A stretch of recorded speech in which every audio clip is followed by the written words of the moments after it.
pre-stream audio. Turn up the in-game audio. Switch the scene. Ooh. That should be pretty good. Adjust the camera a bit more.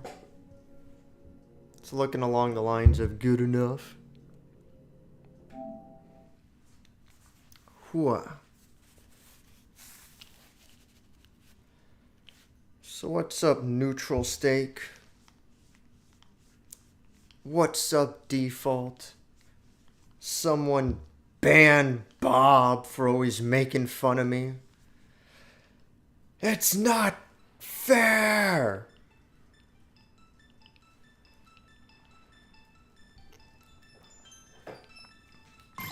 Ugh. It's a little slightly loud. Oh, you know what? I forgot to sign up for the Guilty Gear tournament. Here we go. Alright, so I've got just under an hour's worth. Options. We got all kinds of languages. Sure, that's fine, I guess. Interact, cancel, menu. Whatever. I'll learn as I go. Oh, right, I forgot about this. Sea of Stars has two main characters. Select the one who will lead the party. This can be changed later and does not affect the story. Volaire, a monk born on the winter solstice, walks the path of the guardian Luana. Zale, a blade dancer born on the summer solstice, walks the path of the guardian god Solon. I don't think it matters. Discord pings. Shouldn't be any more. I muted my computer. Let me look over something real quick. Ooh. I wonder if it's because of this. Give me just a sec. Oh, what was that? Oh, I see. Okay. There should no longer be any Discord pings. If you were hearing them before. Yeah, my bad. I think I know what the issue was, and it should be fixed now. Bob eviscerated. No, Bob's cool. Since everyone's here, everyone, some people, let me put up a poll that I'll let run for like 3 minutes.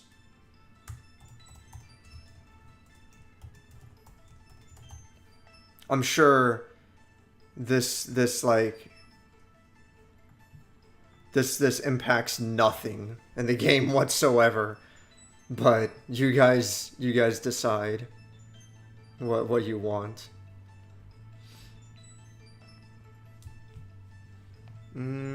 Got like 40 minutes until the Guilty Gear tournament.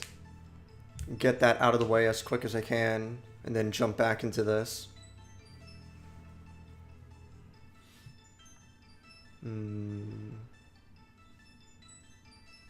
One vote. If the first one to get 2 votes, that's what I'm going for. That should decide it pretty easily.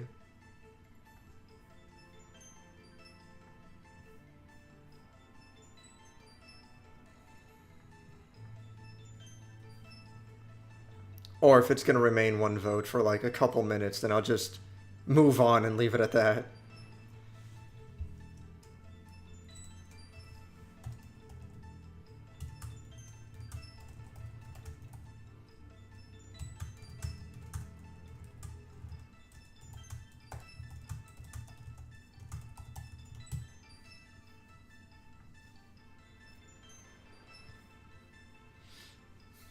I'll give it like 30 more seconds for shits and giggles.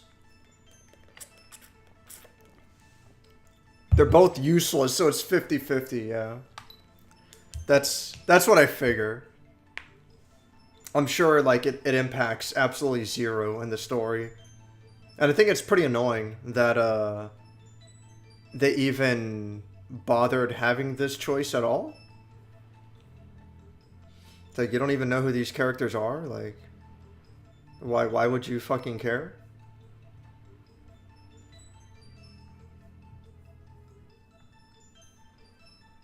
Alright, good enough. Let's just get out of here already. Let's just get going already.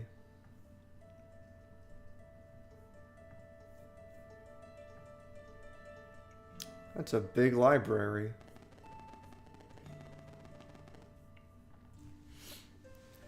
Oh, welcome to the Great Archives, adventurer. I suppose curiosity brought you here. An important trait, to be sure.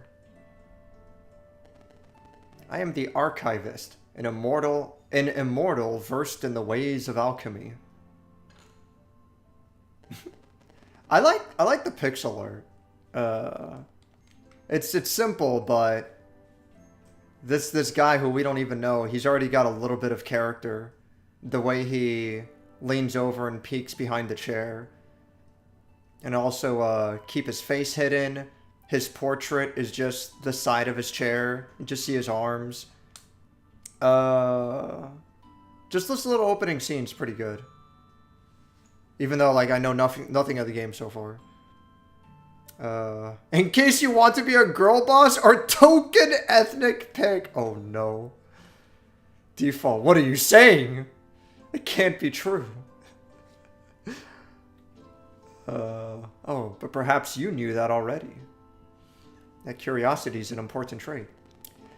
After spending millennia cataloging the many events of countless timelines, I decided to return here to mull over everything I had seen. And my musings about the stories that fill these books and scrolls, I had a recent epiphany. It seems that in my haste, I may have overlooked the very thing I was hoping to find. As such, there is one special story I wish to revisit, one deserving of a witness. And should the mists of time allow a slight alteration, I believe the ray of hope that was once offered may yet bloom. Okay. Huh? Why do I know what game this is? This is that game G-Rad the Completionist got kicked out of? Why does that keep happening? Like, fucking JonTron with Ukulele? I guess more recently, Dr. Disrespect was being a complete fucking dipshit. Got kicked out of his own company. Got disassociated with that 5 versus 5 shooter game, Rogue Company. Oh, yeah. Apparently, this game allegedly takes heavy inspiration from Chrono Cross. I'm sorry, Chrono Trigger? Chrono Trigger, right? That's the Super Nintendo one? Chrono Trigger? Yeah, Cross is the PS1 game. Yeah, supposedly this takes heavy inspiration from Chrono Trigger. I say allegedly because, well, we'll fucking see for ourselves, you know? Is that just a benchmark for indie devs? Chrono Trigger and Earthbound? Yeah, you know. It's the one everyone talks about. And Final Fantasy. You know. People can't stop talking about those games, so go figure. So walk with me tonight, and we will explore a tale of high adventure, of magic and deceit, of friendship and wonder, but mostly a tale of heroism. One that, I believe, will offer valuable insight in the search for a resolution to the throes of the Fleshmancer.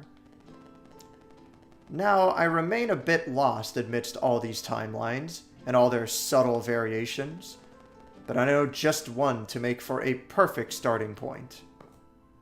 Okay. Let us see what we find in there. Ah, yes. Our story begins in a world visited by the Fleshmancer generations prior, causing much turmoil and leaving a mark that has yet to be fully cleansed.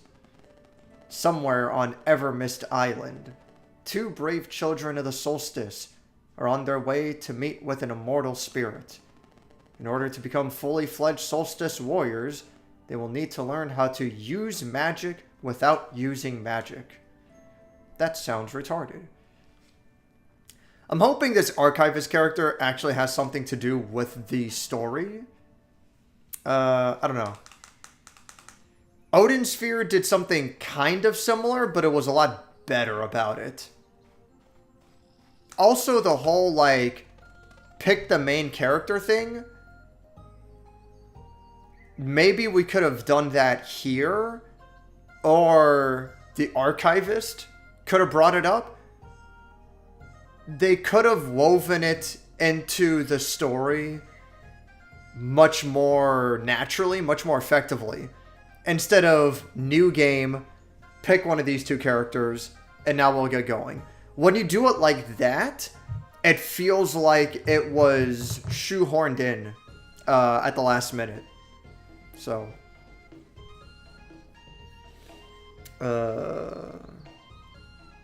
inspired is one way to put it. Remember, Dave, it's clockwise. No.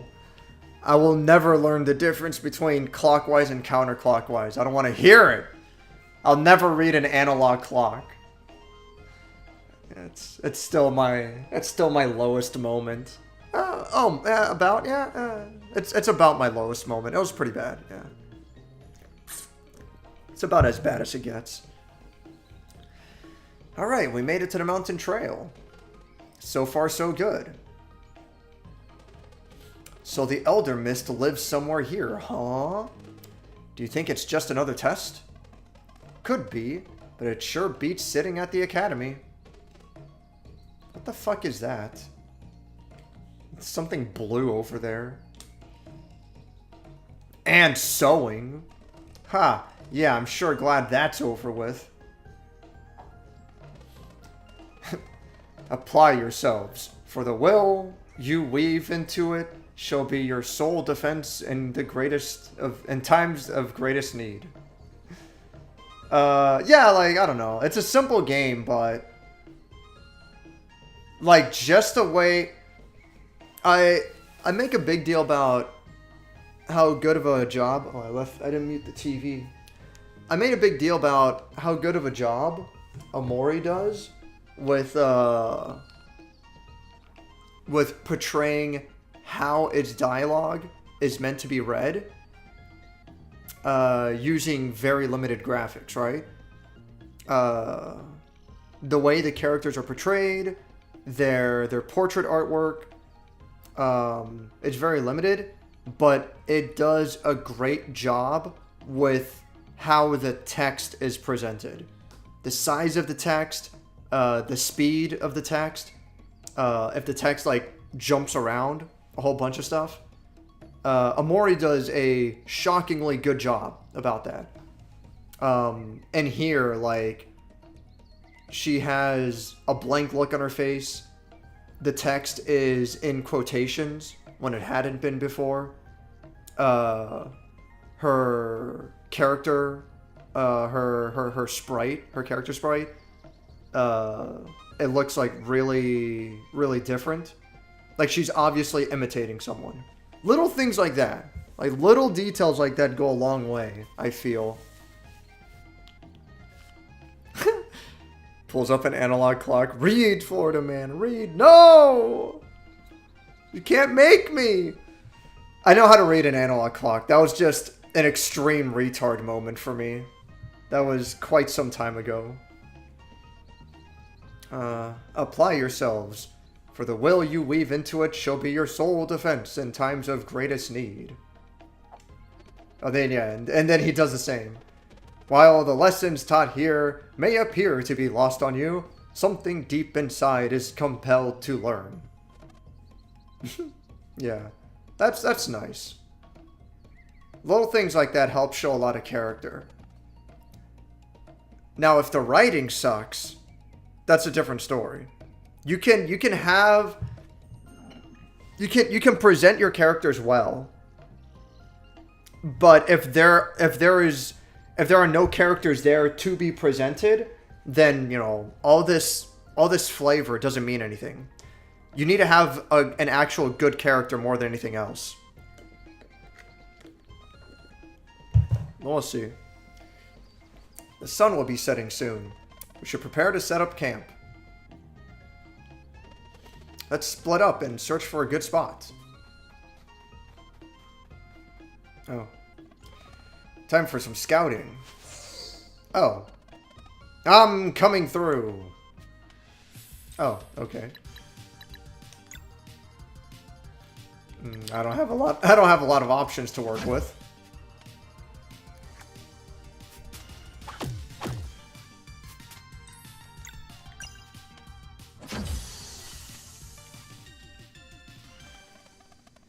Brewgaves wasn't kidding.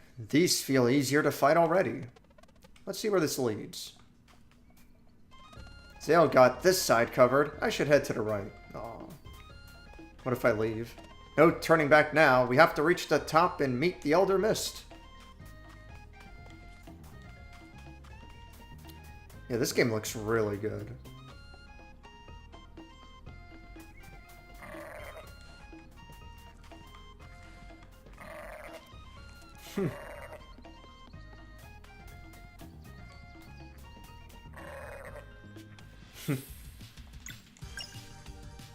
Oh, I get my health back?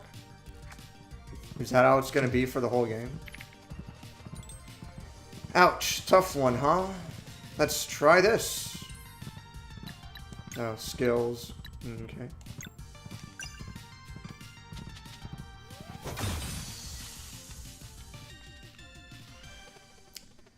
Valaire, found anything? Just a dead end. How about you? Nothing of note, but the way to the top is definitely through here. Well, that sounds like of note, but okay. The sun is setting. Come over, I'll get a fire going. I'll be right there. Can't wait for more tomato clubs. Tomato clubs.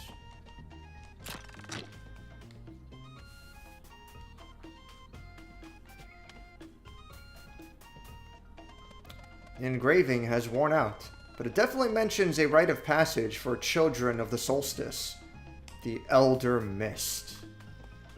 Dun dun dun. Whatever. Wait, so Wes, what the hell happened with the completionist about this game? What's the big controversy with that?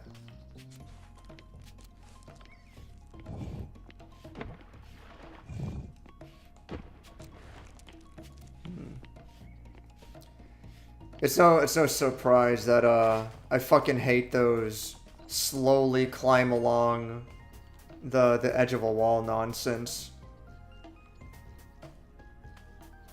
Oh right, so that's where it came from. Okay. But if they're done quick like that, then it's not so bad, I suppose.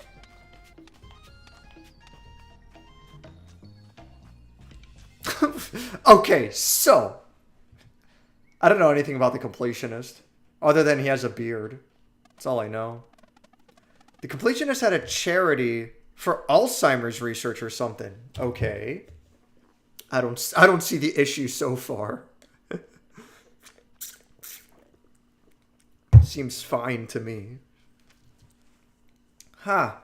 But it doesn't beat the face you made the first time you tried smashing a sunball. Oh, I can still hear the headmaster gloating. Again. As I said, whether by paying attention in class or by recklessly attempting to hit a projectile with your open palm, you will learn the first rule of solar magic. To be fair, you did learn. Oh yeah, that one only took once. You ever miss those years? Before training, just being kids, always daydreaming and getting in trouble. And making mistakes. Okay. I'm sorry, Valere. I didn't mean ... It's okay. I understand why he wouldn't want to join us after what happened. It's just ... I wish he had said goodbye, you know. After 10 years of not seeing his face, just to know that he's alright ... And that we're still friends ... More dots. Why did we have to get ahead of ourselves anyway? Oh, Garl. Garl Vinland? No way. He took in over $100,000 and just kind of hung on to it while he said he was distributing to various charities. It was a big controversy. He eventually dumped the cash, but he hung on to it for like half a decade. What the fuck? Girard had a cameo in this game as the constructionist, who apparently you give stuff to at some point to make buildings or something. So he got scrubbed out. That sounds familiar, but I don't think it was the completionist. Not that I'm saying it wrong. Like, I guess what I'm saying is this sounds like something very similar also occurred with another famous person. I don't know what the fuck is wrong with people. Like, I don't get it.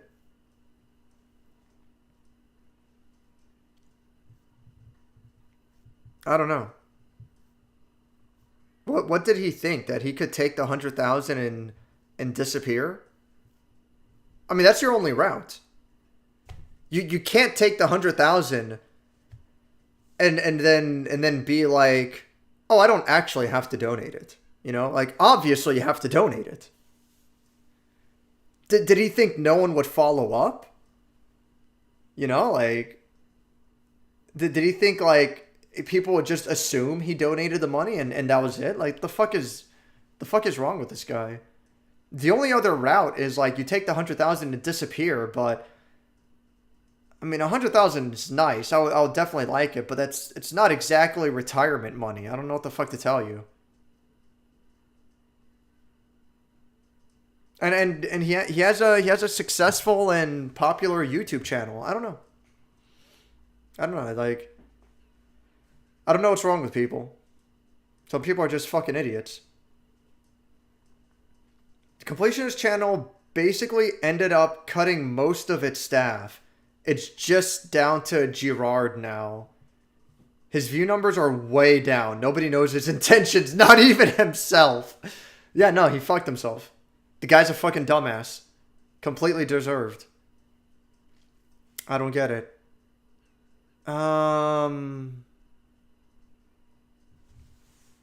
What was that other case? There was a claim that he wanted to build up a big amount of money and do an endowment to some charity, which is basically just giving a massive influx of cash. Then the charity can invest it, then use the revenue to sustain himself. Just do what you set out to do. Don't complicate things. People see big money like that and they get greedy. And they start thinking, oh, but what else could I do with it? Is there any way that I could, turn this around and use it to my benefit? Is like, keep it simple. Do what you set out to do. That's the fucking end of it. It's fucking stupid. I don't know. I don't get it. No matter how you explain that, it's like, if he was going to be upfront and honest about it, he's like, oh, well, I want to not only donate the money, but also invest it so that it can come around and I could sustain myself on it and then donate more down the line. And it's like, no matter how you explain that, people, and rightfully so, people are only going to see it as, You're just looking for a way to make more money for yourself, you know?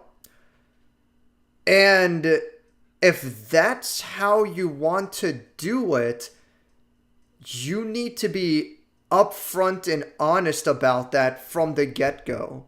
In other words, let's say, for example, let's say I'm going to host a fighting game tournament. And 100%, no, how do I put this? Cost like $20 for one person to enter, and 75% goes towards charity, you know? Or 50%. 50% goes to charity, 25% to the winner, 25% to the house. So there you go. $20 to enter, $10 for charity, $5 goes towards the pot for the winner, $5 goes towards the tournament organizer.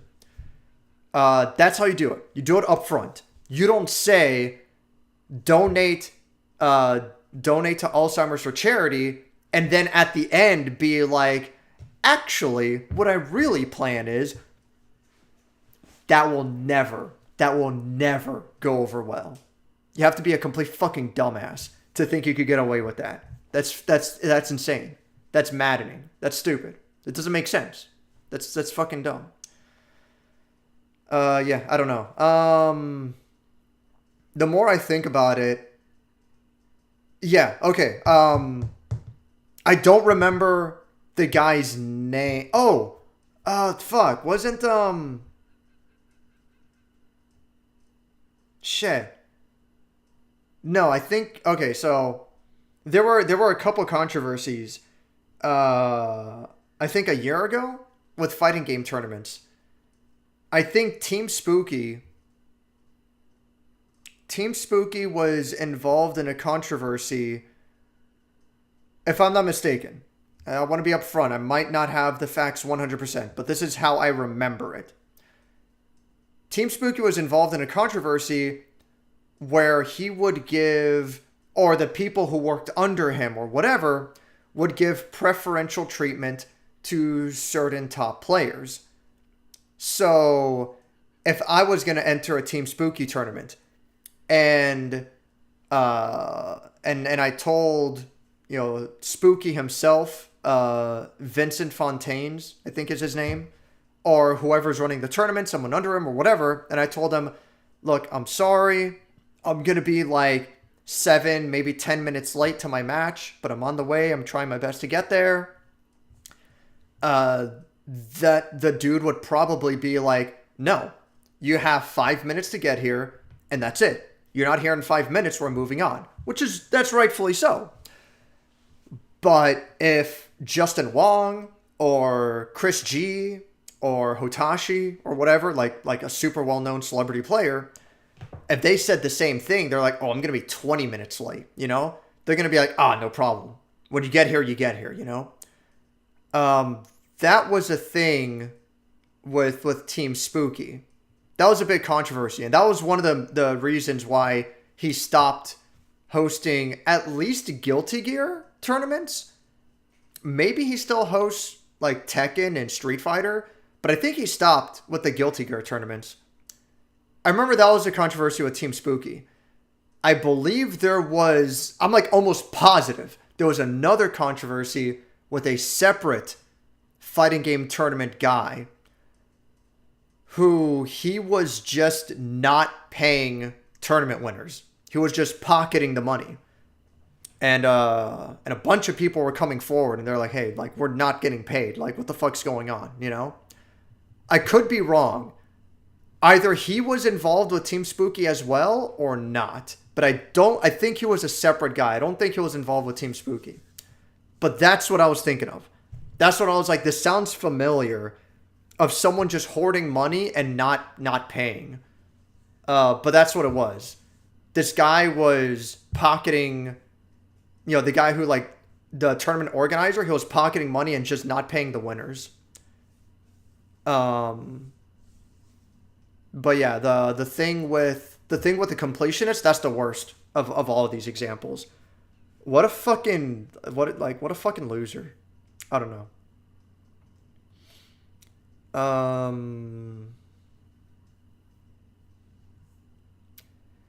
Anyways, there were some amazing memes.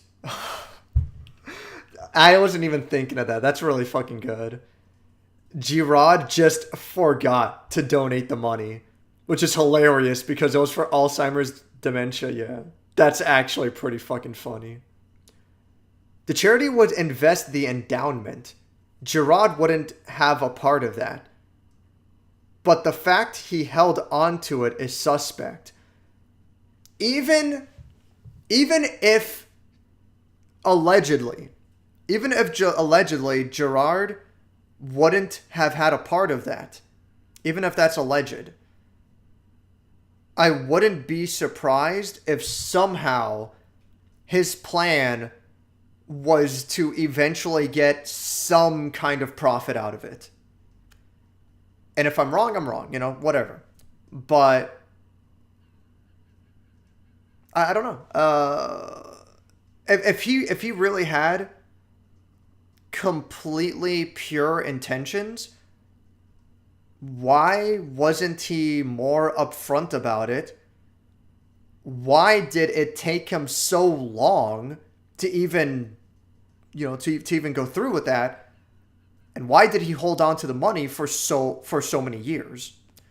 Like, that shit doesn't make any fucking sense. I don't know. I don't know. I don't get it. Regardless, the dude's a dumbass. That's fucking ridiculous. It's more understandable since obviously the bigger guys going to bring in more viewership. It's shitty, but I get that exactly. And that was the big controversy with Team Spooky.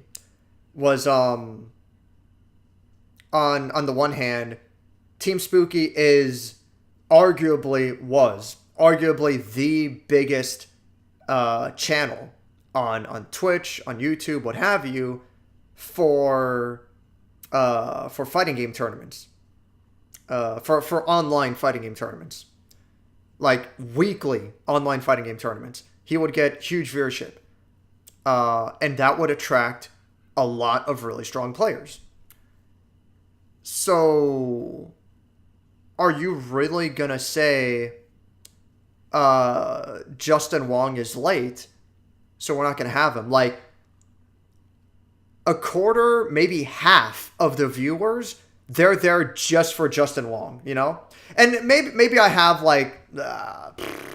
maybe not Justin Wong, maybe fucking maybe Punk, Justin Wong actually doesn't even play that much anymore. He still plays fighting games, but he's not as heavily competitive in the brand new games anymore, Justin Wong's more of a personality now. Because of his legendary career. But someone more relevant, like Punk, for example. Or in the case of Guilty Gear, if Bean was playing, if Hotashi was playing, back in the day, Corey Dachi or Pluto, MFCR, If any of them were like, oh, I'm running 10, 20 minutes late. I mean, hell, it happened at my local arcade. I'm not going to say all the time, but often enough that I would argue he got a reputation for it. Marvello would show up to the arcade like 20, 30 minutes late. And we held up the tournament for him, And I'm saying we because the tournament organizer, he has the final call. But yeah, Silverback Senpai held up the tournament for him. But I also encourage that because he's Marvello. Whenever the arcade is going to stream, most likely 5, 10, 20 of the online viewers, they're there just for Marvello. And then another 5 are arguably they're there for me, basically because of you guys, But yeah, it was not uncommon. So I get that.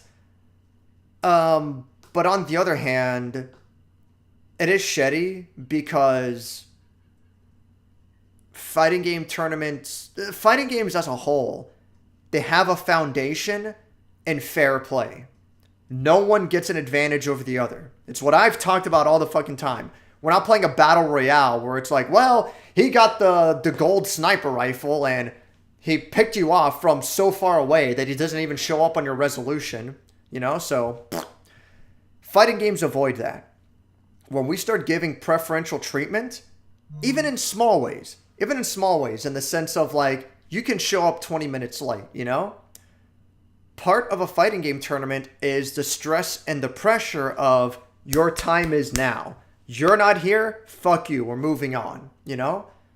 So yeah, it sucks how some people get preferential treatment, but like you said, I get it too, you know? It's especially considering that out of all the... I don't want to say out of all. It's just funny that you see the fucking stadiums that the League of Legends final tournament is in. Like, the League of Legends final tournament, they don't play in fucking convention centers. They play in fucking stadiums, you know? And then you look at fighting game tournaments, and I think first place for Street Fighter 6 at EVO 2024 that just happened, I think the first place winner got less than $10,000, which is so fucking sad. Like, that's like nothing. You know, it's like $10,000, the number one tournament of the year. You'll make that in like a handful of paychecks easily. You know, don't get me wrong, $10,000 is nice, but that's not even buying me a car. And I'm the number one player in the world, and I didn't even get $10,000, you know? Obviously, you don't get into fighting games for the money, so any little bit of extra support to keep the scene going, I get it. We gotta delay the tournament just a little bit for the top players in order to make it. I get it. It is what it is. You know, so but yeah, it's tough. I think in the end what it comes down to is balance. I would say a top player can miss their first match by 20, 25, 30 minutes is a hard limit, you know? And he gets that pass like once every 2 or 3 months. If this is like all the time, and it's like, we can't keep doing this, you know? But yeah, it's all about balance, you know? It's hard. Because you can't say like, I don't know. I don't want to say you can't say, but it sucks to say, but you have to be accommodating to the top players. It is what it is. I don't know much about this kind of thing, but is it just not possible for the charity to just add to the investment later? I don't know. Dave's friends carrying the stream on their shoulders. Yeah, no, that's how it was. Dude, like when on a typical day at the arcade, all right, the viewership would be total 10, 15, like 10 or 15, you know? And like 5 or 7 of the people are you guys. This was especially true the early days, you know? A typical day would be like 5, 10, 15 viewers, and half of the viewers was you guys. Maybe 20 viewers if they're really lucky. But then Marvello was there. After Marvello got like way more popular and way bigger, Marvello was there, and like 10 or 20 people would be in the stream just for him. But Marvello didn't show up all the time. Understandably so. He's going to make more money just streaming on Twitch. And then the exceptionally rare occasion that Hotashi shows up, and the stream has like 40 people or so just for him, you know? But Hotashi only went to the arcade like in the 3 years since the game has been out. I think Hotashi has gone to Flynn's arcade for a tournament like 2, no more than 3 times, if I'm not mistaken. You know, it is what it is. People are there to see their favorite players. They're there to see the top players. You know, it's whatever. There's no money in esports, I know. It's amazing because... Oh, it's amazing. It's so big because you wouldn't believe it. But it's 100% built on a house of cards and or The Passion. Yeah. Absolutely. The people who are really into it, they're in it because they absolutely love it. But yeah, like no one's in it for the money unless you're like top 0.2, top 0.1%. Like literally top 0.2%, you know? Like you have Apology Man who's sponsored by Red Bull. That's serious fucking shit, right? You have Justin Wong, who he's made it his whole career, you know? But Apology Man is like top 0.5% in the world for Guilty Gear Strive. Justin Wong was like top 0.1% for Street Fighter 3, for Marvel vs. Capcom 3, for Street Fighter 4. Like that was his whole fucking life. Sonic Fox is like top 0.1% in Skullgirls and Mortal Kombat, so on and so forth. Punk is like top 0.2, 0.1% for Street Fighter 5, Street Fighter 6. Anyway, I've ranted enough. What time is it? Yeah, hopefully I can get to the first save point. 10 years ago, in the village of Moon Cradle. And if I can't get to the first save point, then it's whatever. Oh, that's nice. They did different character portraits. My weapon will be something that hits really hard. And I'll pick a fast one. We'll be unstoppable. Oh, that's Garl. Okay. Garl Vinland put on some pounds. Imagine all the wonders we'll find after we leave Evermist Island. I want to see the Sleeper. What's that? Never heard of the Sleeper? Stories say it's a giant serpent. And it's been sleeping curled up around a mountain since before they were traveling historians to record it. No way! Sure is, and it's super dangerous too. But don't worry. Oh, but don't worry, it can't wake up. There should have been a comma in there. Why not? Apparently there's holes in the mountain, and the wind blows through them, and that plays a melody that keeps it asleep. Whoa. I want to see it too. I think I remember a giant snake curled around a mountain in the demo. It's the bell. Erlina and Brugaves are back. Quick, maybe we can catch them before they go to the academy. Okay. Is this... I assume it's one of those games that'll tell you if you can interact with... Yeah, because then the little arrow shows up. Oh, is this a save point? Yeah. Oh, right, yeah. Yeah, I played a little bit of this game last month, that's right. Was this as far as I got last month? No, I got a little bit further, okay. Yeah, I played a little bit of this game last month, but I didn't get too much further than this. Alright, let me get out of here. Get to the Guilty Gear tournament.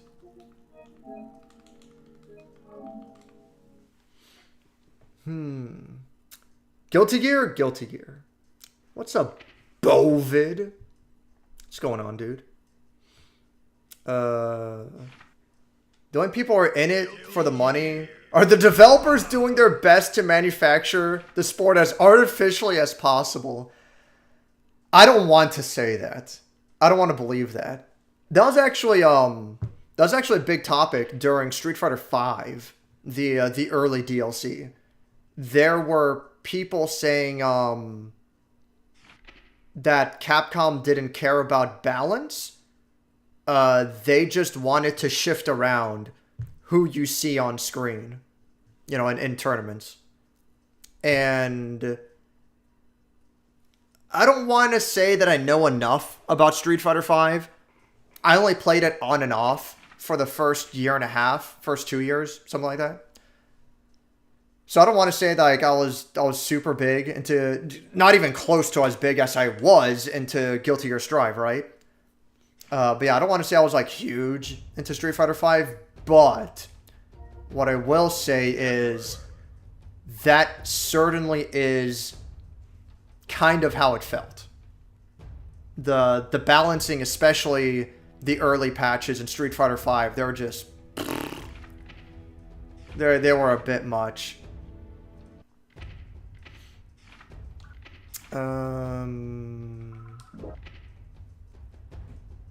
Maybe I have time for like one match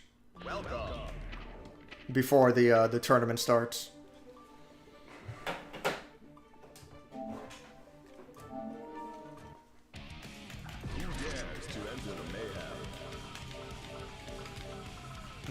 Okay. Cough, Blizzard, cough, yeah. Blizzard is, they're one of the bigger ones for StarCraft 2. I don't know what happened to my super. Oh, okay. I didn't get that first right input apparently. So be it, I guess.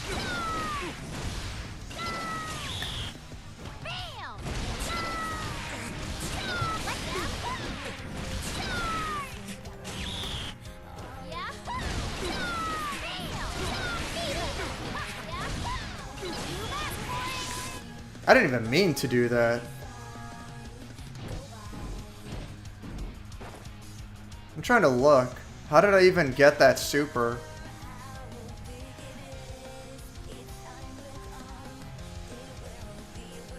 Yeah. That's exactly what I'm talking about with this fucking game. What I actually wanted, what I intended, was charge back and then forward slash. But I didn't expect my opponent to wall stick that early. So I kind of fumbled. But I still clearly got charge back forward slash for the Dolphin, right? But what the game read, it's covered by the searching for an opponent, but that's down, diagonal, forward, and then diagonal forward slash. There wasn't a second down input. Still gives me the super move. In this case, yeah, technically that was to my favor. That worked out, right? But that's why you get accidental Yamadas. I'm trying to like force it now. See if I can get it. Yeah. Like exactly. Like there it is right there. There's no second down input. Just down, diagonal forward, diagonal forward. Oh, but if I don't get the first forward input, then you don't get the super at all. And it's like, just suck my fucking dick, dude. I don't know why it's harder to do it intentionally and easier to do it accidentally. Like, that's a fucking problem. That's fucking crazy. And it's been like this since launch.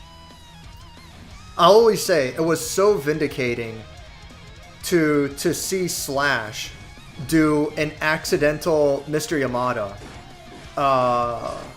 at the ARC World Tour tournament. And all the well, not all the commentators, but I specifically remember like one or two of the female commentators that had a very loud like, eh?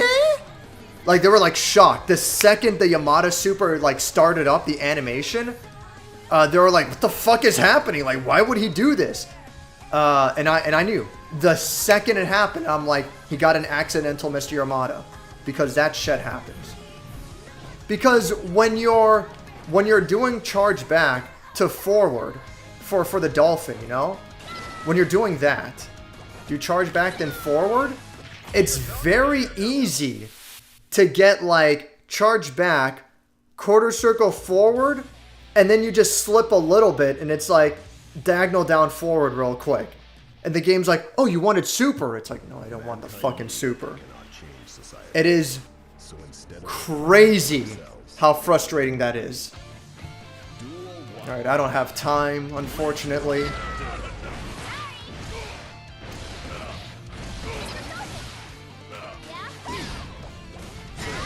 That was funny.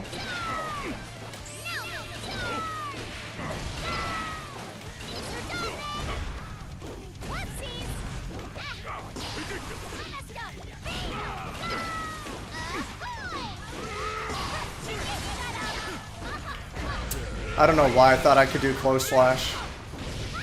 That was Leo's own close slash there. That was good. I was gonna say, why isn't he dead yet? Jesus.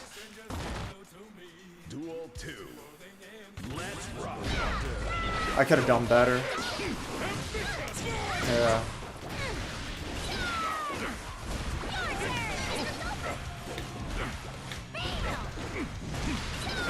That was good. Beat my own 3K. That's crazy. I got so lucky that he mistimed the that's a kill.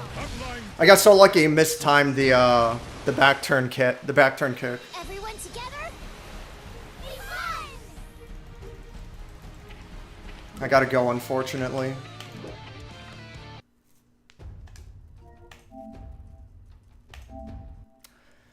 I hate fighting games.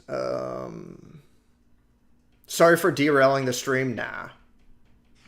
No, you're good, dude. It was a good topic. It was good to talk about. Are you ready? It was an interesting topic. Classic Blizzard prioritizing HOTS as an esport, even though the game was pretty good. Then killed it because it failed. Yeah, well. Duel 1. Let's rock. That's good. Nice. That was, yeah.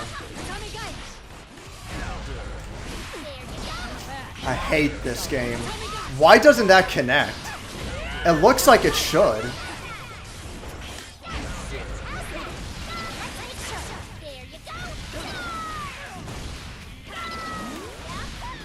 There we go.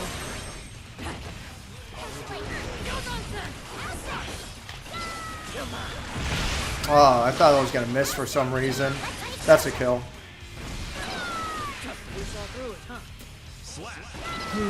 I'm noticing grammar and punctuation isn't perfect. I'll have to pay more attention. I only saw one instance.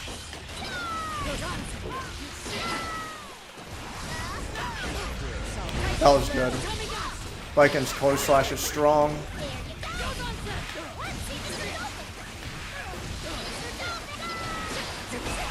Yeah, that's fair. Fuck it. There we go. The pot buffs are absolutely Maximondo turbo retardation. I thought about it more. I'm not happy with the... Oh my god. I don't know why I didn't get a close slash there. Fuck. That was good. I don't want to...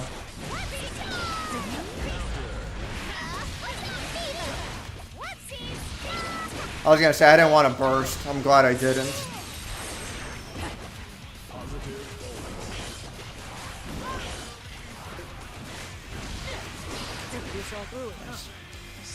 I feel like he's doing a lot of jump-ins. I should be 6Ping.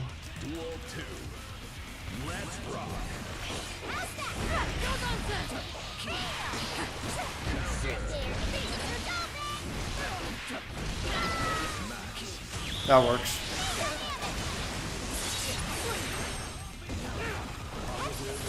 Nope. Nope. Why didn't I get close slash there? Who fucking knows? It's a mystery to all. No, guys, May's close slash is actually good. Duel 1. I don't know, dude. Let's rock.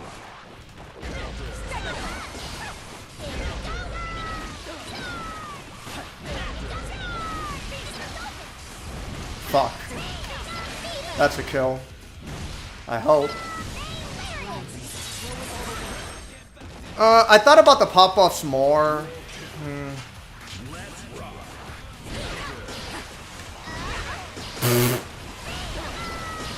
Great.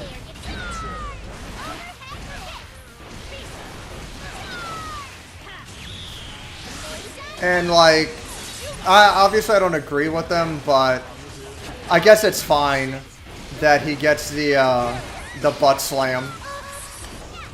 Fuck.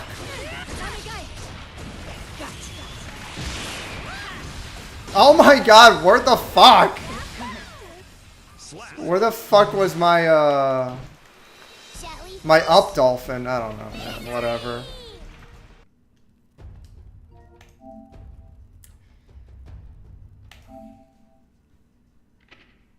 Yeah, the butt slam I don't like, but I guess the idea is you see it coming, you backstep, you get out of the way, and he's vulnerable upon landing. But it still makes no fucking sense to me when you have a character like May with her jumping down heavy. It doesn't have anywhere near the same kind of properties. Not even fucking close, you know, in ways that don't make sense. And then you have, like, May's jumping slash, which is difficult to 6P, don't get me wrong. But it doesn't have the angle of Baiken's jumping slash, which hers is easier to 6P. But it comes out at an angle that covers more range, which is why it's so good. And then you have Slayer's jumping heavy, I think it is. It looks like Mario's fucking Meteor Strike from Smash Brothers. But that Slayer move is like, it's fucking insane. I feel like from the right angle, you can't 6P it. I've tried, and it just doesn't work. I'm like, what the fuck is happening? It's like, this is the game we're playing? It's like, you know. I can't take this game seriously anymore. It was about, yeah, well, that was on top of it. Like, on top of everything. Street Fighter V had the 8 frames nonsense. Oh. Goodness. I forgot to plug in my laptop. Almost ran out of batteries. That was crazy close.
All right. What?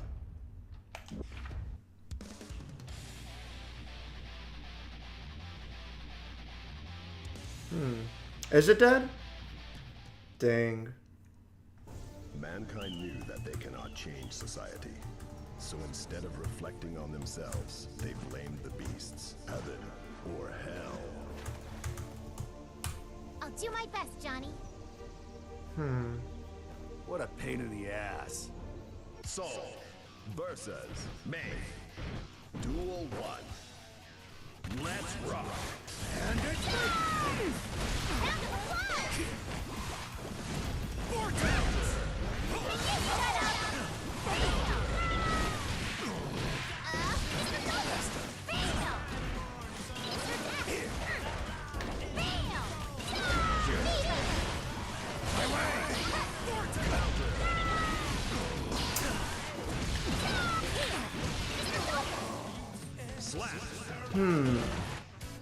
Duel 2.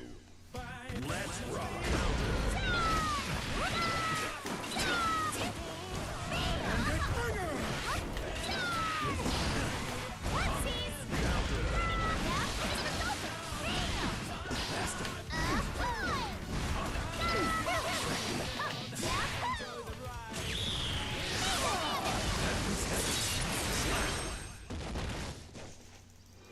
Everyone together? We won!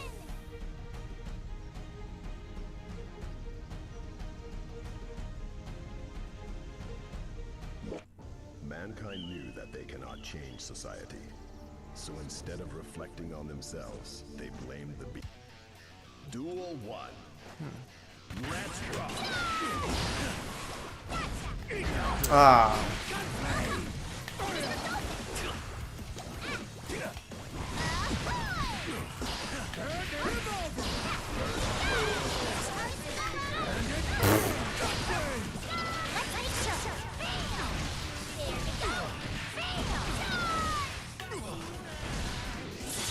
Okay, it seems like the stream is working again now. I wanted super.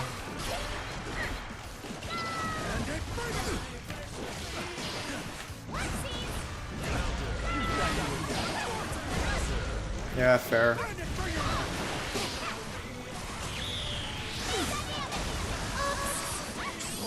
Nice. I'm out of range? Yeah. Unfortunate for him. Yeah, it looks good again, yeah. I had a bit of a hiccup, but it's back now. It happened because I forgot to plug in my laptop. Oh my goodness.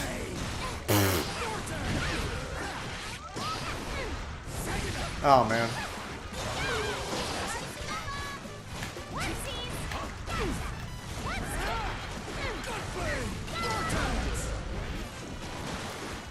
I need to stop fucking around. I know I can beat this guy.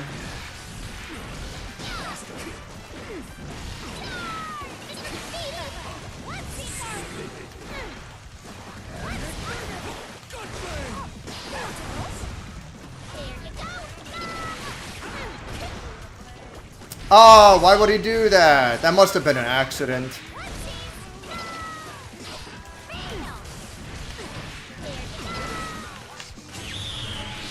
I'm sorry, dude. Don't taunt. Don't, like, I don't have the taunt button applied at all. You don't want to put that shit by accident. Duel 1. Sorry, man. Yeah, that was good. Nope. Oh, come on.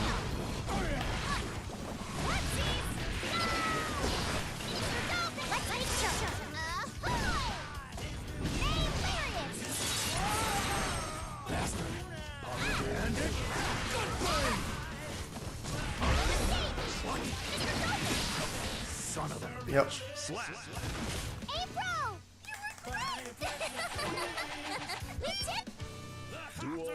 He whiffed his super, yikes. I fucking hate this game. I don't care what anyone says. May's close slash is so fucking bad. That was good. Burst? You have to.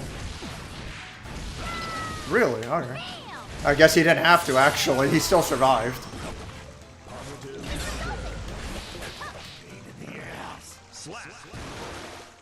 Oh, that's it? Okay. Jellyfish. Victory! Video is PowerPoint? Is that bad? Wins. When I reloaded my browser, it seems fine. Let me know if it's still giving you issues after this next match. King Platinum versus Turtle Boss. I don't recognize either of them. Network.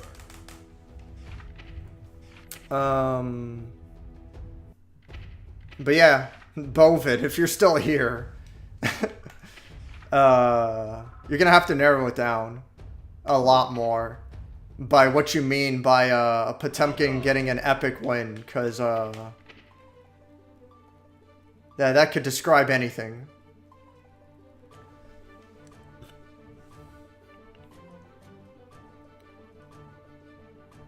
Why would Mr. Yamada do this? One I noticed was one of them said, "Hey, the sun," instead of "Hey, the sun." Yeah. Okay, I didn't notice that, but for sure. I'll try to pay more attention, because bad grammar for a game like that is definitely pretty inexcusable. I did notice one where I think there should have been a comma, but maybe I could have been wrong. I just went right through it. But good grammar in a game like that, it's pretty required. When the game is that story heavy and there's going to be so much dialogue, it's like, yeah, you better make sure that your grammar and spelling is on point. Puppy Watcher. I'm probably fucking dead. Duel 1. What's with the Leo? Let's rock. That sucks!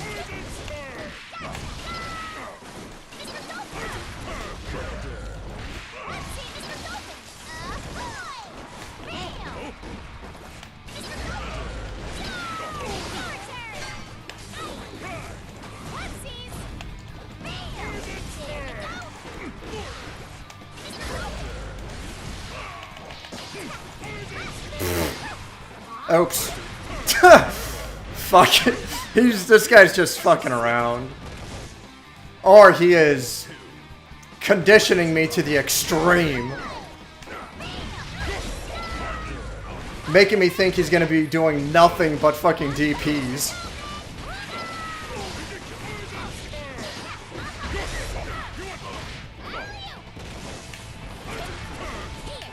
Dude, oh my god.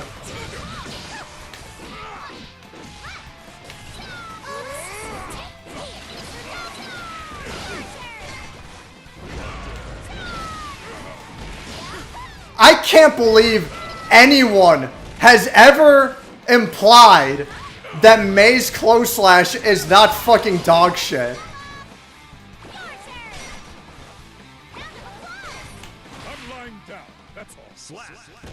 I'm in a fucking fit of shock. Those are two instances where the close slash just didn't fucking work for no reason. I am so fucking done with this whole game. It is not possible to take this game seriously. It is fucking crazy.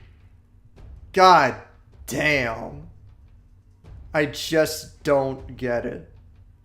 Are you ready? Ah, man. Regardless of whether or not he needed it to compensate for Wild Assault nerfs, there's no clarity with that Bloodstorm attack. I 100% agree. That's one of the biggest complaints I have with fighting games as a whole. Is there are so many attacks that are remarkably unclear. Man. And their properties and how they work.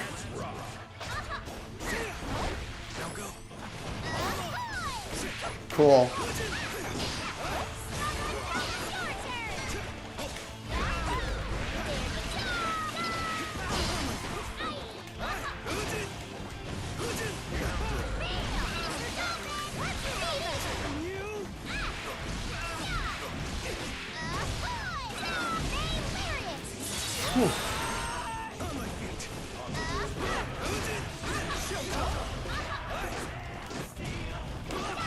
That's a kill if he doesn't burst.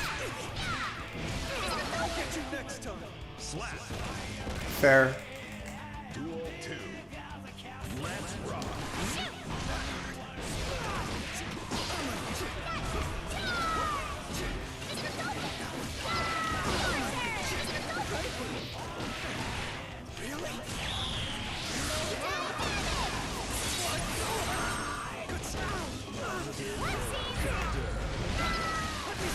Had to.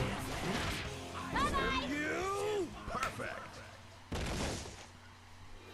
Everyone together? It really is an anti-air, which goes against what the game teaches, yes. 100% agree. That's my main problem. But that's not just Potemkin, that's fighting games as a whole. Yeah.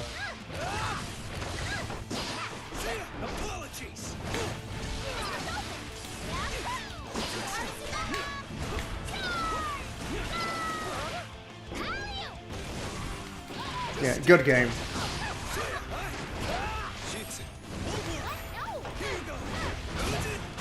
Yeah, I fucked up. Yeah.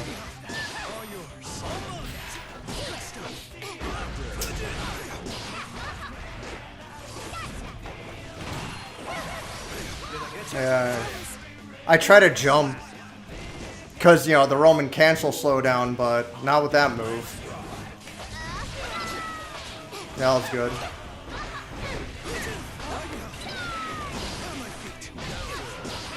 God, why'd I do that? Ay, man. I tried to attack him right when the attack finished.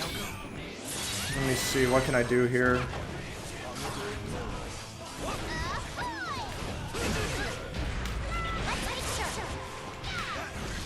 I wanted to go the other way, but alright.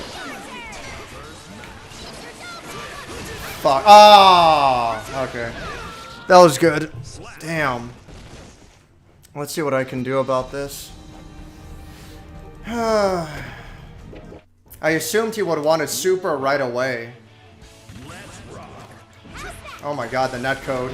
What is happening? The netcode was fine one match ago. What happened here?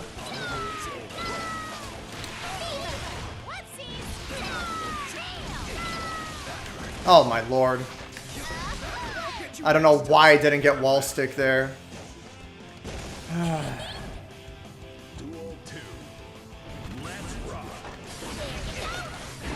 God damn.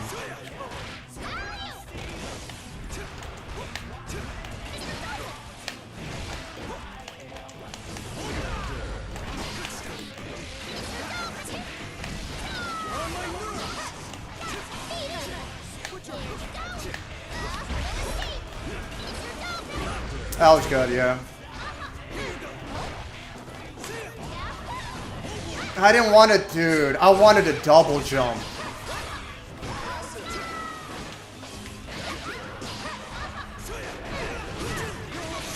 Fuck. I fucked up. Yeah, that was good. Man. Huh? So I couldn't grab him from that range? I feel like I've grabbed people from longer ranges before, but okay, I guess. Cool. Yeah, that was good. Yeah. Nice. Man.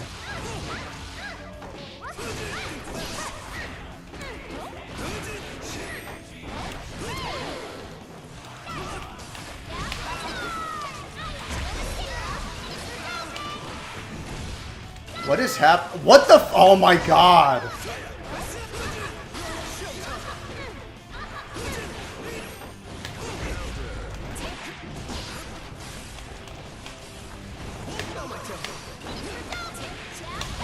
You had to. What? This netcode will randomly hiccup at the worst fucking times. Holy shit. Is it 2-1 in my favor already?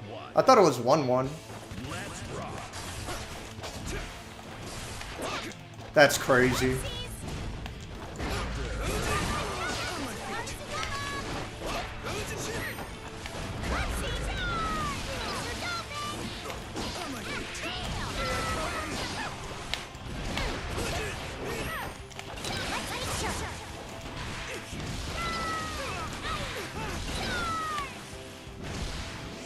Okay.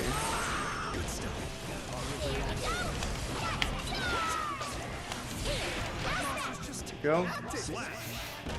Duel 2. Let's rock.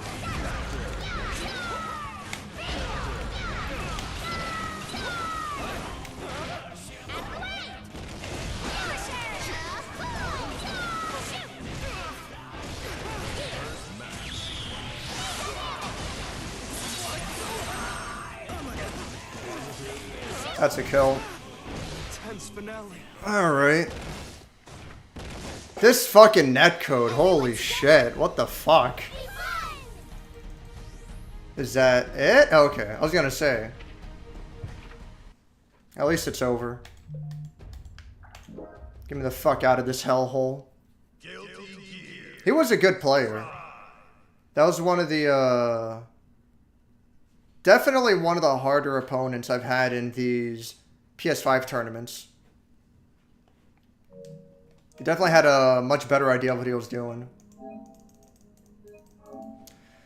Let's get back to this now.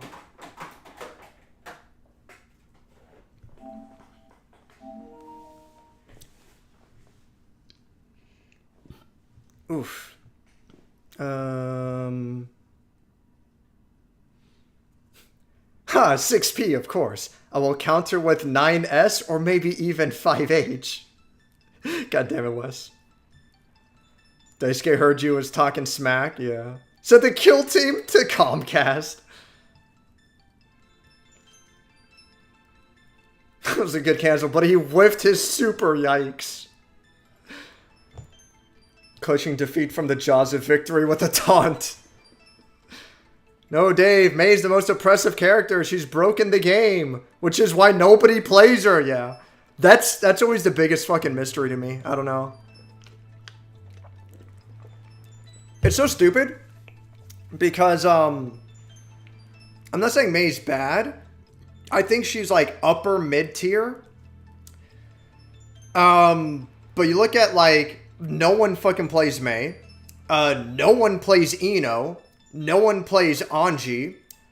But you have Daru, who's one of the best players in the world by far. And he's like the only Ino player.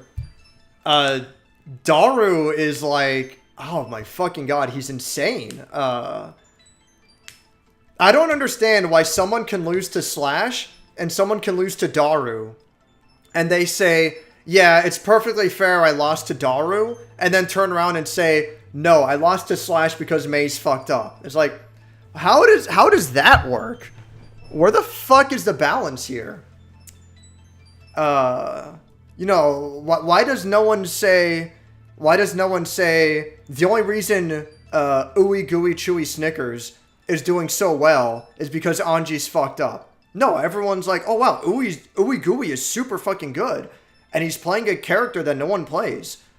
But no one says Slash is so good, and he's playing a character no one says. He's like, oh, Slash is carried by May. And it's like, no one says Daru's carried by Ino. No one says Ooey Gooey is carried by Anji. Maybe some people will say Daru's carried by Ino. Maybe. But no one's gonna fucking say Ooey's carried by Anji. Why not? All three of those characters, like, no one's fucking playing them. You know? I don't know. I don't get it. It's fucking dumb. If he thinks I'm stupid, I can exploit that and win. Opponent using mind games, yeah. What, the Leo just doing DP constantly? It's like, oh, whatever. That's not a good strategy because, especially in Guilty Gear, it's so easy to lose a round. Just like the slightest jab into Roman cancel, and it's like, there goes half your health. It's so easy to lose in Guilty Gear. You don't want to be like, I'll just pretend to be stupid. It's like, it ain't gonna work in your favor. Meanwhile, Dave just grugging it. Honestly, like, that's what I'm fucking doing, you know? I'm really not even trying super hard anymore. I'm trying my best, but, like, I'm not stressing out about it. It's like, fuck it. We'll see what happens.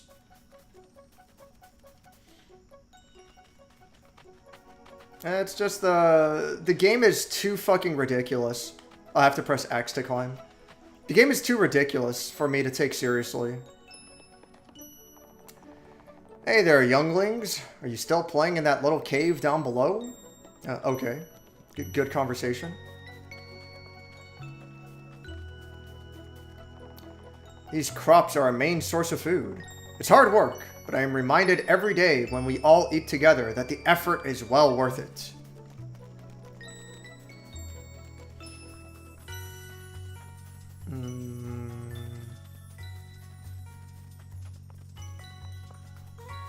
Oh, can I climb up here? Yeah.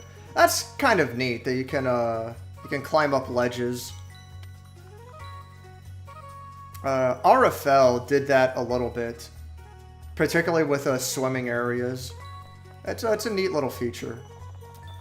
Hope you're not getting into trouble again. Okay. Okay. Oh. Hey, wait. Hey, wait. Oh!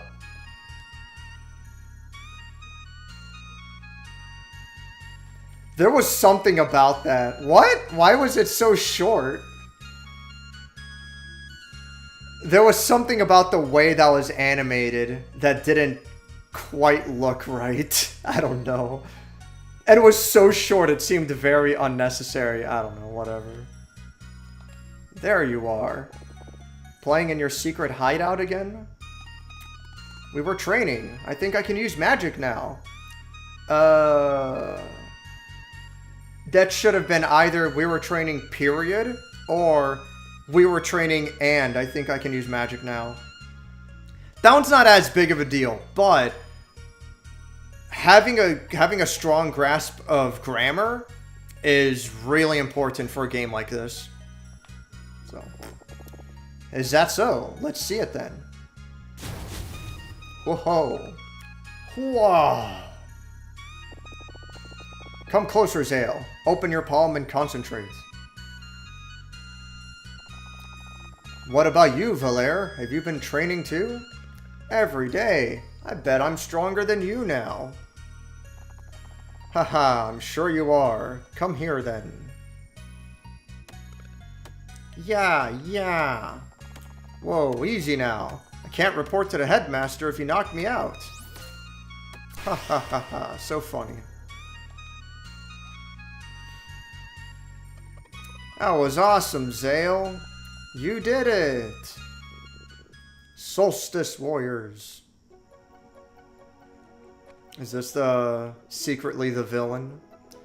If you're done with your babysitting duties, I would hear your report. Right away, Headmaster.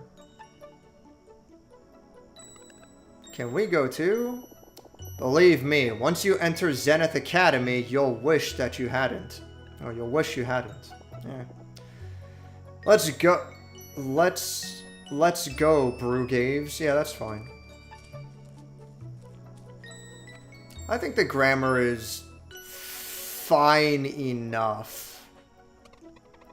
Hey, the full moon is out.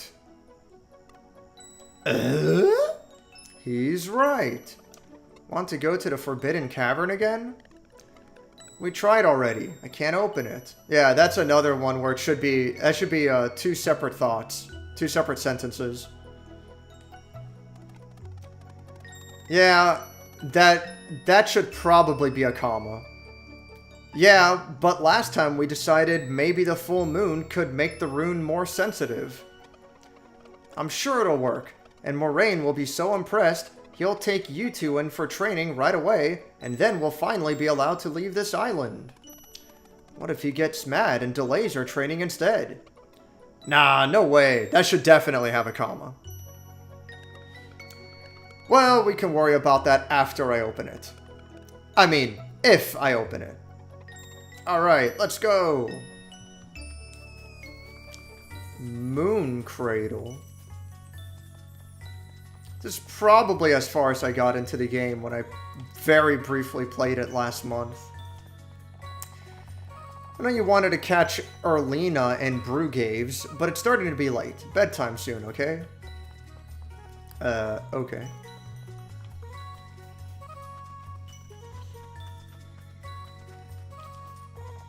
Remember, young ones, the Celestial Willow was a gift from the Great Eagle. Always treat it with respect. I refuse. That sounds fucking lame.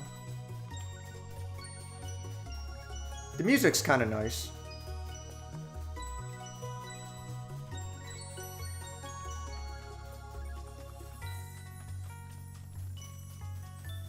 Oh, I thought I missed something. A mini-map would be kind of nice. I guess, like, they teleport to the academy from there. Let's go, Brugaves. Not, let's go, Brugaves. Like his name is a verb. Which one was it? It should be with a comma, right? It should be the first one you typed. What did they use? Did I go in here? Am I retarded? I'm retarded. What did they use in the game? It should be the one with the comma.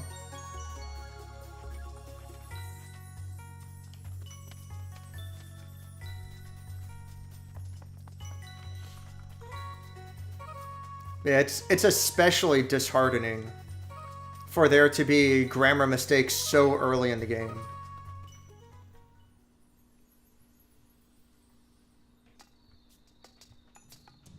I can just go off the path.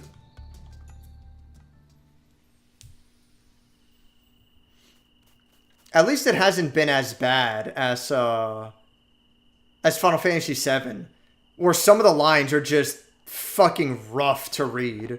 Just not clear at all. Like, I haven't tripped over any of the lines, at least. We made it. Time to stop for a snack. What? I'm not hungry. Yeah, we just left a few minutes ago. Look, it's not a real... That should have a comma. Look, it's not a real adventure if you don't eat a snack on the road. Plus, I made something special for the occasion. Here.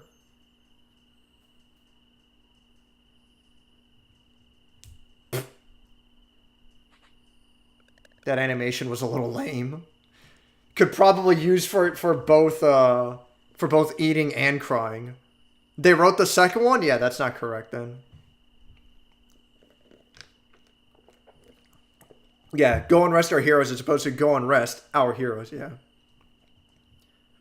Should wait at least an hour and have it in some random tunnel. No. I was just thinking about this guy or sick. Well, like that's the premium example, you know? But that's the one everyone knows. It's the one everyone talks about. No one talks about the car broke down. Where like they put the letter A instead of the E. No one talks about like one of the very last lines of dialogue in the game when Cloud fights Sephiroth in the Northern Crater. He says something like and Sephiroth to the finishing of everything with you. Like the most awkwardly said line. It's fucking terrible. And that's supposed to be like a big moment in the game, right? And it's fucking ruined with that line. It's like, what's wrong with you people? I don't know. And every once in a while throughout Final Fantasy VII, some of the dialogue is just, I don't know. It's not quite all there compared to Chrono Trigger, which was the game right before Final Fantasy VII. Chrono Trigger, like it's written well. Like it's the writing is just good. I have other problems with it, but the writing in Chrono Trigger is just straight up good. Final Fantasy VII, the story is cool, but something about like the actual writing is like, I don't know. The car broken down's great. Yeah, I don't know. I have a different mentality. You know, I fucking hate the approach of like, no, all the glitches in Oblivion, that's what gives the game its charm. That's what makes it funny. It's like, you're literally saying you're enjoying a shitty fucking game. Not that I'm comparing Final Fantasy VII to Elder Scrolls, but if there's a problem with the game, there's a problem with the game. Like, that's the end of it. There's no excuse. It's like, no, but it's funny. It's like, no. No. What was it made that way intentionally or not, you know? You'll look at a game like fucking Goat Simulator, where I haven't played it, but from my understanding, like, the whole game's just fucking retarded and broken. And it's like, okay. That doesn't make it good, but it's like, alright, at least that was their fucking intention, I guess. But Elder Scrolls, it's like, it's just fucking bad. It's filled to the brim. To the fucking brim. With glitches and bizarre AI. And everyone's like, no, it's funny though. That's the charm. It's like, okay. It's like, whatever you fucking say then, you know. Yeah, no. Why is it unacceptable in Oblivion, but I laugh in Final Fantasy VII? Probably because Final Fantasy VII is actually good. Wait, don't get me wrong. Final Fantasy VII is actually good. Oblivion's dog shit. Skyrim is super dog shit. Final Fantasy VII is actually good, you know? There's a reason why I'll play Oblivion for like an hour or two and then drop it forever. And I'll be like, I'm good. I've had enough. Whereas Final Fantasy VII, I'll play it from beginning to end multiple times. That doesn't make Final Fantasy VII not good. It's just, you know, it's an individual aspect. That's it, you know? It's individual aspect. You know, it's like those old reviews on like fucking GameSpot or something where it's like, you know, they have like these graphs at the end. It's like action, presentation, writing, music, you know, all these different categories, right? So like writing for Final Fantasy VII, writing would be like a 6 or a 5 out of 10, you know? You know, some of the other aspects are higher. I would put gameplay like a 6 out of 10. Maybe a 5 out of 10, actually, you know?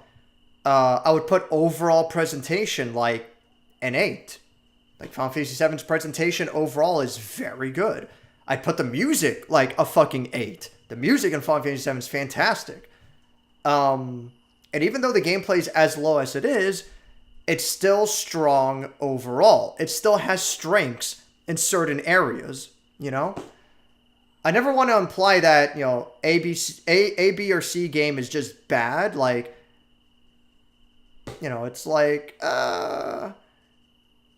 the syrup for this pancake isn't the best. I don't know. There's something about it that doesn't appeal to me. Maybe they could have cooked the pancake a little bit better. The fuck you have against pancakes? It's like, okay. Yeah, you know. Dr. Pepper with coconut, doesn't seem like my kind of thing. Fuck you, Dr. Pepper's the best. It's like, that's not what I'm trying to say, you know? I don't know. It's whatever.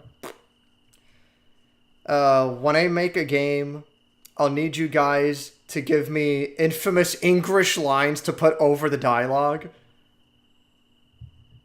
I mean, if you make it clear it's a joke, you're doing it on purpose, that's different, you know? You can work some stuff like that into the game. Okay. That's really good. Yeah, no kidding. That should probably have a comma, but whatever. It's fine. Glad you like it. It's the jam. I used a bit of sap from the Celestial Willow. You could get in trouble for that. Only if you tell. Ha ha ha ha ha. Wholesome.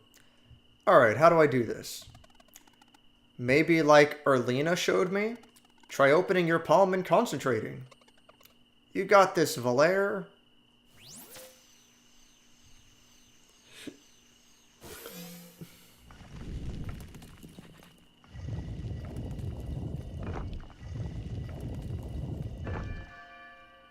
Well, now everyone knows. I knew it. It worked? I did it. I finally did it. How cute. So, what now? The headmaster must have heard the bell ring. Do we just wait for him to show up? Might as well enter. That should be 2 separate sentences. Might as well enter. It can be our first adventure. Yeah, and then the headmaster will know we're not afraid. This is exciting. Let's go. That should be 2 separate sentences.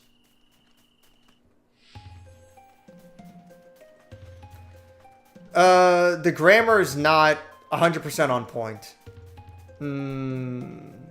It's not enough to make me trip over the writing.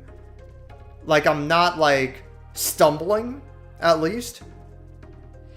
But yeah, the grammar should be better. Just have characters talk stupid as a joke. Just like real life. Fair. There's monsters over there. Let's hide. That should also be 2 separate thoughts. 2 separate sentences. I thought Evermist Island was safe. He seems awfully happy about that. Guess that's only true for Moon Cradle. We should go back. They look dangerous. Yeah, good call. Got fucked up. Watch out. There's another one. This is bad. We're surrounded. Maybe try to use your powers? We're not ready for this. Uh-oh. I don't know, just try. Garl seems really happy about this. They really should have drawn at least 1 more portrait image. Okay, let me focus. Watch out, it's preparing something. Come on, come on. Valere, watch out. Ah! Okay, they should have drawn at least a 3rd portrait. Because this guy was really fucking happy up until he got stabbed in the eye. Next time a car breaks down, I'm saying the car broke down. Whatever, Wes. You do what you gotta do. No. Garl Vinland. My eye. It really hurts. That reminds me of Dark Place. It really hurts. I can't see. If you haven't seen Garth Marenghi's Dark Place, that's like required watching for everyone. It's insanely good. There's no escape. It's about to attack again.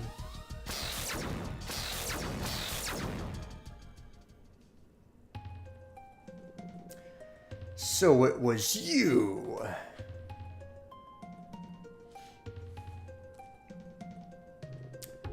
As resourceful as you are reckless, I see. Headmaster, Garl needs help. It feels better. Like anyone born in Mooncradle, a regular kid, what Garl needs is not to concern himself with the affairs of the Solstice Warriors. I'm really sorry, Headmaster. It was all my idea. Hey. Be thankful that the only cost of this lesson was an eye, young lad. As for the 2 of you, if you are so eager to receive training, I shall oblige. Follow me. Oh, cool, we get to get training, alright! Go wear an eye patch and stop being a little bitch, Garl. Make sure to treat the wound and soothe the poor kid. He's not the complaining type, but if the pain seems to return, please send for me. Understood, Headmaster. You will not see your friend for a very long time. If you have any parting words, speak them now. Aye. Can't he come and stay with us? How long is very long? Like a week? Ah, the eagerness of youth. It takes years to properly train Solstice warriors? Years? No way! But your friends have much to learn. I would suggest you use that time to reflect upon what happened today. With any luck, it will help you forget any ideas of getting involved with a burden that is not yours to bear. Guys, don't forget about me. Never. We'll train really hard. Maybe it won't take so long. That should have been 2 separate sentences.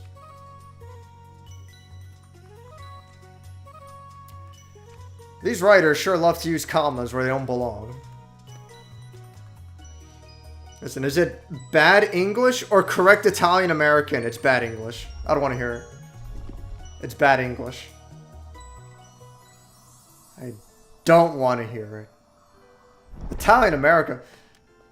Italy and America don't even exist in Final Fantasy VII, for fuck's sake. I hate you guys so much. Each of you is the worst. Welcome to Zenith Academy.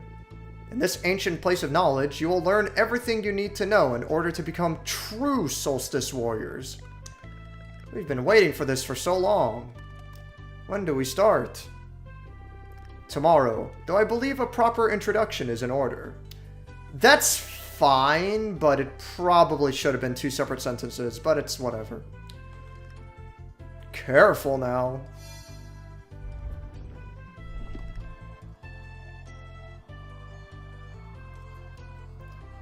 Losing an eye is just character development. I do find it funny, they seem to have gotten over, like, never seeing their friend for years again, pretty quickly. But I guess they're just kids, they don't really understand the implications. That's whatever. Welcome to the classroom in the sky. Whoa, it's beautiful.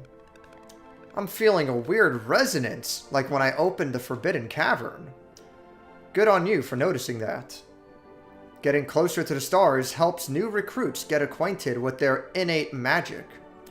It shows great promise that you were able to feel it before, and Zale too, from what Erlina told me. Oh, it was just a small burst. That should have had a comma. Should have been, oh, it was just a small, yeah, should have had a comma. Again, like, it's fine, but the grammar's not quite 100%. They have no idea how much potential they have. It is probably for the best. Now, in the many years you will spend at Zenith Academy, you will learn about the duties incumbent upon Solstice warriors, of the magic you are destined to wield, and the evils it is meant to cleanse. That actually does not need a comma. We'll learn how to fight. We'll learn how to fight too, right? It's fine. The way that's written is fine. It's whatever. Naturally. You will spend your days training and studying, but most importantly, sewing. Sewing? That sounds boring. This peace is what all true warriors strive for. I just wonder what Garl is up to. Screaming in pain from losing an eye.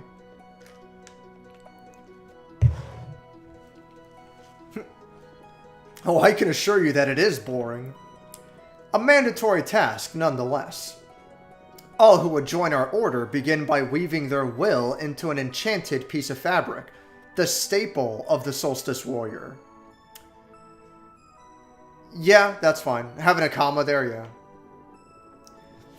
It is their most prized possession, guaranteeing light in the darkest places, and a measure of protection against the minions of the Fleshmancer. But first, you must learn your duties, train until you cannot feel your limbs, and then train some more. That should have been written differently.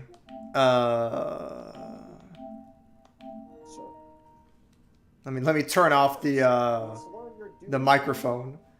Right, so it should have been, first you must learn your duties, Not a comma, but what is it? A semicolon, I think. Right, that should have been a semicolon. That's the kind of conjunction you would use there. Semicolons are used rarely, but that's the idea. But first, you must learn of your duties. Semicolon, new thought, but not enough of a new thought that it needs to be its own sentence. So it'd be semicolon. Train until you cannot feel your limbs, and then train some more. So it's implying that their duties... Yeah, the way that it's structured, it's meant to imply that their duties is now focused on training. But the way it's written now, it's as if you must learn of your duties, you must train until you can't feel your limbs, and then you must train some more.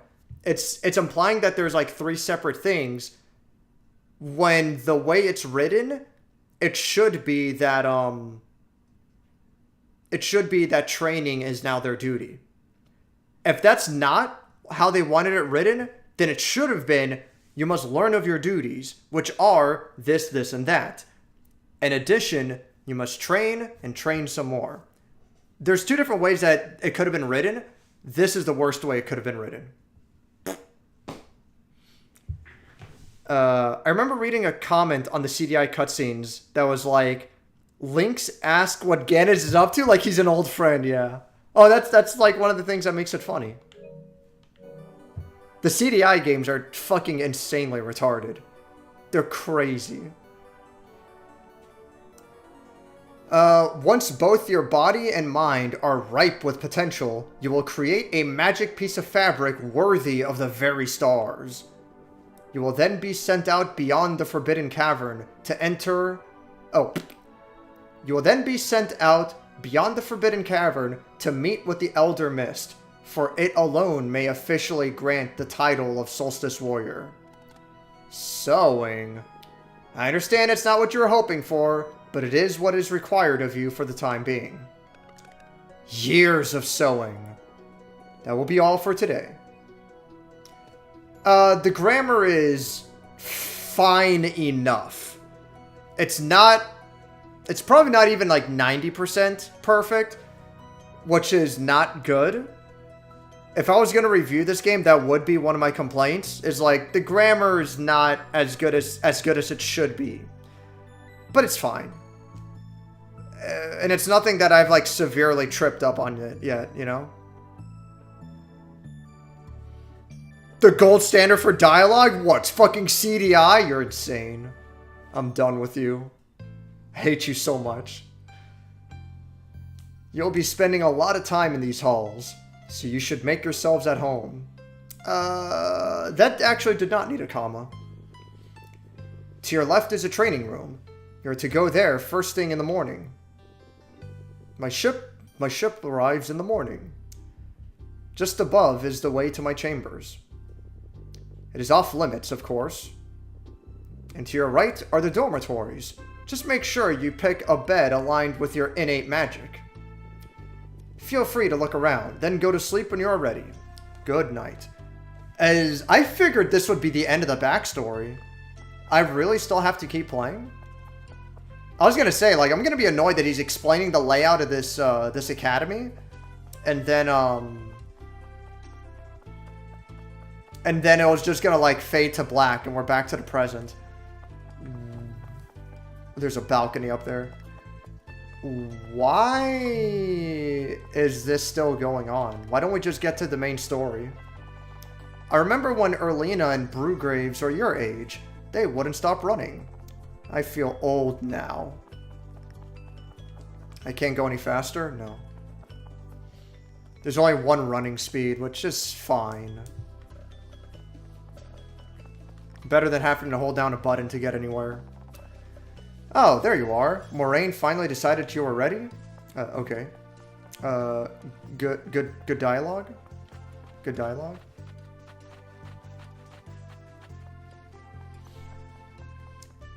I'm guessing this backdrop is used as a more in-depth tutorial?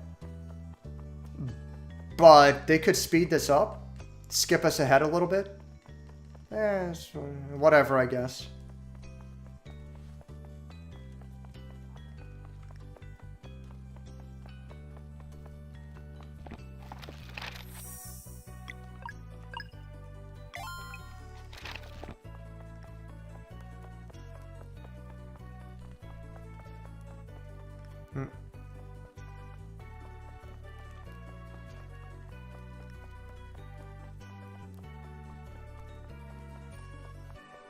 So I guess on the right side are the fire beds, and on the left side are the moon beds. Or the sun beds, rather. Okay. Sure, why not?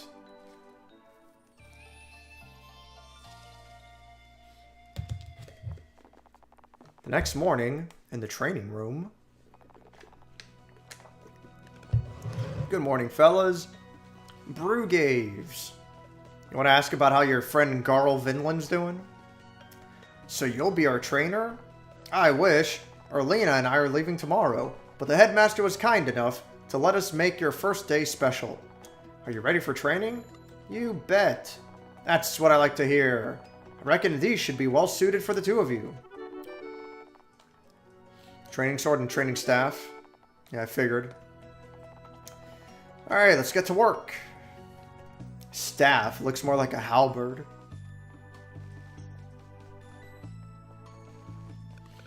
Huff, huff.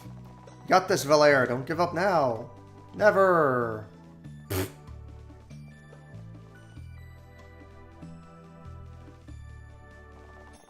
Come on, Zale, keep up.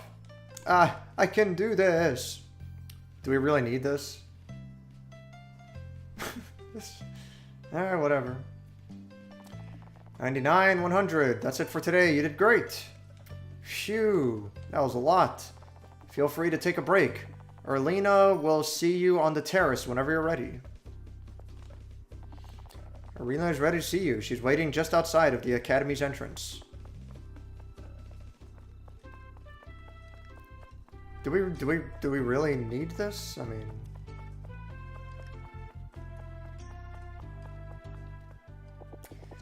Oh, there you are. Ready to learn magic?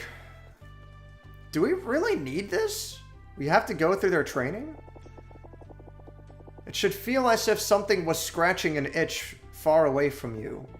You must focus on the sensation and compel it to come closer. I think it's working! Hey, you startled me. I almost had it. Now mine's gone too.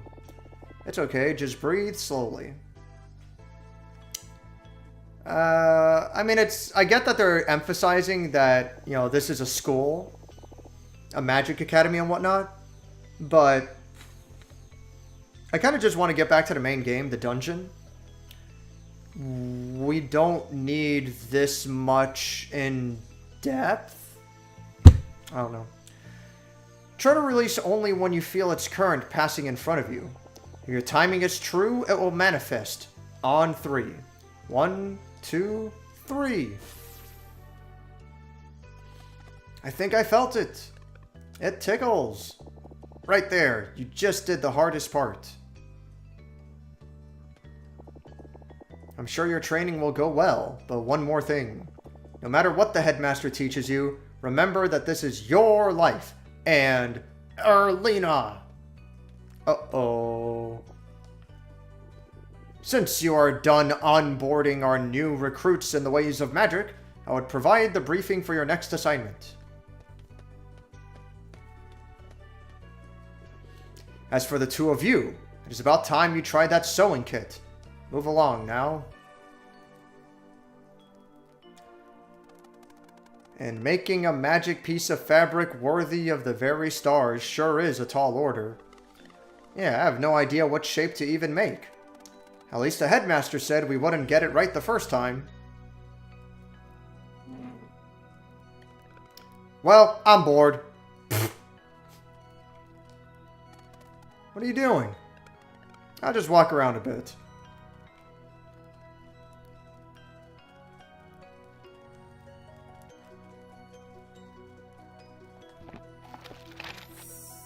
Just in case the game crashes. Always have a save point.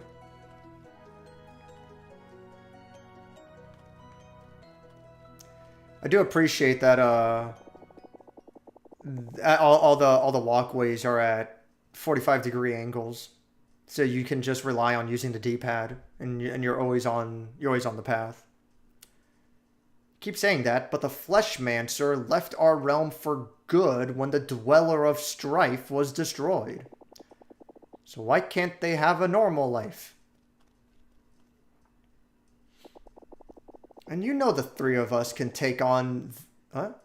And you know the three of us can take the one on Wraith Island. We don't need them. Prudence, Erlina. There's no telling what threats we may face in the future. Valere and Zale were brought to Mooncradle by the Great Eagle. It is not the place of the headmaster to question such things, and neither is it yours. That last sentence did not need a comma. So how much is enough? What about What about the twins? Brugaves. Do not judge a sacrifice you cannot begin to comprehend. This conversation is over! They will study here while you carry on with your investigation. On the first eclipse, after their training is complete, they will join us for the cleansing. Learn as much as you can until then. But let's just go, Brugaves.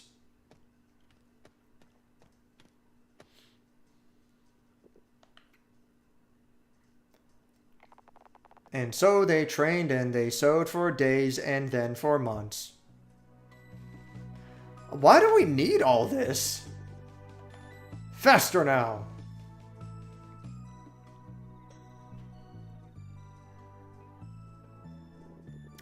Focus, and then release. That didn't need a comma. You could have had ellipses instead of a comma, but it didn't need a comma. And the longer a dweller is left to its devices, the stronger it gets. Why is there... There should be a space between the period and the capital T. What is happening?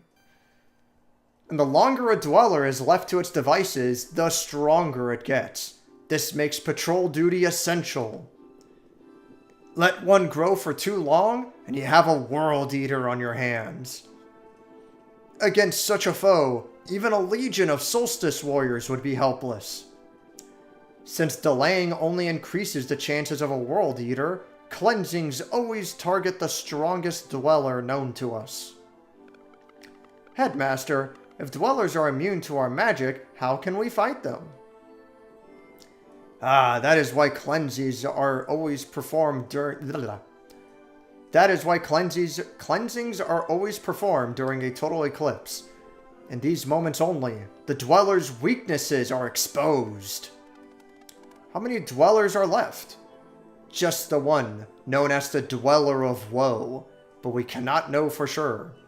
The Fleshmancer just may have planted other seeds of evil before leaving our world.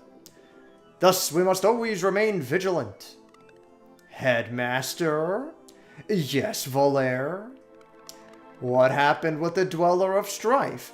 And who's Moira?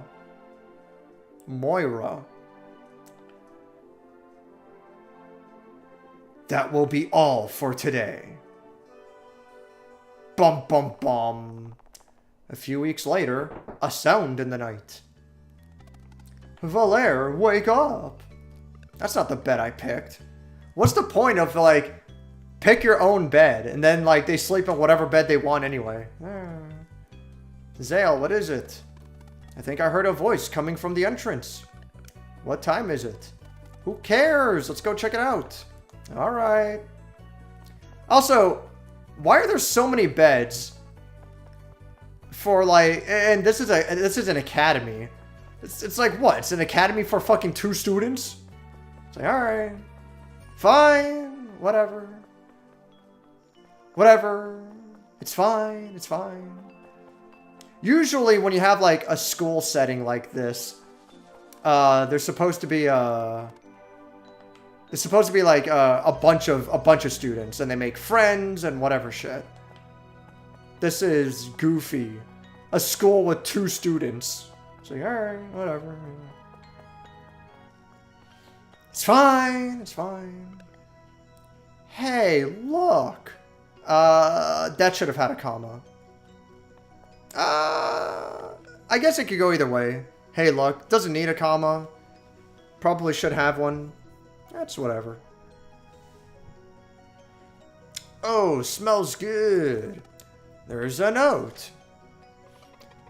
Oh, dear Valere and Zale. If you're reading this, probably means I got caught. I'm writing this as a failsafe, but I hope to see you in person. I made cookies filled with the celestial willow jam you liked. Aww.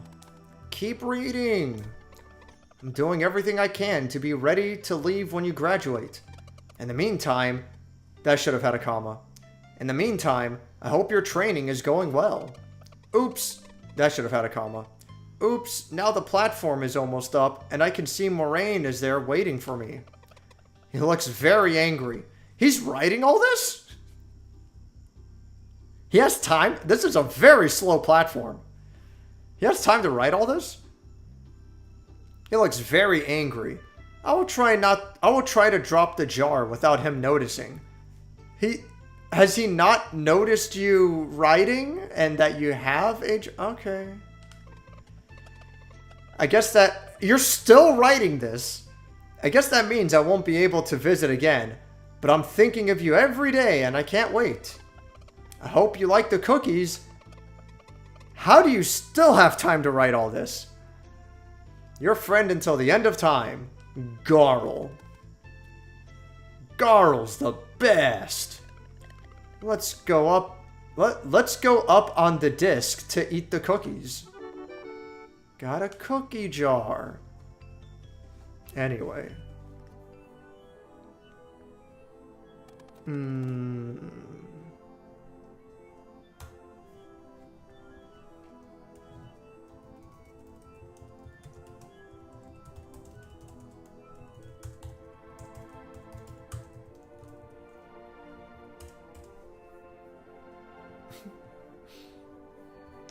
Sorry, I got caught up on something in a second.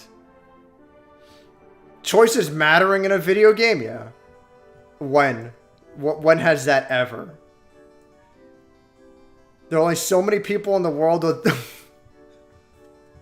That was good, yeah. There are only so many people in the world with blue hair and blue magic, yeah. Fair. Fair. My apologies. These cookies are amazing. Can't believe Garl was just here. I miss him so much. He seems well, at least, after what happened in the Forbidden Cavern. Knowing him, that should have a comma. Knowing him, I bet he smiled it away the next day. He lost his fucking eye! Haha, you're probably right. Can't let something like this ever happen again. We can't let something like this happen ever again. That's fine. You can write it either way. It's not a big deal. I wish Zyno was here. I'd like to get his opinion on this. Zyno, do you wish you had your eye? Do you just laugh it off that you don't have an eye anymore? He would probably say yes to both, but still, like, I don't know. Your friend got your eye punctured. You don't be like, oh, I'm sure he's just fine. At this rate, that should have a comma. At this rate, it feels like we'll never sow something good enough for the Elder Mist. It will happen. That should have a period. It will happen. We just have to keep on training hard. Yeah, this game has a lot of bad grammar. And so they trained and they sowed for years. Blah. They grew up. And then they trained and they sowed some more. Until one day.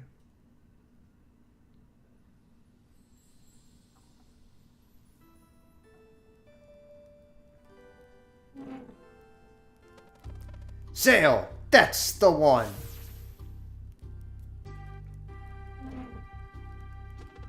I can feel it too. Hold on. That should have a period, but okay. All right, I think I got it too. Let's go see the headmaster.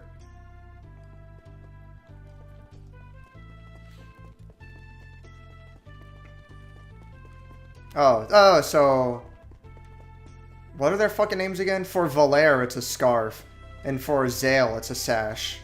Okay. I'm glad you're noticing this first silly thing in the story. What first silly? Oh, the fucking the eye thing? It's like, yeah, I don't know. I will say my big complaint now is this is a lot of basically inconsequential story even for a turn-based RPG. Even for a turn-based RPG that is meant to be story heavy, this is a lot of inconsequential story. And games like Omori also have quite a bit of inconsequential story, but I feel like they weave it into the gameplay a little more effectively. It still is a lot of dialogue, a lot of story in Omori, but I do feel like it's weaved into the gameplay more effectively. And the writing in Omori is fucking superb. I just fucking love Omori to death for its story and characters. I think it's insanely well written. But as far as like an overall package, in terms of like story, characters, gameplay, so on and so forth, overall package, I would say the best turn-based RPG I've ever played is probably Bug Fables. Yeah. I was thinking of like Parasite Eve, because Parasite Eve is really, really fucking good too. I think Bug Fables is the better game. Bug Fables is just remarkably fucking good. It takes a little while to get going in Bug Fables, but especially if you play on hard mode, you see where they're going early on enough.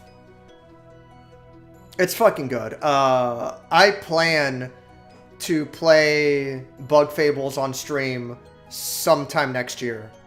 We'll see how that goes, but that's the plan. Headmaster, we think we're ready. Yeah, you can have a comma there. That's fine. No one makes a big deal about the eye. No, yeah, and that's kind of ridiculous. Yeah, a lot of this character building you could do during the main plot. Yes, 100% agree. We're taking too much time in backstory land, which I would argue is not something Omori does until the final chapter. Because, yeah, I've discussed it before. For gameplay purposes, Humphrey is basically the final boss of Omori. He's not really the final boss, but for general gameplay purposes, Humphrey is kind of the final boss of Omori. And then after that, the rest of the game, the final chapter, it's like 5 hours straight. 5 hours straight of just dialogue. Of just general exploration. No combat. Which is fucking wild. It's so crazy. Unless you count, like, the optional recycletist boss fight. Which I wouldn't really count. It's optional, and it's like, it's such a small little thing. It's not really much. But it is cool. It's a cool optional dungeon and whatever. But yeah, it's just fucking... It's so crazy. I think the pacing of Omori, overall, it's wonky here and there, but I think it's good enough. The writing, like, keeps it strong, and it's decent, until that last chapter. That last chapter, the pacing is just like, what is fucking happening? It's so crazy. But I feel like the story in Omori is so strong that once you're that deep into the game, you're like, I gotta see how this ends. I gotta see where this is going now. you know? Could have been done a little better. In particular, that part soon after Humphrey, where you're just swimming through this cavern, and it's giving you this really weird lore dump. I don't know. I feel like they could have gotten rid of that entirely. It's neat, it's cool, whatever, but I mean, whatever. I'm always fucking talking about Omori, whatever. Oh yeah, Metal Gear Solid 4 is a fantastic example. The ending cutscene of Metal Gear Solid 4, it's like, I don't know, what is it, like an hour and a half, 2 hours straight? Maybe it's not, maybe it's like an hour, I don't know, but it's basically like a straight up fucking short film for the ending of Metal Gear Solid 4. It goes on for so fucking long. You guys probably know. Let me know or look it up if you can. How long is the non-gameplay of Metal Gear Solid 4 after you land the finishing blow on Liquid Ocelot? You know, the final boss on top of the Outer Heaven tanker. After you land the final blow, how long is it just like pure cutscenes? Because it goes on for so fucking long, including the after the false credits, of course. Why yes, the tingling of magic in the air has been building up for a few weeks now. Congratulations. They finally have a dialogue box with 2 separate sentences. I never believed it. I never believed that they could do it. Congratulations. Moving forward, well, there should be a comma there. There should be a comma. Moving forward, there will be no more sewing. No, okay, moving forward, there'll be no more sewing. They probably don't need a comma there. It's fine. I'm sorry that I'm being so asinine over the grammar. I'm just doing it because Default wanted me to look into it with more scrutiny. Which is fair. You know, like, if you're gonna have a story-based game, they better have the grammar on point. And the grammar's not quite. It's like 80% there. The first video I can see is an hour, yeah, like just under an hour and a half. That's fucking wild. Yeah, no, I think Omori is literally, after you beat Humphrey, it's like 4 hours straight, maybe 5 hours straight of just dialogue. And like, you know, you go back to Faraway Town and you're exploring, you're walking around, you're doing optional side quests and stuff as well if you want. If you don't want to, that'll cut it down by another hour, you know. But yeah, there's no combat. There's no more combat. It's just dialogue. Which is pretty crazy. I would argue that they just barely make it work. But I do think, I don't know. Maybe they could have figured something out like that, but the thing is, the story that they wanted to tell with Omori is, from that moment onwards, it's harder to justify having a party. They could have done it. It's totally doable.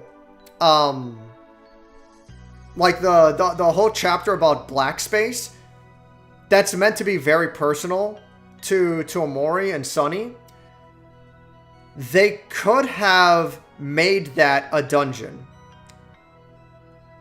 But I get what Omocat was going for. She wanted to be like really fucking artsy with that part, you know? Basically doing her version of Yume Nikki, right?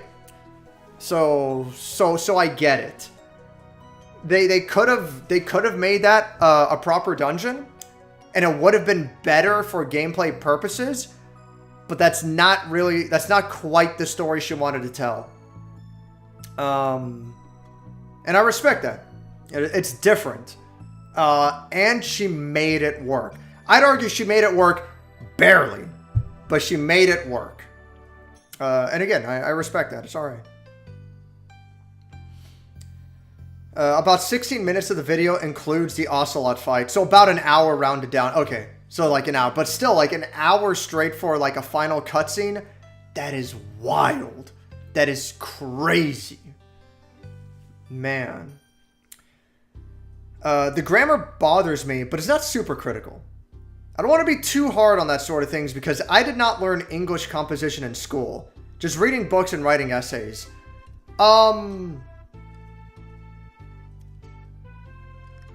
Yeah, English composition can be a difficult thing to teach because the rules aren't always super clear.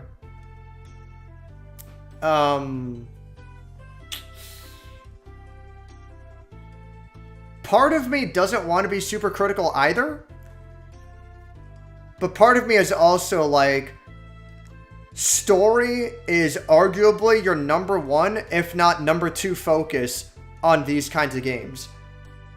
So if your story isn't like fucking 100%, I don't know. Everyone's going to have mistakes. Everyone's going to have errors. But if your story's not like 95, 90% like error free, then you gotta go over this shit with a fucking fine tooth comb, you know? You really gotta pore over it and get every fucking error out of there. I've seen enough errors at this point that I feel like the writer and or editor does not have a perfect grasp on English grammar. Which is a shame. Because you look at something like Omori, I don't know. Like, I've played through that game from beginning to end, like, fucking 7 to 10 times, you know? I don't recall any moment, and if there were there, and if I did point it out, it must have been, like, the rare instance, but I don't recall any moments that, like, the grammar was just wrong, or that the spelling was wrong, you know? It was, like, nothing. Same with Bug Fables. Like, the writing, it was just good. The writing was just correct. And that's the end of it, you know? This game, like, the first chapter, so many moments, that should have had a period. That should have had a comma. That should not have had a comma. That one sentence should have had a semicolon. So on, you know, and, like, it just keeps happening. So that's fair. I can look past that if the story itself is fine. So far, the story itself has taken too fucking long to get to the point.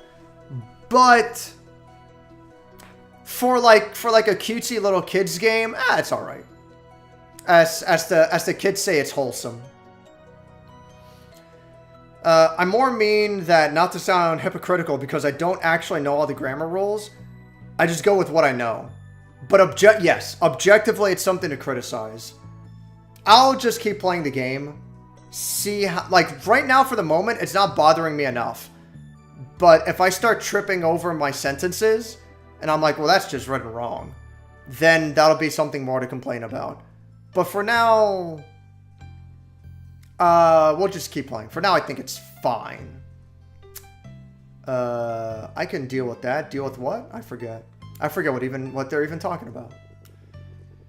It will soon be time for you to leave on your journey to meet the Elder Mist.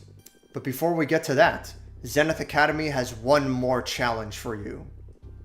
Oh, our visitors just arrived. Perfect timing. My, you've both grown pretty strong. Hey, it's good to see you. Erlina and Brugaves are here to help you review the basics of combat.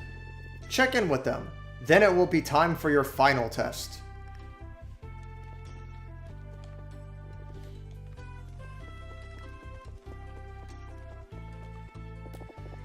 Ready to go through the basics of magic? No need. Damage types and MP management are the key to survival. I strongly recommend getting a rundown. Okay, fine. When enemies prepare spells, you must do everything you can to prevent them. If you follow your senses, you can try dealing damage of the types that will break their concentration. Simpler spells will only demand normal attacks. Valera can do blunt damage, and Zale has slicing. Let's see you break this one. So, 2 slicing and 2 blunt, I guess is the idea.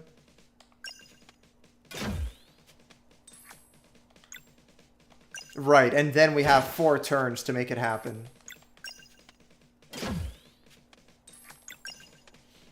I remember this more or less from the demo. So that's like...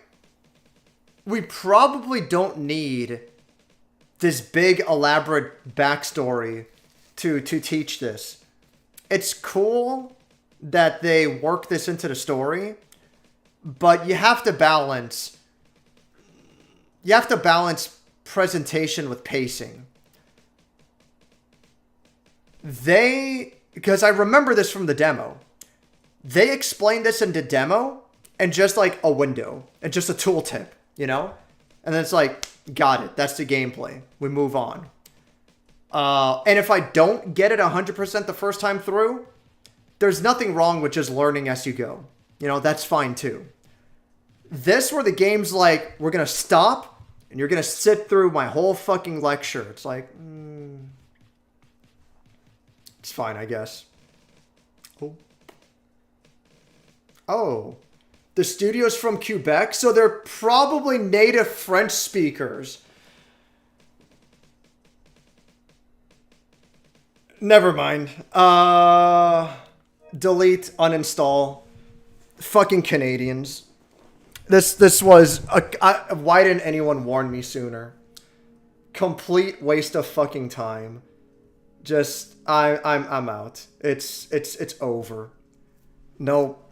Stream's dumb. I'm never playing video games ever again. God fucking damn it. Should have known better. I'm just kidding. That actually explains a lot. I really did not know that. That actually explains a lot.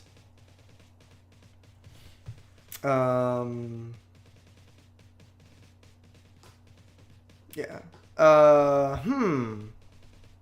Now it makes sense. That becomes an interesting point. Because I don't like to excuse games like Final Fantasy VII and Earthbound as well. Earthbound has quite a few typos. Earthbound's not the best written game. I like the story in Earthbound, I like the characters, I like the setting and presentation and so on, but Earthbound's not the best written game. And clearly it's not the best written game because it's a Japanese game that has a rougher translation. Similar case with Final Fantasy VII. Which is funny in Final Fantasy VII's case because from what I understand, Final Fantasy V and VI, like some of the older Squaresoft, because I was before Square Enix, some of the older Squaresoft games, if I'm not mistaken, 5 and 6, and I know from experience, Chrono Trigger have a fantastic Japanese translation. It's super well written. The characters have punchy dialogue. The grammar mistakes are just not there. Like, it's just good. And the guy who was in charge of that, Ted Woolsey, he left Squaresoft after Chrono Trigger. And then their next game was Final Fantasy VII. And the difference in writing is just fucking night and day. But then after Final Fantasy VII, Final Fantasy VIII and IX, the writing in those games were just fine. It's just, and like Final Fantasy VII stands out so much for that in particular. Where the writing is like, it's like a fucking speed bump in the road. It's like, what the fuck happened? It's like, well, why is it like this now? Yeah, no, it's an interesting point. So like, I never want to excuse those cases, but those are the reasons. But then it becomes a double reason. It becomes doubly so, right? Not only is this not an English native game, but on top of that, it's clearly a smaller budget game. Now it makes even more sense why the grammar's not quite on point, right? Is it fair to criticize the game for that? Objectively, yes. Because it is what it is. You know? I don't care if I don't care if World of Horror was coded by a guy with no legs and only one arm. At the end of the day, the game keeps deleting my save file. That's a fucking problem, you know? It's impressive that he coded the game with one fucking arm, but at the end of the day, you know. Yeah, I think it's still fair to be critical of it. Just go into it with the understanding that, you know, this is the case. And then default saying hire a good localizer. Obviously, you're not wrong. Obviously. I get that. But how would you know, right? It's cool that... I mean, I always keep bringing up Omori. Whatever. It's cool that Omori got an official Japanese translation, but I have no idea if it's any good. I assume it's decent, because Omori has something of a following in Japan. And it was a game that was made in America. So I assume it's good, but I have no fucking clue. I can't know. I don't know. With these developers, like, they can only know so much about hiring an English localizer. Like, they don't fucking know, you know? Yeah, I know. It's hard. It's hard. I'll certainly be a lot less critical going forward knowing that, but I'm going to stop making a big deal about it going forward. Unless it's like something like really egregious. Then it's like, what the fuck? But anyway. Just like that. Now, some spells will also demand magic to break. You can control your projectiles now. That tripped me up because the previous dialogue box, I'm like, I don't know if that needed a comma. And then they use it again in a similar way, and it's like, I don't know, it's throwing me off. It's fine, though. It's not a big deal. You can control your projectiles now, so let's give it a shot. Zale for the sun and Valere for the moon. That second sentence did not need a comma, but whatever. Okay. Oh, press X to deflect.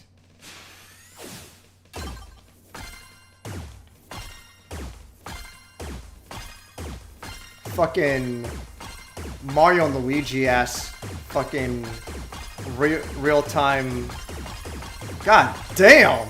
That was a bit much. Hold X for power.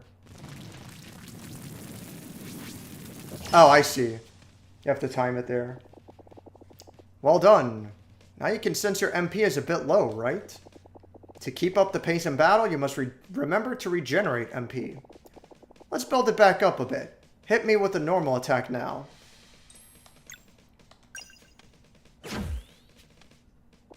Did you feel that? Just got some MP back by attacking. In battle, awareness leads to victory. You must pace your spells with normal attacks to avoid ending up in a dire situation with no MP available to get out of it. Right. And on the flip side, you should not hesitate to use spells when MP abounds. For a regular... Huh? And on the flip side, you should not hesitate to use spells when MP abounds. For a regular attack on a full bar is a waste of regeneration. I get it. this is something that doesn't actually need to be explained. Like, normal people can figure this out on their own, but okay. You get your playtesters in that language. Talk to someone on your team through a translator. We need to get you on a soundboard that just says egregious for you. Is it egregious or egregious? It's egregious, isn't it? Yeah, whatever. But yeah, default. In that situation, normally you would want playtesters in your own language. Because you're the one coding the game. So if you're French, you want French playtesters. That's going to make communication a lot better. You're not going to want, well, let's get a handful of playtesters that are Japanese. Let's get a handful that are English. Let's get a handful that are German. And it's like, well, where does it fucking end, you know? Get a handful, especially for a smaller budget like this, get a handful of playtesters that's your language and hope for the best. You're not going to get it perfect. I always talk about how balance is the key. Balance and budget, sadly, is just as important. That being said, egregious. Yeah, egregious. That being said, I can understand the market that of all the languages, English is the number one. It just is what it is. Even in other countries where English is not the number one language, there's a good chance that English is probably the number two language. And you can almost argue, for this game, for example, you could almost argue you can get away with the only languages being French and English, and you'll still be fine. But yeah, like, I don't know. I don't know what to tell you. I'll acknowledge you in a second, Silverback, sorry. Right. But when you finish the game and have an English localization, you get them to play the game once and tell you where the errors were. I get what you're saying. The only answer I have for you is like, they already put this much time into the game. The game is close enough to being good enough, and they're shipping it out, you know? I think the way I see it is like, let's play through the game. We see grammar mistakes every now and then. Maybe a little more than every now and then, but not enough to make the game illegible, right? I can still get through the story perfectly fine. So now we have a choice. We either delay the release of the game by another month or two in order to comb through all the dialogue, fix all the issues, and then play test the game another full run. And not just, play test it once, but have a handful of people play through the whole game one time, right? And try to do all these goofy things, because you know as well as I do, we don't code games, but we have an understanding that you change one minor little fucking thing in the code, and unintentionally it fucking breaks this one unrelated thing for no fucking reason. That's just the way it is. It fucking sucks. When you have a game that just fucking runs, and then someone tells you down the line is like, hey, you're not supposed to have a comma here. At that point, even I might be like, you know what? Fuck it. It's time to ship. There's fucking always gonna be something that's not perfect about the game. Is it 80% functioning? Is there nothing massive that's stopping me from playing the game? At that point, it's fuck it, I don't like it, but I can understand that mentality. It will still be a point of criticism, but I won't hate the game because of it,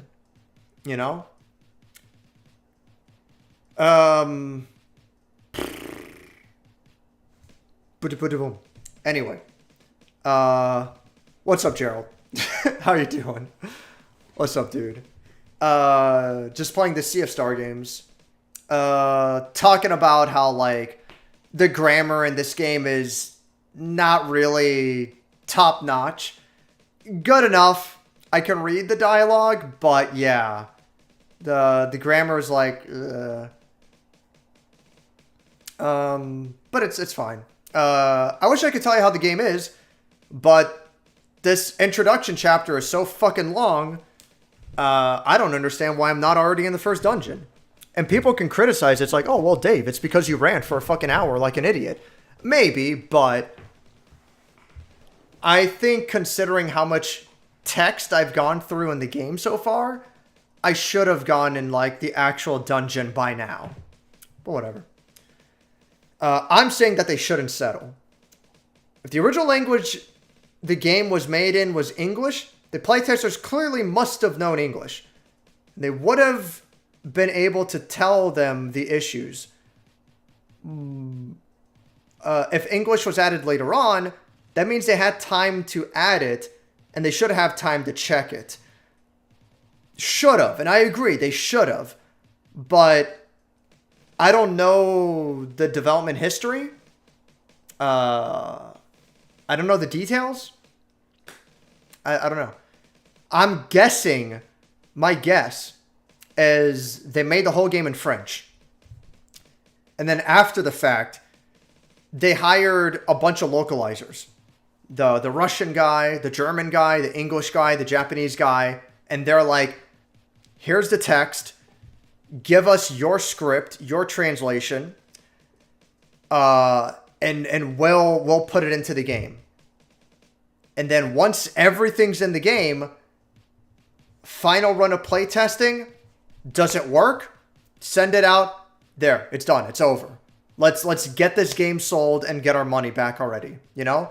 That's my assumption. That's the way I look at it. And if that's how it happened, obviously I'm not necessarily happy about it, but I am a lot more understanding. I'm a lot more sympathetic when that's the case. As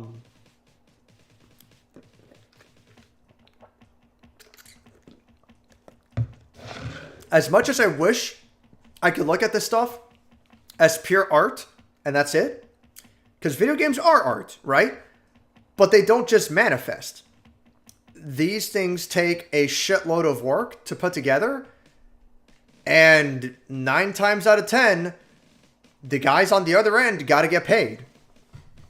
And again, it can mean a difference of, like, either we ship it now or we delay it 1, 2, 3, 4 months to make sure that it's perfect. And then after 4 months, I think we got it perfect. And then someone else comes along and is like, actually, this is wrong. And it's like, no matter what, you're going to have that. No matter what. You're never going to get something 100% true perfect. No matter what. So, either you're going to refine a piece of art forever, or you're going to ship it good enough, let's work on the next game. Or whatever you want to do in life after that. I understand the need to put the pen down and be like, it's finished. We're moving on. Again, I don't necessarily like it, but I understand that you got to move on sometimes. Yeah, I don't know. I get where you're coming from too. I want to criticize it more harshly because I want everything to be perfect, but that is what it is. It's fine. The key is to experiment. Keep on varying your actions and find the rhythm appropriate for each battle. One last thing. All battle actions, lock breaking especially, build your combo energy. When you have enough, you can spend combo points to perform powerful actions. Combos cost no MP and are lost after battle, so you should never hesitate to use them. Moraine told me that you came up with your first combo attack. Show it to me. Oh, right. So this one requires 1 combo point. You can have a total of 3. Okay. Each regenerate 3 MP. Both of them is blunt. Alright. That's the idea. Okay. Yeah, you're strong, alright. Keep an eye out in your adventures. Yeah, that's wrong. That's wrong grammar. That should have been a semicolon. If you're gonna blame anyone, you blame the English localizer, but where the fuck is he? It's whatever. God damn. To me, it makes them sound lazy. It's one thing to polish every last crack. It's one thing to get the basic grammar down. Even patch it later if they want. It would be nice if they patch it later. Yeah, like 1.6 million in Canadian. That's a lot. Over 1.5 million.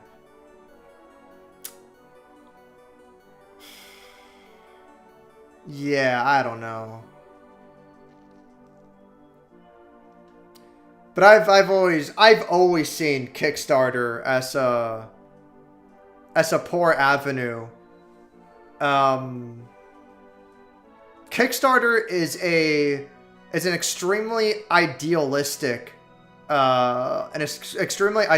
approach.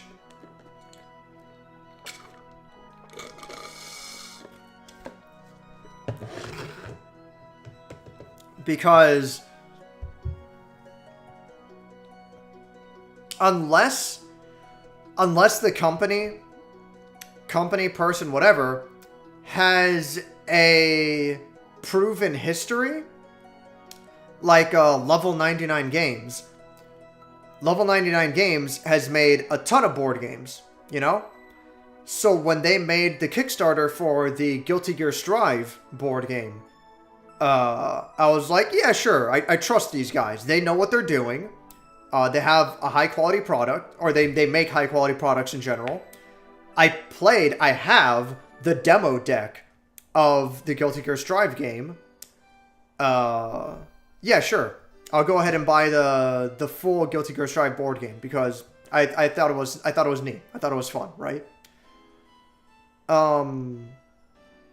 But then you have people that are literal fucking nobodies. They're like, yeah, I'm gonna make a video game. I just need a good enough budget. And it's shit like that where you have like Amori took almost 10 years to make and went through fucking development hell because obviously the people behind that game had no fucking clue what the hell they were doing. It's honestly a fucking miracle that Amori turned out as good as it is. It should have been a fucking dumpster fire. It had one of the worst fucking developments for a video game fucking ever. That's crazy that this game had 1.5 million in Canadian. Did Bug Fables had a fucking Kickstarter? Because that's a fucking another one.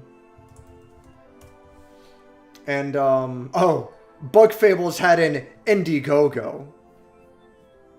And that's crazy, dude. That is wild. Bug Fables is like in my top 5 most favorite games of all time. It only had a budget of just under 25,000. Like nothing. 25,000 is fucking nothing, dude. That is wild. That is fucking crazy. This game had 1.5 million. Makes no fucking sense. Amori's Kickstarter, just for shuts and giggles, a budget of 200,000. Surprisingly high, but like compared to like most projects, like that's still fairly low. I don't know. 1.5 million. That is madness to me. That is crazy. I don't even know what to say. Keep an eye out on your adventures. You're bound to come across scrolls that will teach you more combos. Good luck with the exam. I'm sure you'll do great. Want to review combat basics? What if I say no need? Timing your hits and blocks is important. Are you sure you don't want to review this? Okay, fine. Let's get started. Just attack me now in any order. Party members can use their turn in the order of your choice, but they can only act once per round. When all your party members are on cooldown, the round resets and they all become available again. That's actually kind of neat.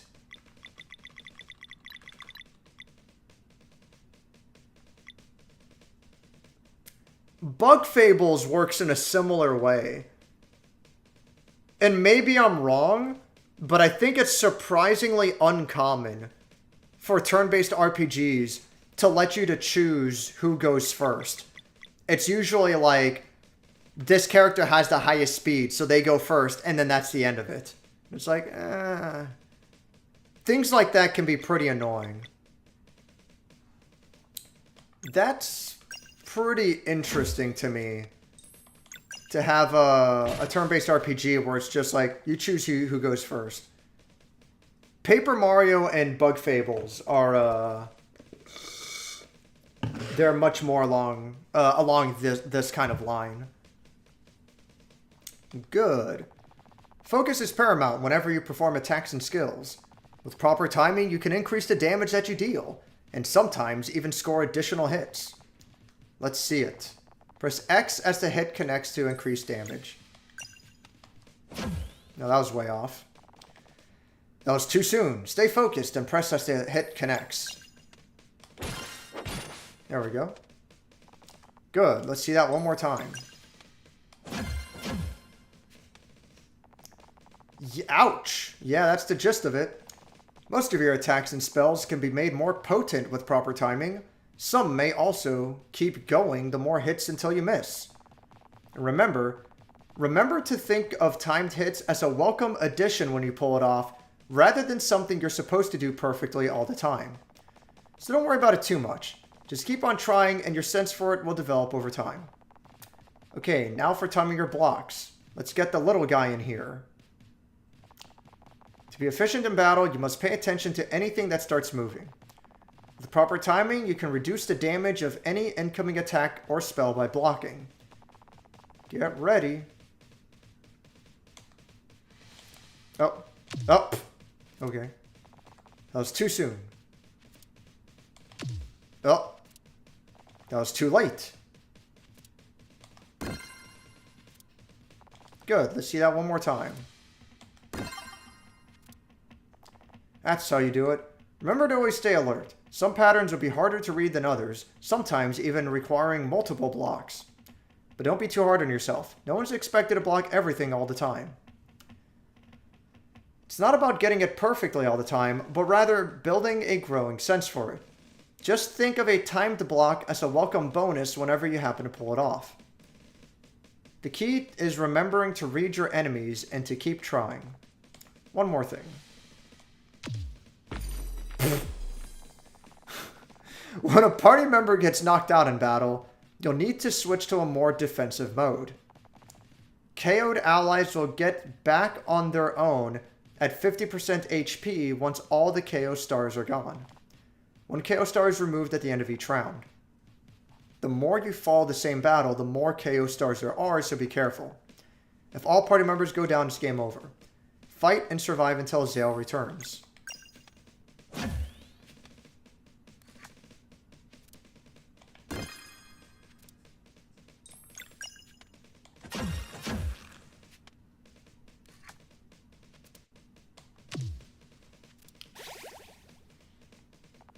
And there you have it. Good work today. I'm sure the exam will be a breeze. Yeah, like, we don't need this. This tutorial is way more in-depth than it needs to be. Moraine will see you to the final test. I'm sure you'll do great. Oh. Are you ready for the final test yet? Let us begin.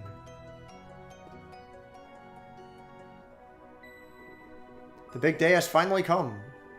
Over the years, Zenith Academy has tested you in many ways. It will now test you one last time. Have you prepared your vows? Yes, Headmaster. Then speak them now. You go first, Zale. Okay. That should have had a comma. Ahem. So that I may use my agility to cleanse this world and protect my companions, I will enter the world as a blade dancer. I choose the curved blade as it will not hinder my speed or reflexes. Welcome, Blade Dancer. Come on, Valere. That should have had a comma, whatever. Come on, Valere. I did it, now it's your turn. That should have had 2 commas. Ahem. So that I may use my strength to inspire hope and eradicate evil, I will become a battle monk. I choose the staff, for it won't break no matter how hard I strike. Welcome, battle monk. Today, you must demonstrate mastery of everything Zenith Academy has taught you. Your final challenge awaits below. Why'd you come up here for? Oh. Oh, before I forget, here's a little something to keep your health full. Now, with faith in your abilities and purpose in your actions, take the leap. And return as the new recruits of our order. Oh. I'm ready, Valere. Let's... Oof, excuse me. Let's go for it. God damn. Thank God they don't fucking miss. Holy shit.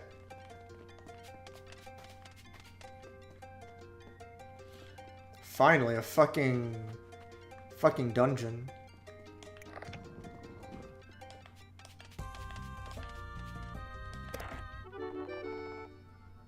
Found an ornate stone.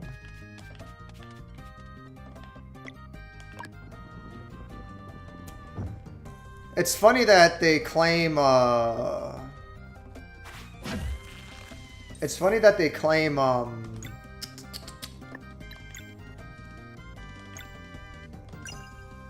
Chrono Trigger as the main inspiration. And I get it, obviously. But,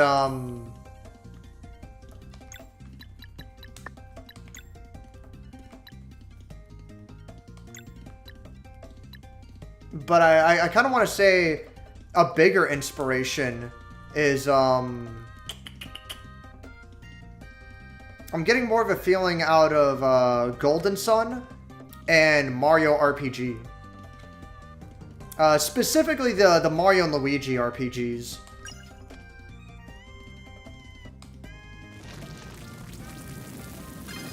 Nice. I'm not spoiling the experience for you.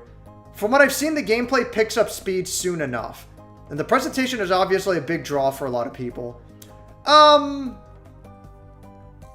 wouldn't say that you're, I wouldn't say that you're spoiling the experience for me, so to speak. Because I like having these kinds of discussions. And I think they are fair criticisms to have. So no, I wouldn't say that you're spoiling the experience for me. You're fine, dude. Don't concern yourself about that. And you know we're good friends. Like that's not anything to worry about in the slightest.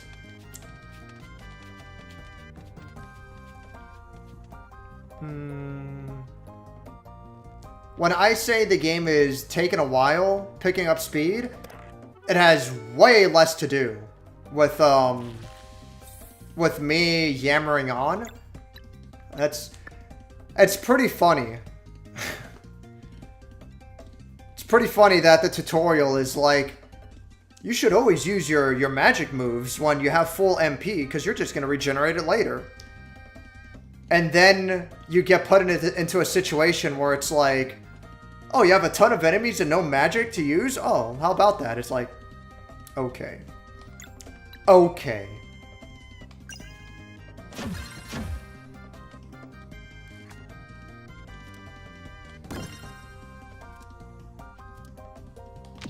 Goddamn. Really have to focus for the timed hits, surprisingly. They're kind of tough to pull off. God damn it.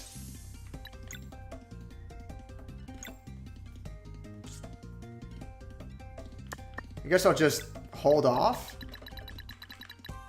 Yeah, fuck it.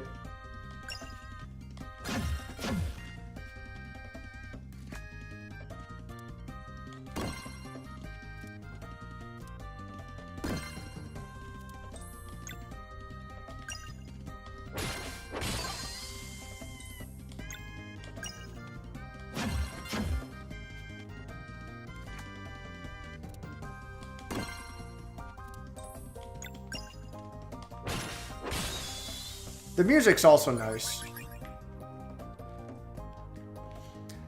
Obviously, the big inspiration with Chrono Trigger is, oh, you can do team attacks. Oh, you don't go to a separate screen for the battles. The battles take place on the field. And it's like, okay, I guess, but whatever. What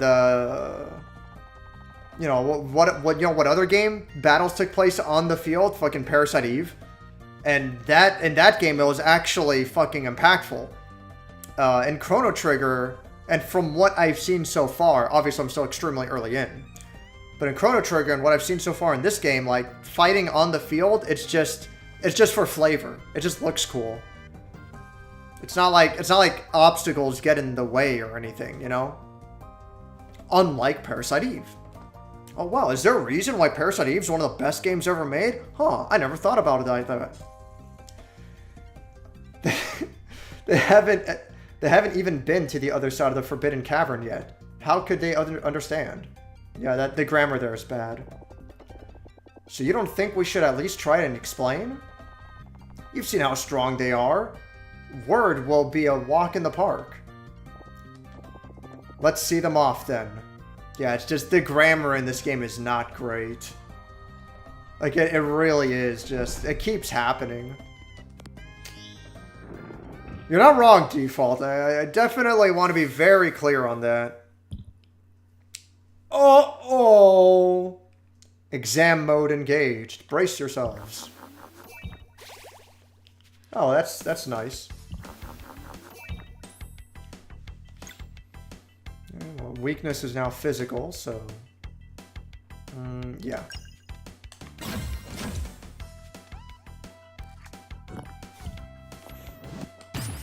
Damn. Okay. Weakness is now sun. Well, that's convenient. The actual inspiration for Chrono Trigger is more related to the story. Really? And it's much later on in the game. Okay.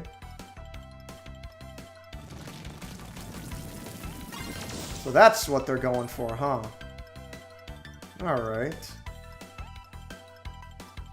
I'll hold off. Until he becomes vulnerable to the moon.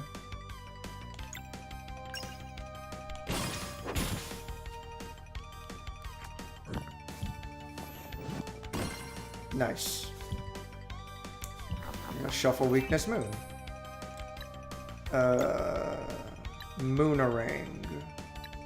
Sure.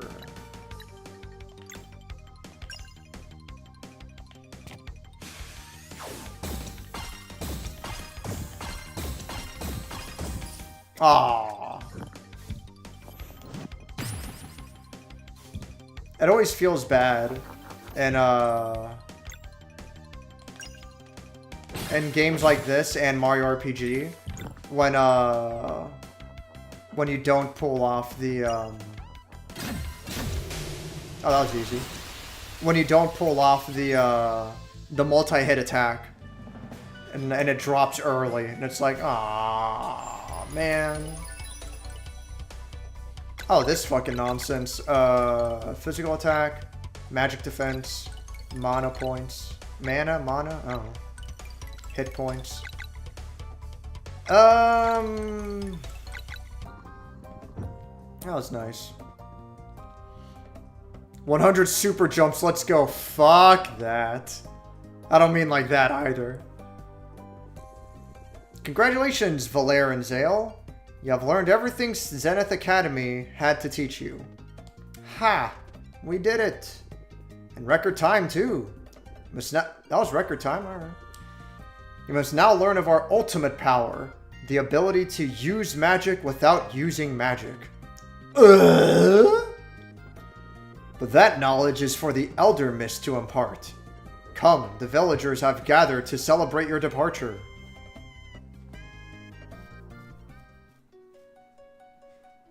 Where's Garl? It is on special days such as this one that the citizens of Mooncradle are reminded of the importance of their duties. Where's Garl? I don't see him. Many years ago, Valere and Zale were delivered to us by the Great Eagle. Deliveries on 2 solstices in a row to boot. A very rare occurrence. Oh, I remember. Gran was so happy to get to meet 2 more before she passed. I miss Gran. All of you have come together to nurture and protect them, just like your ancestors have done for so many children of the solstice before. Valere and Zale, step forward so that the good people of Mooncradle might gaze upon those who will soon join the ranks of the solstice warriors. This parading is ridiculous. Oh, let the villagers have their fun. It's all they get. So you're okay with this now? You know I'm not. Now cheer with me as we send these young heroes out across the Forbidden Cavern to meet the Elder Mist. Hooray! To the gate! What do we do? I want to see Garl before leaving. I guess we have to play along for now. Fingers crossed that we can come back after meeting the Elder Mist. Fingers and toes. I want to see Garl's missing eye. Valere, Zale, you must undertake this journey on your own now. You will not fail, Headmaster. Go now, through the Forbidden Cavern and atop the mountain trail, to seek audience with the Elder Mist. Learn how to use magic without using magic, and then you shall enter the world as true solstice warriors. May Luana's might protect you. May Solin's light guide you. Here, this should keep you fed for a little bit. Obtain 3 more tomato clubs. And if your adventure feels a little tough, you could take a look at these. Got the Amulet of Storytelling. Got Sequent Flare. Just received your first 2 relics. Find them in the relics section of the game menu.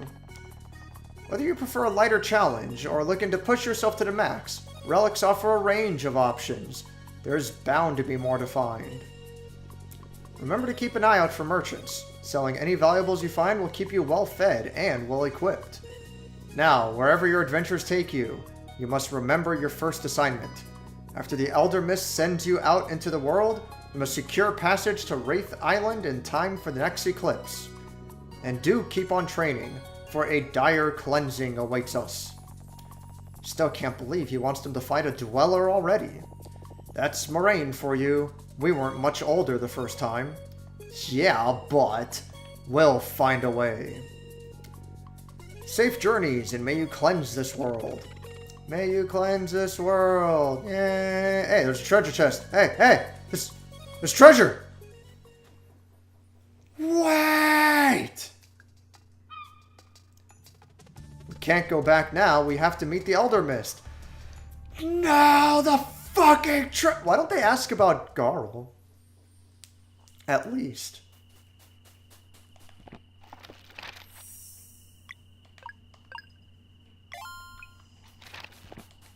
I'm surprised the story still hasn't just skipped the player ahead to where we left off. Sure feels easier now. This time we make it through. Uh-huh. Oh, stream dropped for a second? Good grief, this introduction took like an hour and a half. Yeah, but I mean, to be fair, that's mostly my fault. That's me stopping a lot, you know. Think they would ask about their supposed bestest friend ever. Yeah, I really don't. I don't know. Whatever. It's not the most well-told story. I mean, you know. Don't get me wrong, I'm with you on that. We'll see how it continues. But, whatever. Okay. That fucking... This guy's having the time of his fucking life. Just going wild. Dropped like a bad habit. The hell? Let me get more soda.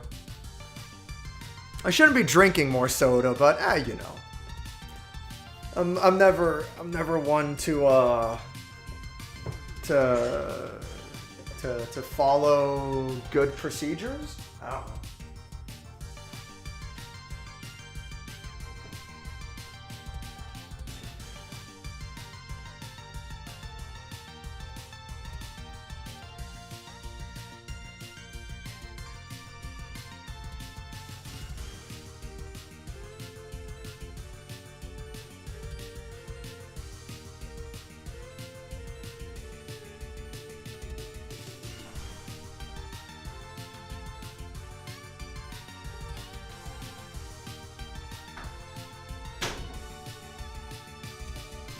Alright, so I assume that now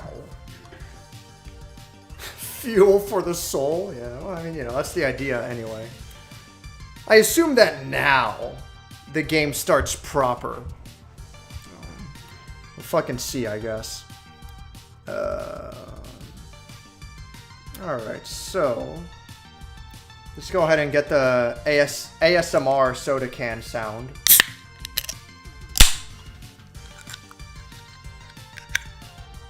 Get that out of the way for goofy reasons. And funny enough, this Taco Bell cup is not from today. It's from yesterday. I just didn't drink the soda from Taco Bell yesterday, so it's fine. More ASMR sounds. Fuck it.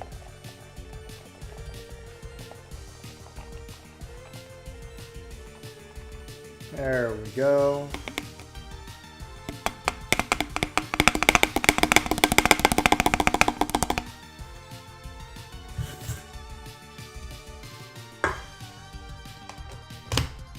At least the music is nice. It's actually pretty good combat music. Let's see here. So...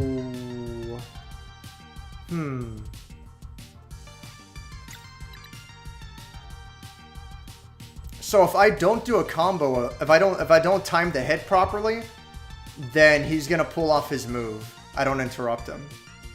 I guess that's the idea.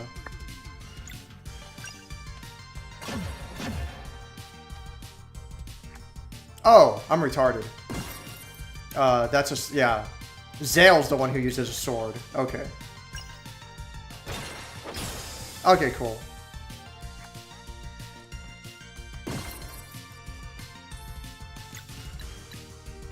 Alright, well. If I time my hits properly, I don't really need to use magic.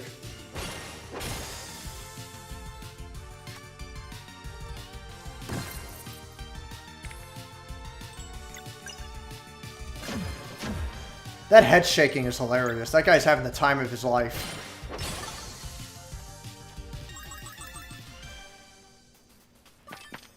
That's kind of cute. That's a neat way to have items after a battle.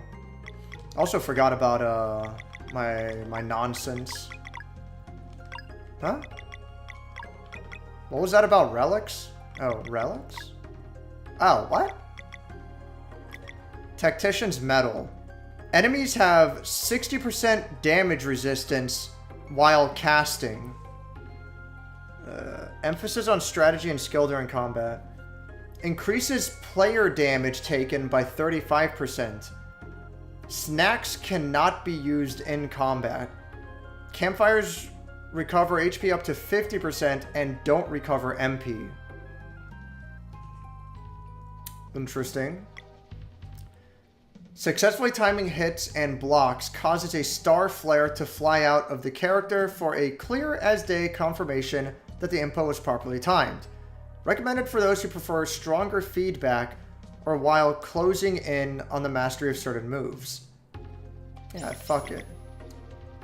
Max HP, plus 100%, and auto heal after combat.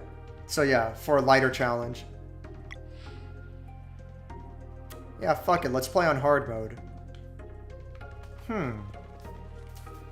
Interesting.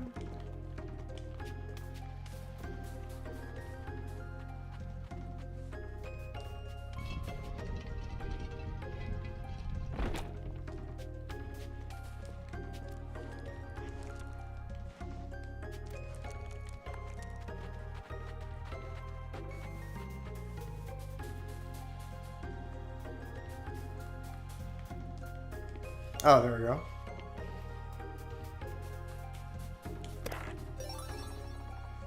Found an adventurer's vest.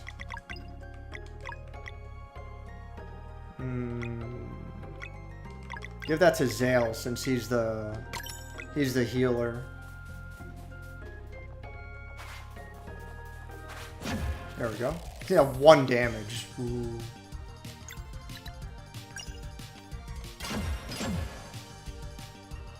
Okay.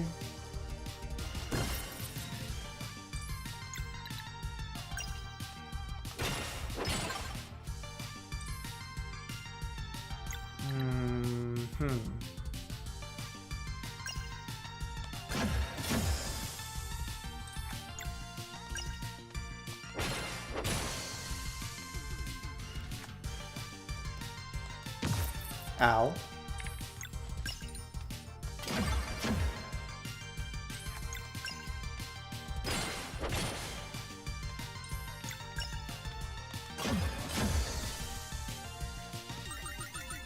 Alright. Let's hope hard mode and well thought out mode are synonymous, yeah. Of course. If it becomes way too much of a hassle, then I just turn hard mode off, fuck it. But it does sound pretty neat how they're attempting to go about balancing it. Blah, blah, blah. Maybe the key is in that chest up ahead.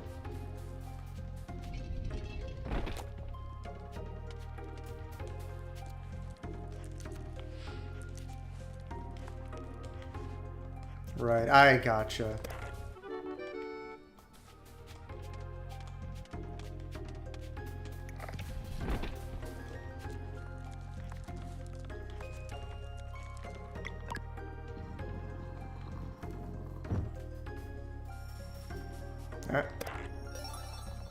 Mushroom soup.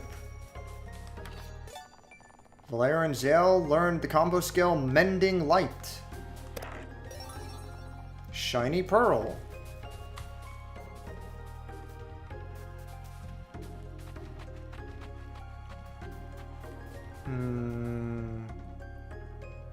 Oh, okay.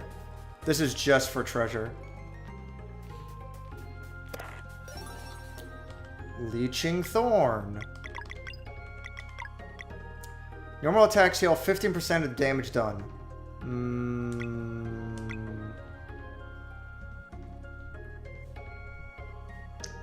Sure. Give that to Zale.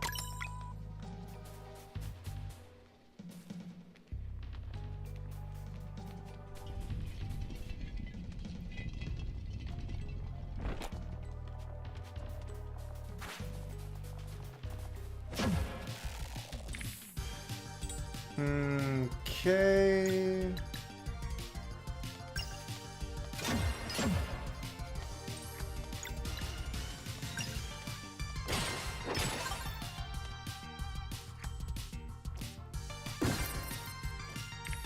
Damn. I'm actually taking a little bit of damage here.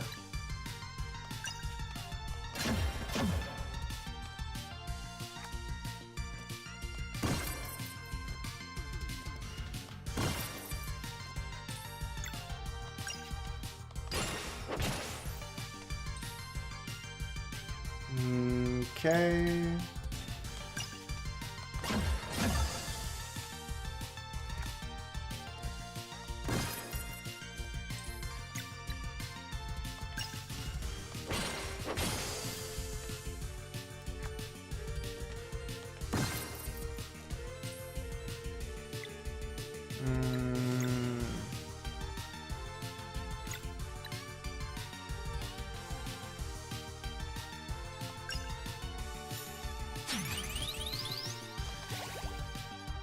can't tell if I was supposed to time that or not.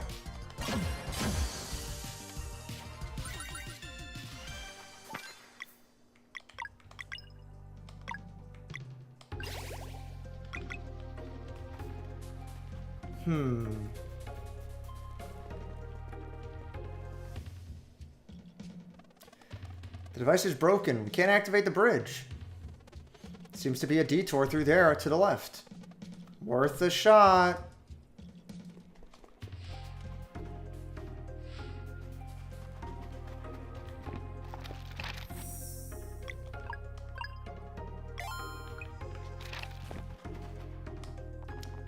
The campfire feels cozy and warm.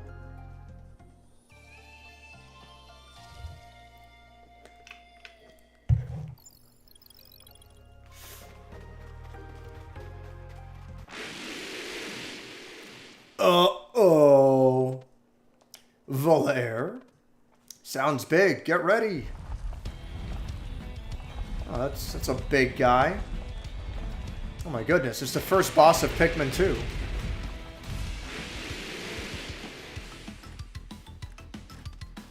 Is this guy gonna roll side to side?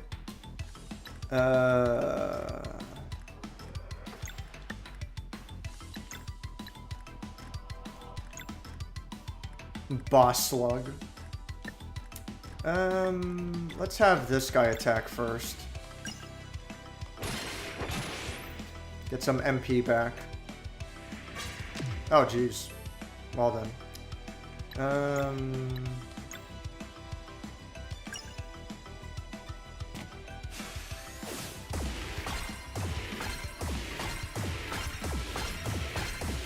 Oh, come on. God damn it.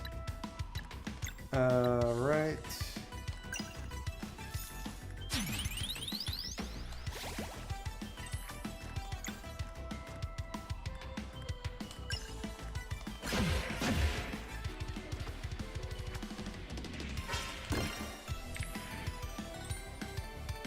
Okay.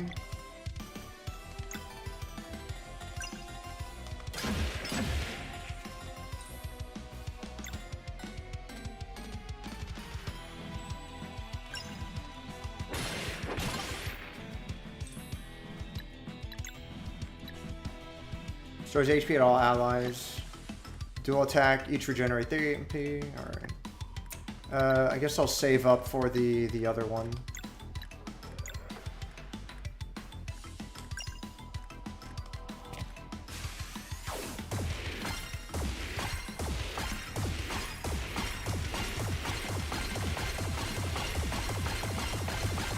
Nice.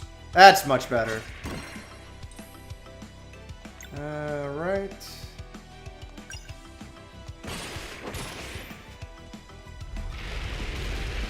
The fuck? Alright. Well, that's stupid. Oh, we have to do a combo attack. Gotcha. Yeah. We have to do a combo attack to interrupt this.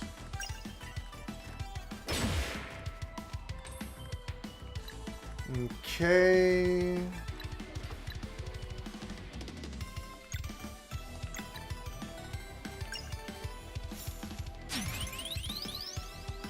There we go. Okay, so that does have a timing to it.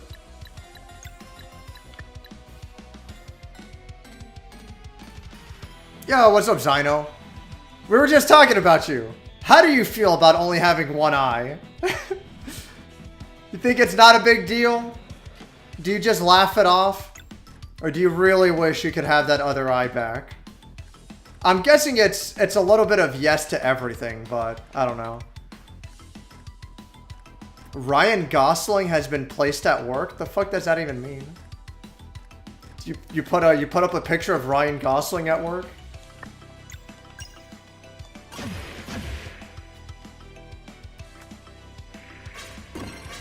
Oh, god damn it. I didn't expect that. Alright. Damn it.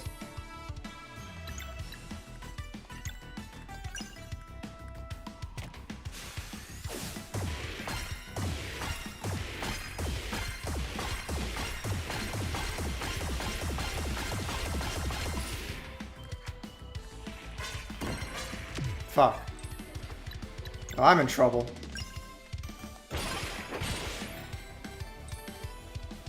I'm in big trouble.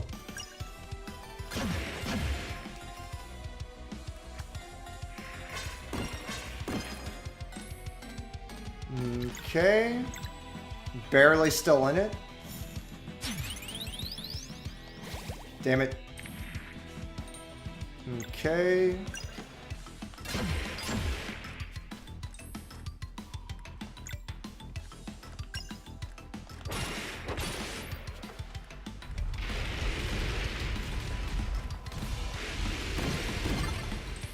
Nice.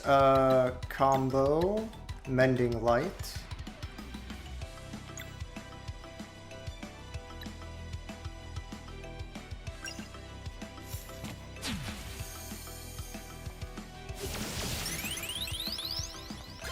Okay.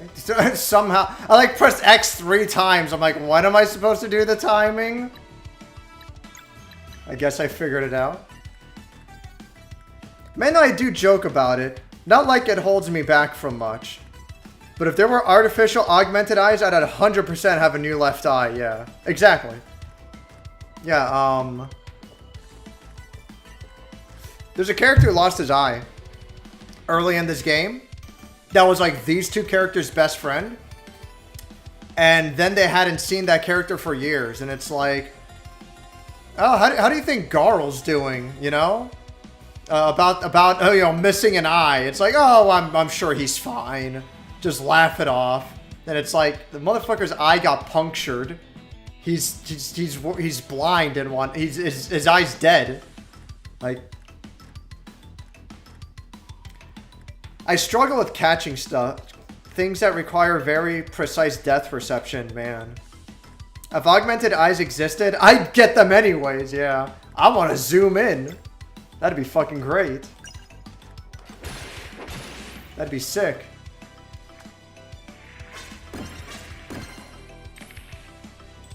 God damn. I mean, there's nothing I can actually do about that. Okay. I'll have this guy attack first.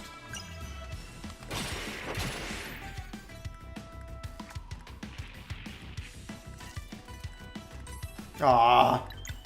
Let's see what I can do.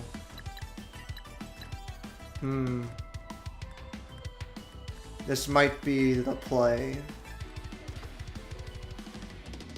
Or unless... No, that's only... It says multiple targets, though. Let me try it.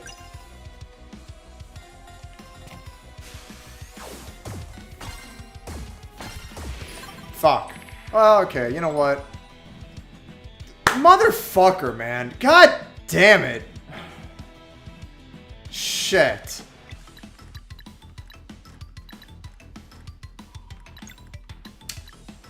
I don't know. We'll just have to see how this goes. Fuck my life and a half. That's only one target. I don't know if I should like just keep attacking the boss or what. Ah, man. Hopefully it can wrap back around to my turn quickly enough. I'm still not going to have enough for this, though.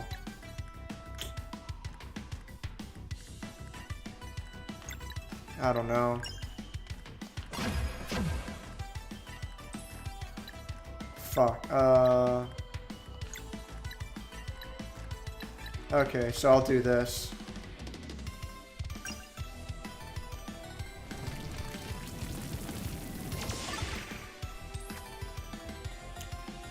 Alright, salvaged. Sort of salvaged.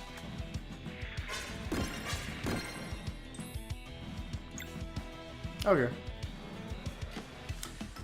I'd only have the one since I don't want to rely 100% on technology. My right eye is very healthy, thankfully, so my glasses are more for protection than anything. That's good. My eyes are fucking terrible. I'm legally blind without my glasses. I cannot drive without my glasses. Can't see shit without my glasses. It's fucking bad. Like the TV is not very far away from me. And if I squint, I can barely kind of see what's going on. But yeah, no. Like squinting, the numbers 100% illegible, and the text I can only barely take a guess, but that's only because I know that his name is already Boss Slug. I'm fucking blind without my glasses. It's so bad. I'm so pathetic. Now I have a bit of a headache trying to squint. Let's see. Ah, there we go. Well, that was fun. That was actually a pretty cool boss fight. You know, overall. That was nice. Our first big one. Haha, we did it. Looks like there's a way out over there. The mountain shouldn't be much further now. Oh, I guess this is a shortcut back to the beginning.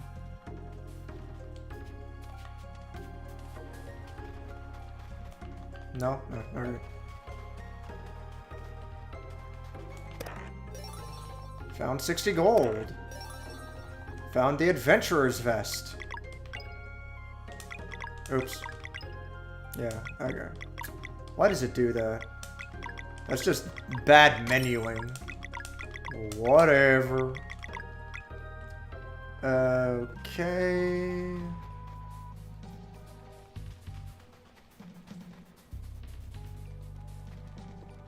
What, am I retarded? Wait, is this? Is this the exit? Oh, this must be the exit. I thought this was like a shortcut to go back to the beginning. Alright, whatever. I get the idea now. I only put my glasses on when I leave my house, pretty much. I need my glasses on, like, literally 24/7. I can't see without it. I'm fucking pathetic. Things are starting to move. I'm eager to see what these two can do. Eager and impatient, too. For now we wait. 3, you know what to do.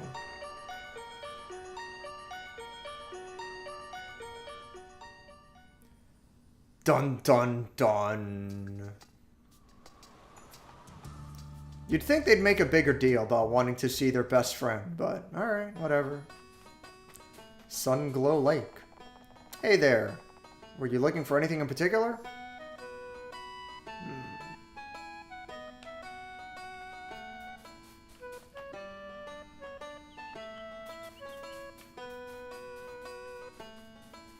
Okay, can I just fish for free? I guess the idea is, you know, can I catch those 2 fish? God damn! Not gonna fucking catch anything all the way out there?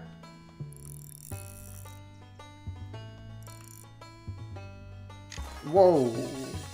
Oh, I see. Oops. Right. Okay. I got the idea.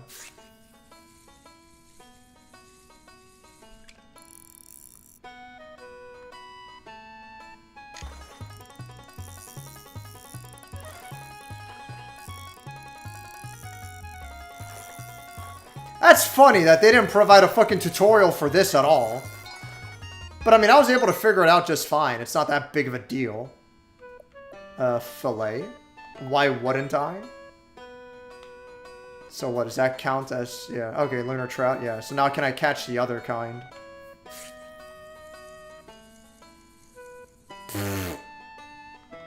Can I not throw it so far? Oh, there we go. I guess that's the idea. Oops.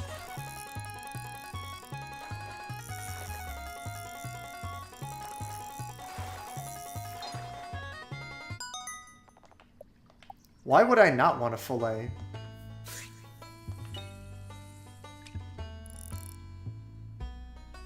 Fishy, fishy. Oh my goodness. Oh, it's a jellyfish. A man-o-war.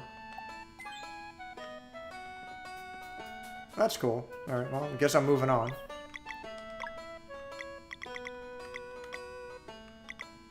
The fresher the better. Filleted from a common fish. Okay. I just move on for now.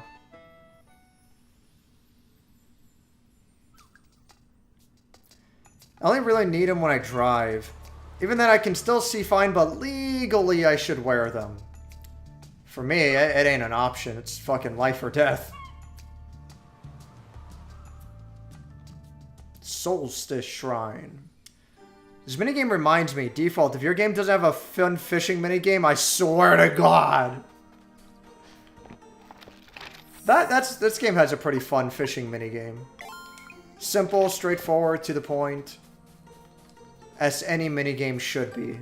Not difficult or complicated at all.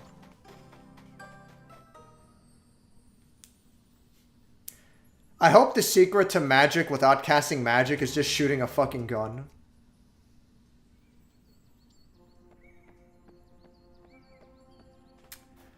So, like, why didn't the game just start at the academy? Whatever.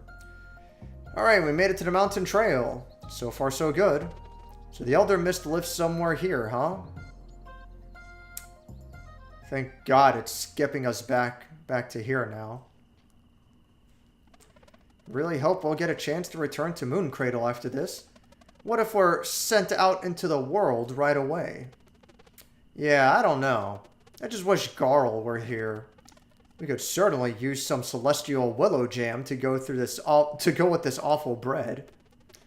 Haha, the dream. Huh? Celestial willow jam?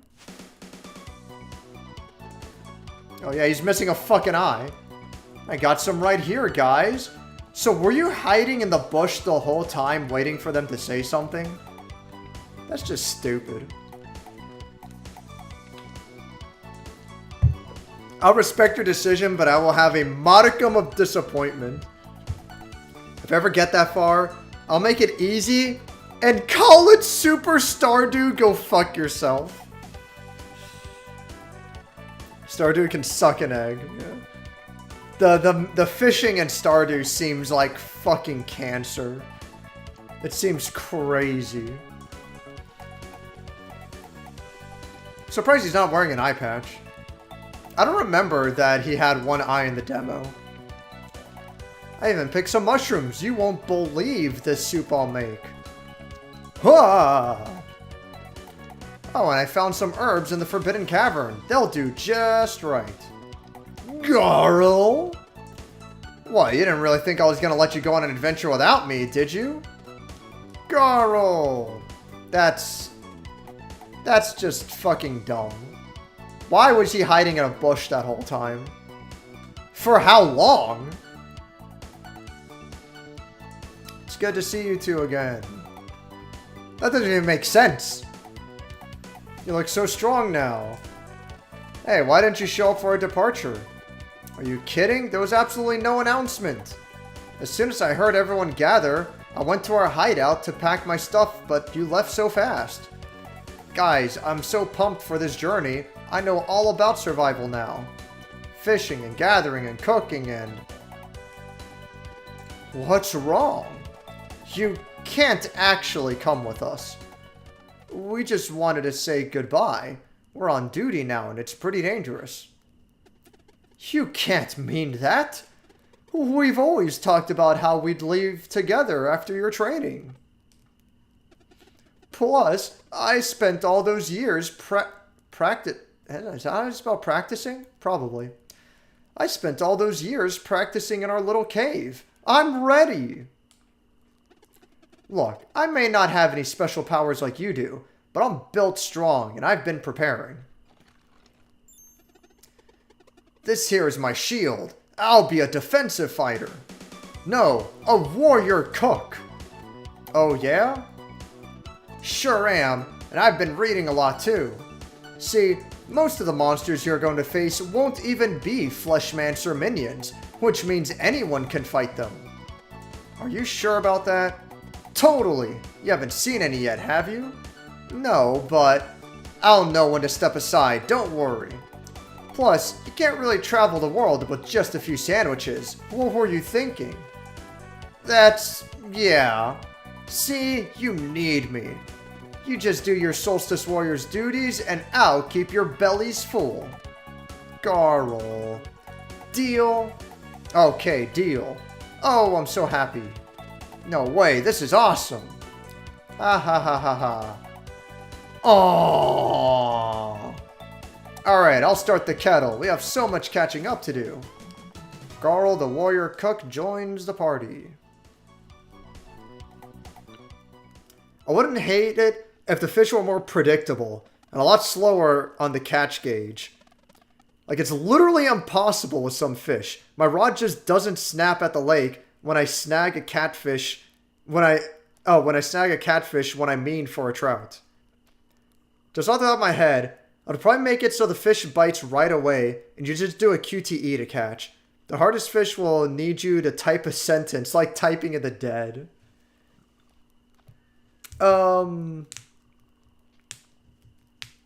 Yeah, I mean, however way you want to go about it, QTE is the simplest way to do it, and it's perfectly fine. The way Stardew goes about it, I think it's more in-depth than it needs to be. That's not even the issue. It's not in-depth. Stardew's just too random about it. It's all over the fucking place. There's no consistency whatsoever with the Stardew. With the Stardew fishing. As long as it's simple, it's quick, it's out of the way and to the point, that's all you fucking need. So apparently, after we met this Elder Mist... apparently after we meet with this Elder Mist, we'll be able to use magic without using magic and be sent out into the world. That's all we've been told. I guess finding our own way is the final step of training. Our first assignment is to get to Wraith Island in time for the next eclipse. Wow, that's a lot. Your powers sound so cool though. I can't wait to see them in action. So how about you, Garl? Oh, it was pretty uneventful, to be honest. All I did was train and learn the skills I thought would come in handy. Every single day, I was hoping to see you come out. I'm sure glad no one told me it would take 10 years. Yeah, we missed you too. It's not fair that we were together and you had to do this on your own. Well, we're all together now, so it doesn't matter anymore. And I can't wait to explore the world. I want to taste everything. Hey, this soup is unreal, by the way. Right?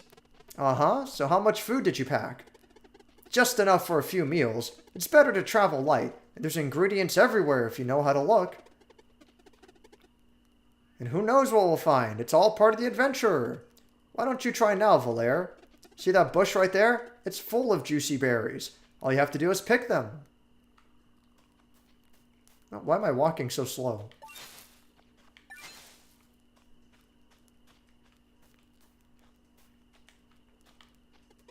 Perfect. Now we'll make some jam with the berries you picked. Just interact with the campfire and get ready to cook. Campfire feels so cozy and warm.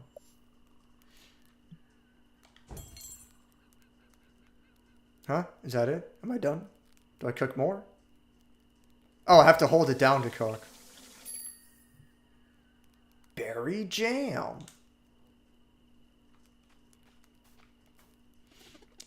See, you're a natural.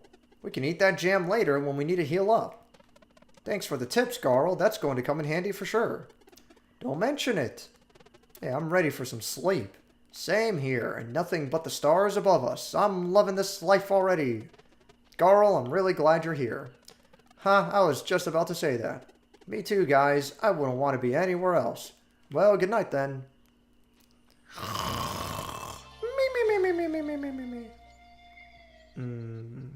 Stardew's Valley is also stolen from some RPG. From RPG I've never heard of. Final Fantasy 15 had a better fishing game. So good, Square made a VR game of just Final Fantasy 15 fishing, yeah. Well, speaking of driving, I gotta go for a bit for sure. Drive safe, homie. I'm sure I'll still be here. Good morning. You all ready to go? I'm excited to see what this Elder Mist looks like. Should be straight up. Let's keep hiking. Oh. Okay.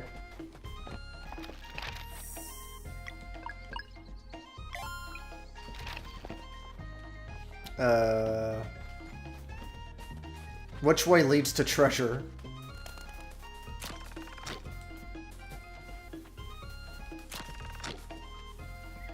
Oh, okay. So yeah, that goes back to the beginning. Oh.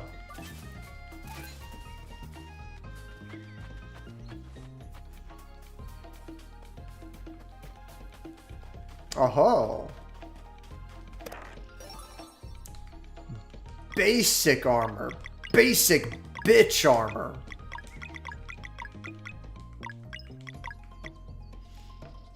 Yeah, let me give this to Zale. Keep the healer alive. Okay. Sure.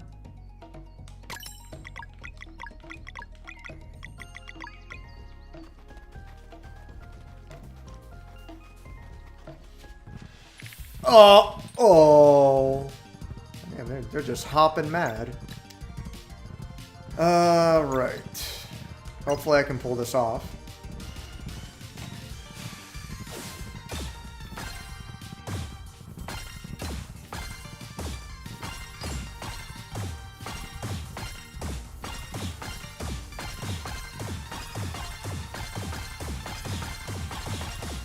No, it's not bad. Okay, so unfortunately, just have to deal with this attack. But at least the power went down.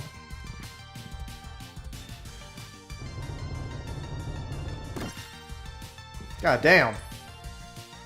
That's a lot of damage. What else does he have? Girl hurls an enemy to another position if possible. Throws a snack to a friend. Okay.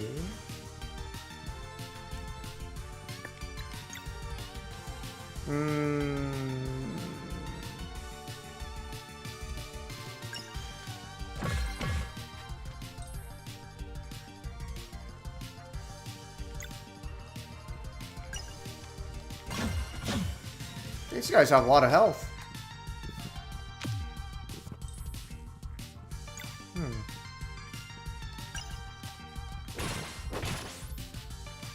God damn.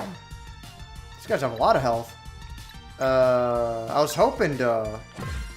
There we go. I was hoping to kill him and then I can focus a little more on healing. Or hell, I'm about to get my combo, so...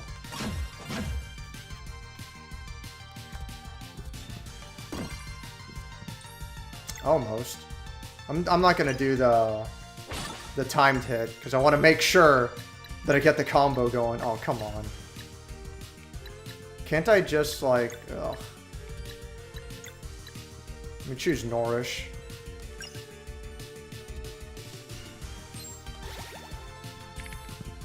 There we go. Combo.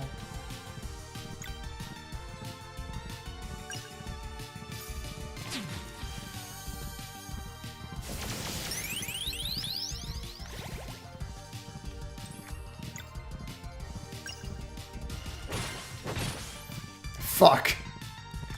God damn it.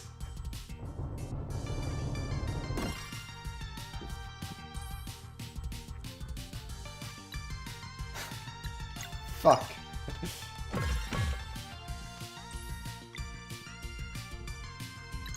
Sure.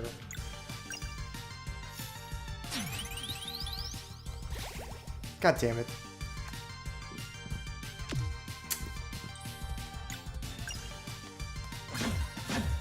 Oh my god, how much health does this fucking guy have? This is ridiculous. All for the sake of, like, trying to maximize, my healing gains and shit.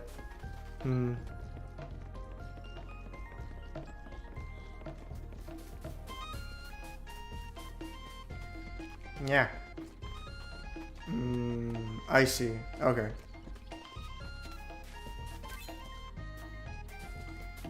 God damn it. There.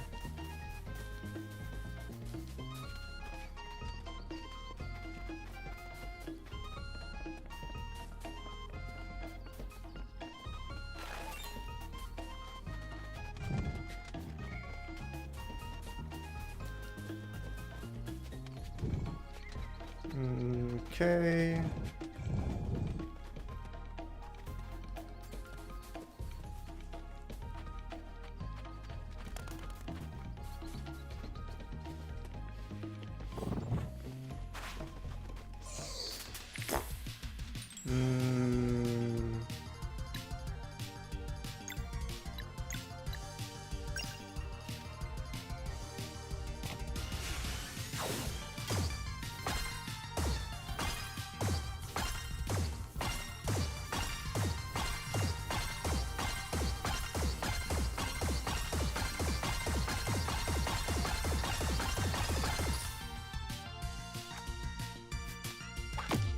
God damn it.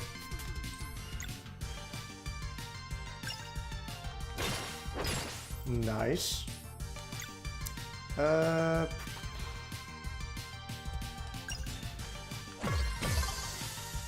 right. Let's see.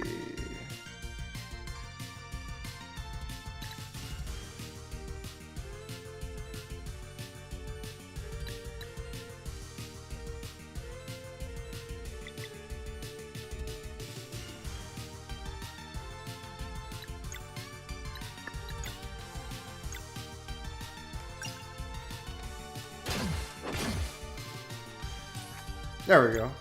Nice. All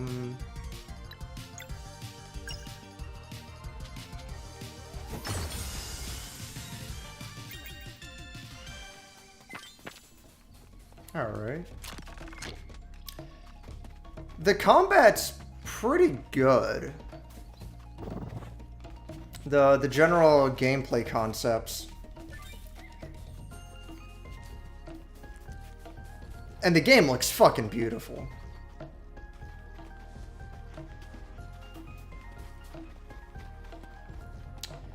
Hey there, were you looking for anything in particular?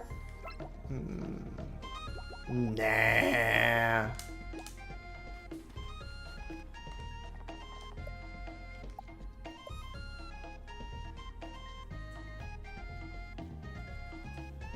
Herbed fillet. Basic salad. Boring but healthy. Tomato club. Unbeatable when the tomatoes are just right. I see, yeah. Sweet and simple. Berry jam. Thin slices of meat and a crispy baguette. What's that? Oh, roast sandwich. So I can only have 2 more.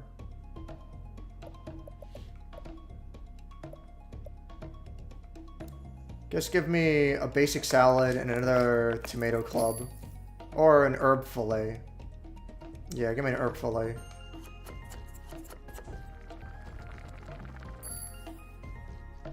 That's cool. Little details.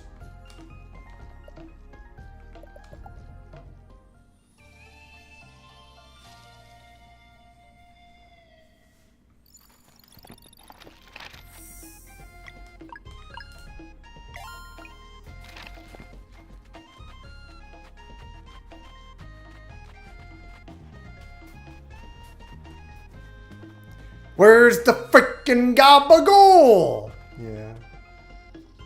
One of these days, I gotta watch Sopranos. I don't know when exactly, but one of these days. I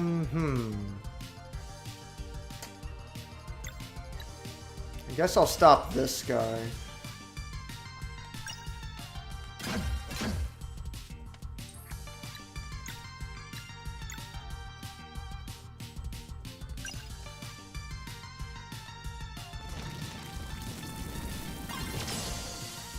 Oh man, it didn't kill him.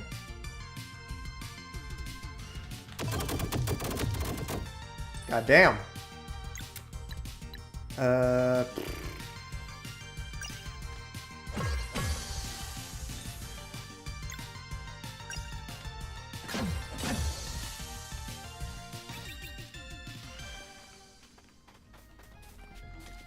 Oh, doesn't seem to be any point in going in there, but okay.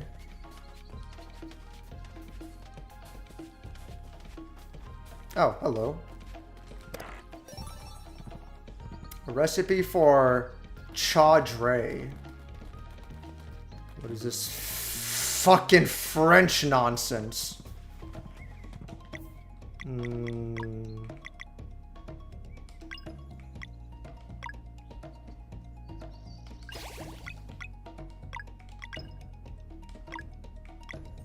Oh, I don't have the MP for it.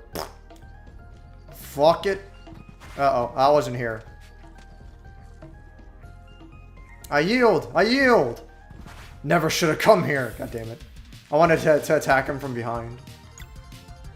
Let's see.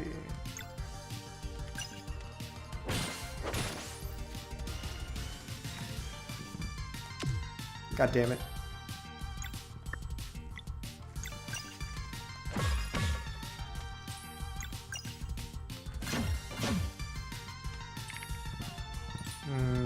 Okay. Oops.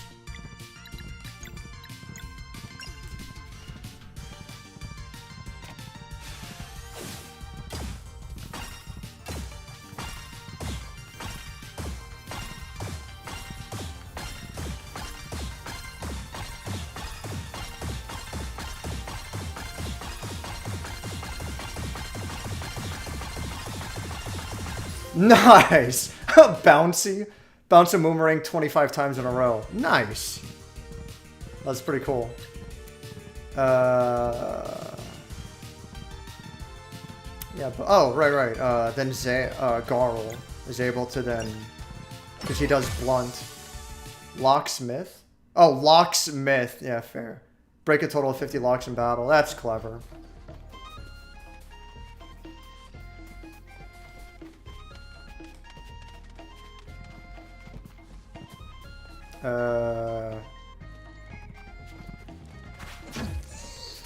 Got him! Fuck. Okay. Shit. Right then. We can't do anything about the guy on the left, so we gotta take care of the guy on the right. That's a shame.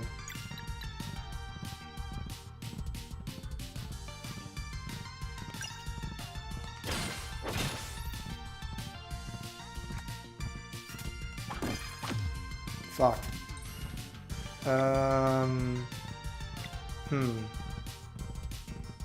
Oh, that's not good.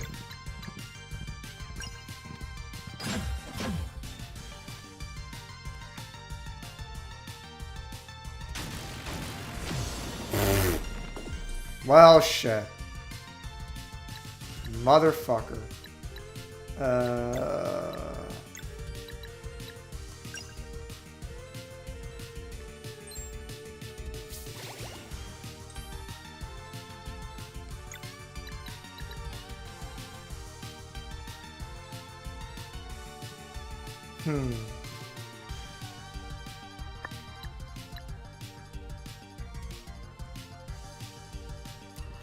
I don't really want to use magic, but yeah, fuck it. Oh, I don't. God damn it! I don't have enough anyway. Shit.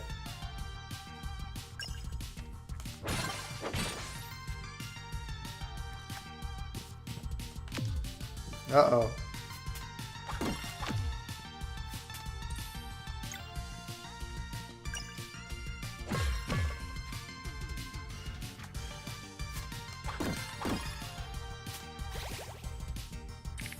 Okay,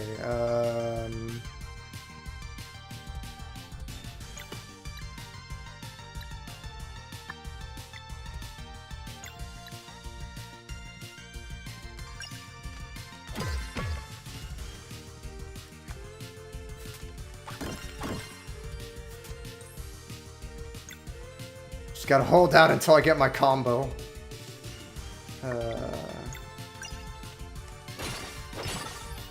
There we go. Fuck! God damn it. Shit.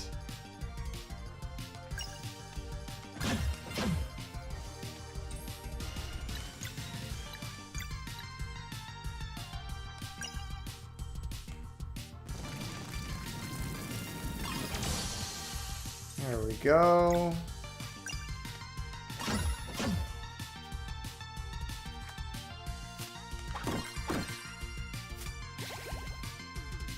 Nice. It all worked out in the end.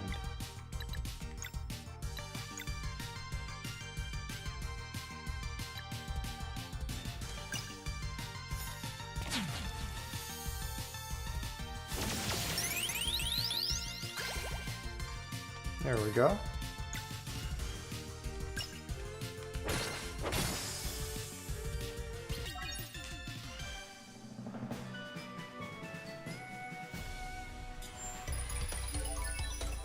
More defense.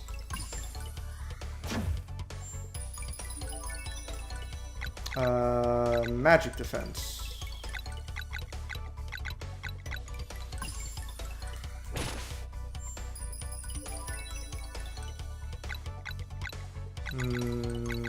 Physical defense. Or, well, magic defense. Fuck it. Okay.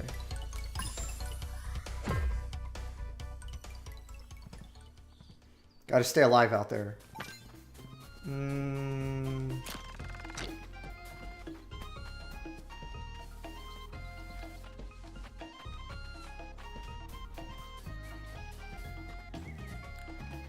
Huh? Where am I supposed to go? It's not, oh! Right, that's where I came from. I go this way. What's the point of going down here? Is there treasure? I want treasure. I'm guessing there's no fucking point in going down here. Okay.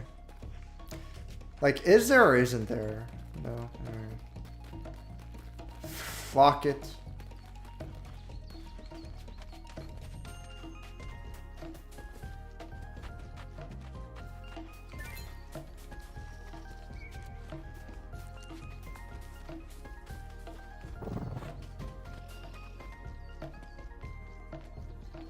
And Garl falls from the rope because he's a fucking fat ass.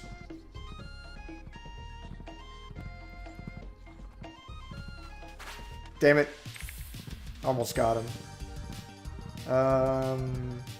Well, no, yeah, okay, that's doable, so...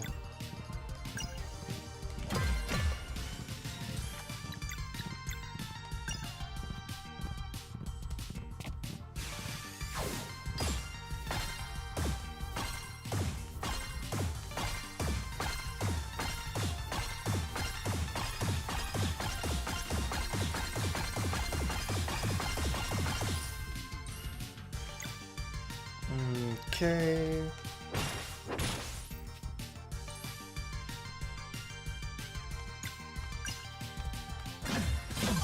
Nice.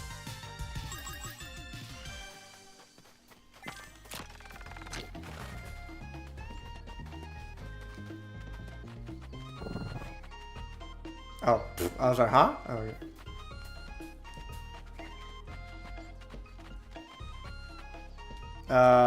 Well, I hate when games do this. I'm guessing down here is the optional content. This is a shortcut? Yeah. That's just a shortcut. So this cave here must be the optional content then. No secrets, whatever. The fuck? What could this be? Okay. Waste my fucking time, why don't you?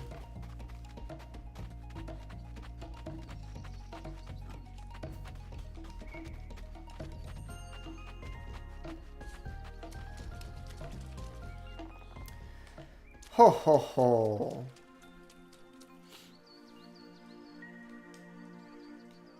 It's literally a mist. Ho. 2 children of the solstice have come for their rite of passage, but I also sense one who does not belong here. Oh! And then Garl's just fucking thrilled about this, apparently. They really should have drawn another portrait. This is where I'm getting at, like... The grammar, that sucks. I can look past it if I really need to. This thing about the limited portraits, that's a lot more important to me. This motherfucker smiles at every opportunity, even when it doesn't make sense. Is he brave or foolish? Oh, let's find out. What the fuck? Welcome, young adventurers, to this sacred pond. Nice to meet you, Elder Mist. My name is Garl. My, what a gregarious one you are. Enthusiasm is certainly welcome in this place of meditation, but its rites are not meant for the common folk. Children of the solstice, step forward. Ho. Ho ho ho, it seems you show great potential indeed. Have you weaved your will into celestial fabrics? We have, Elder Mist. Then come closer and let them be imbued by the sacred pond's magic.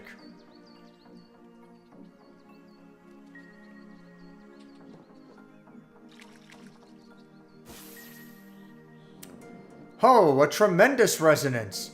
Wear them with purpose, for they will augment your innate magic. You shall henceforth have light in the darkest places and protection against the minions of the Fleshmancer. I don't feel any different. Yeah, me neither. Ho, rest assured, the ability to use magic without using magic has taken root in you indeed. What does that even mean? And how does it work? It arises from need. In the many battles that await you, victory will often demand the use of more offensive magic than one can sustain through spells alone. That is why attunement to live mana is paramount.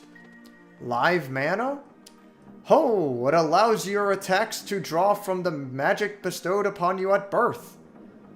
And judging by the resonance you create, this power should even extend to your traveling companions. Ha!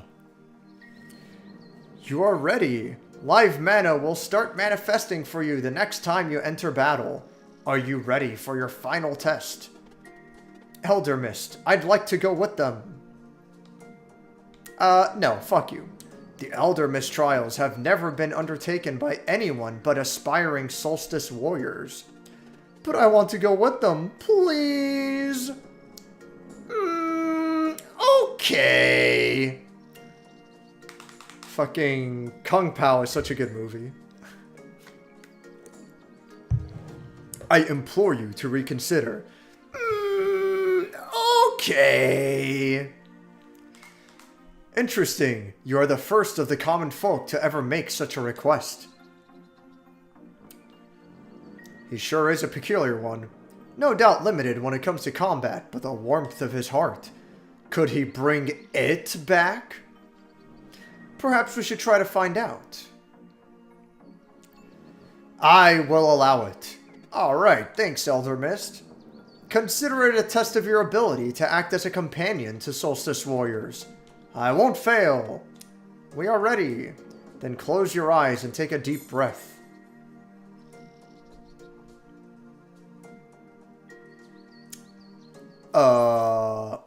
Okay. Oh. Neat.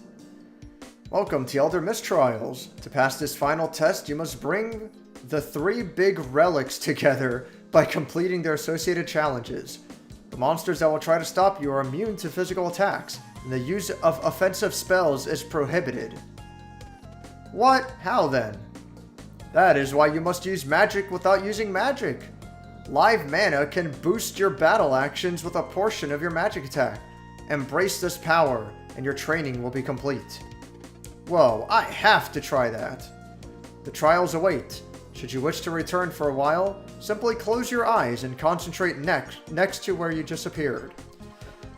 Godspeed.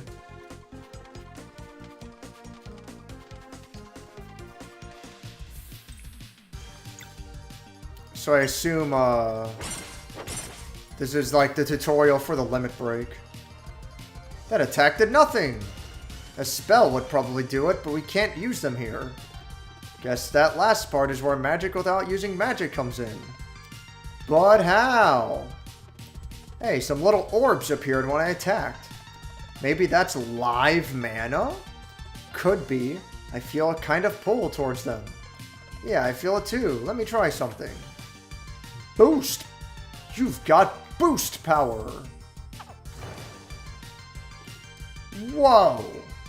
It worked! How does it feel? Like power! So if I attack it, if I attack, it should do magic damage now. That's why it's important to have good grammar.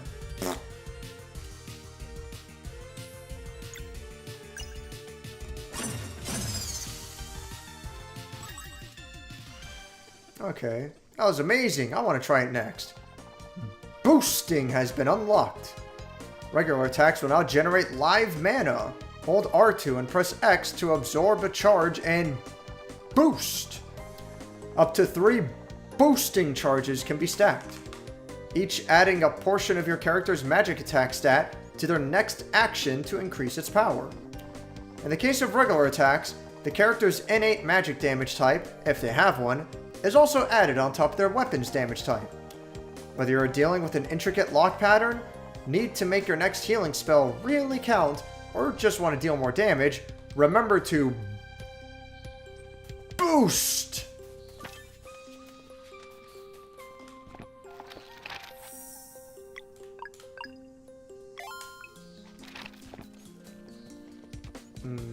Oh, I can't go that way, I guess? Alright.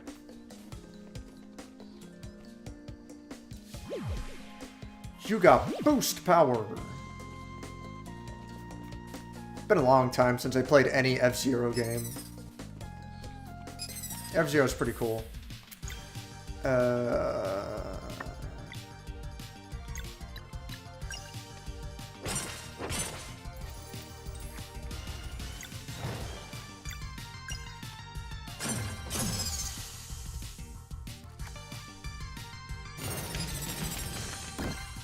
God damn. Does a lot of damage.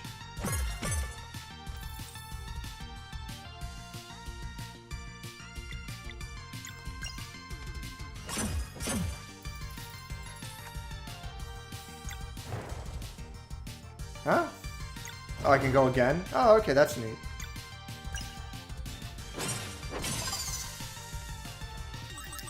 Cool, cool.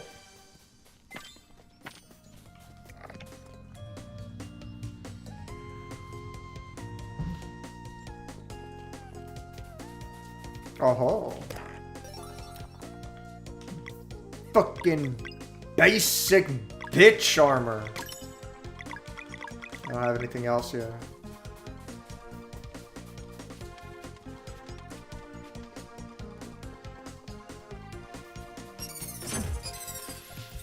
Nice. Alright. Yeah, it doesn't really matter.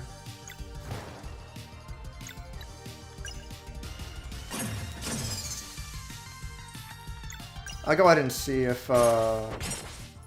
Garl can do this as well. I assume he can. Ow.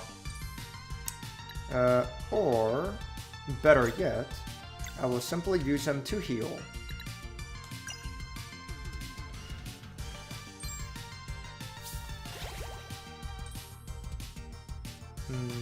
Okay.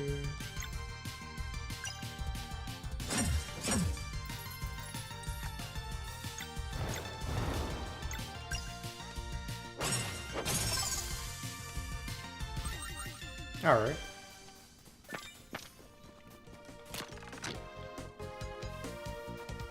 Huh? Did I miss something? What was the point of that?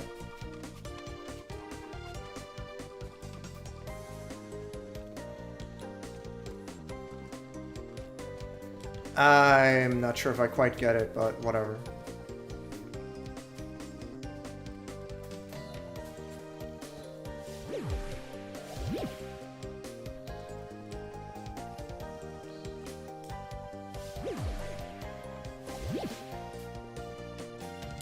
Okay. Oh, huh? Oh, okay.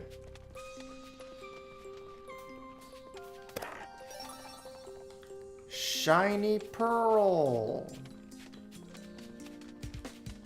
It's like, Jesus fuck, don't fall from here.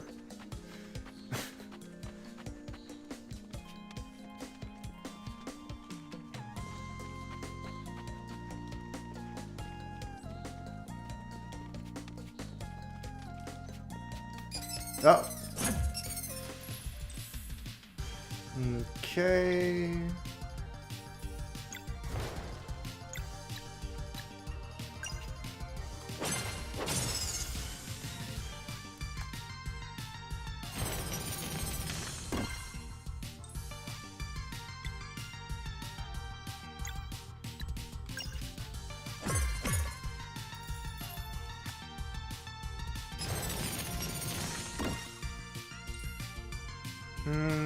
Okay,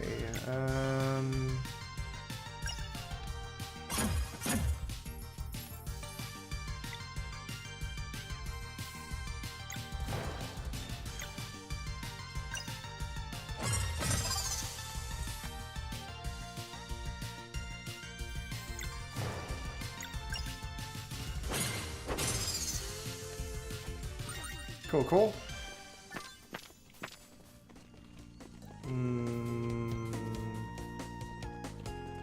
Guessing I can't go that way, yeah. Oh, what?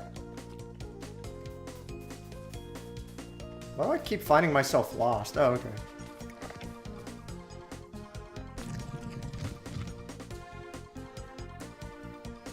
That's probably the first key that I need. Oh, fuck. God damn it.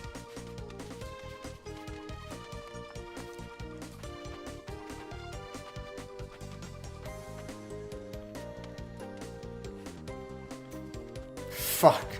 Why would they design games like this? Is there anything even over here? No. Yeah.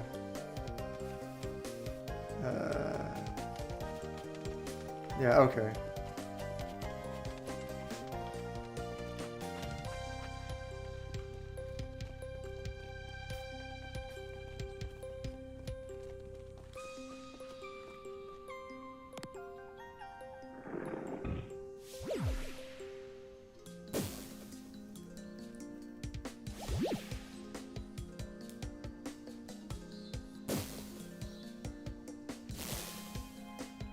Well then.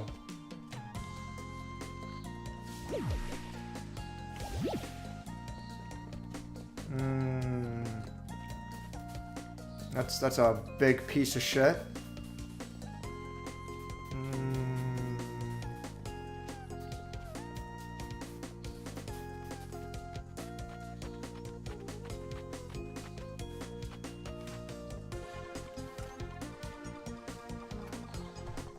To get this artifact piece, you'll need to answer 3 questions correctly. Let's see how well you've learned.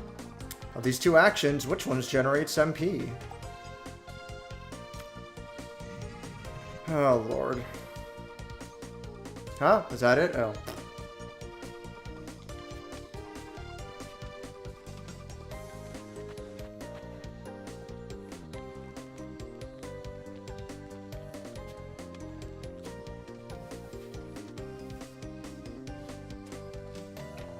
What is the name of the school you went to? Solstice Elementary.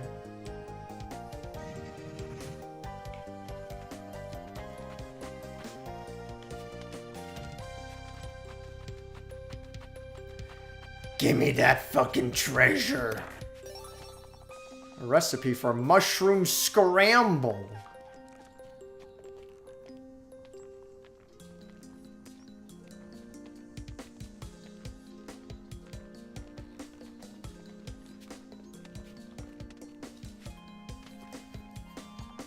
One very important Solstice Warrior duty is to destroy dwellers who become vulnerable during which natural phenomenon? The eclipse.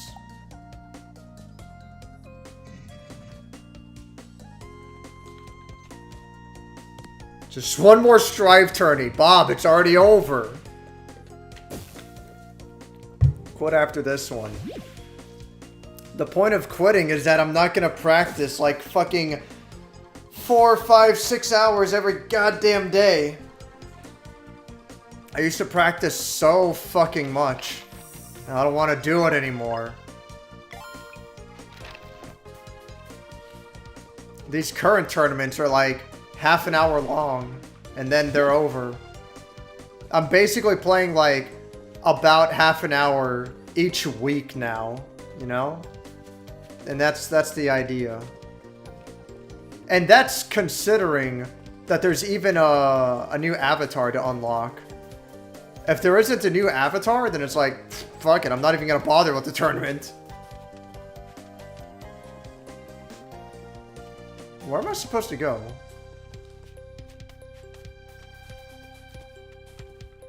The fuck? Am I retarded? I hate shit like this because it makes me think I'm missing something really simple.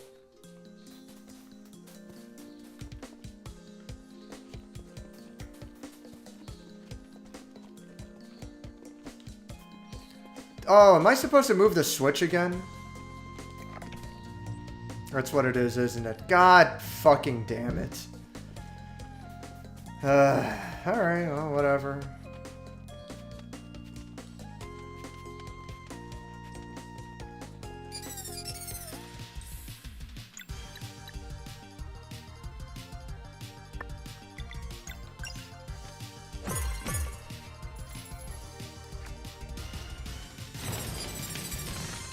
Fuck. That sucks. I'll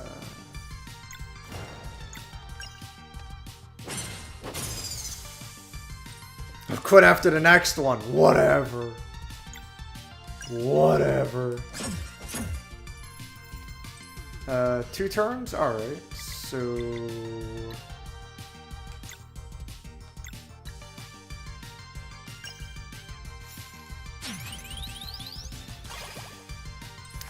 That fuck, what the fuck? That healed nothing. God damn it. Well, I guess then again, it costs like half the MP that Garl's healing does, so that's worth keeping in mind.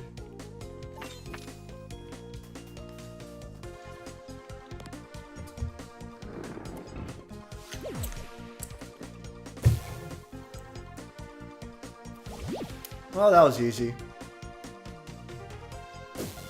Is the boss gonna be this big-ass structure?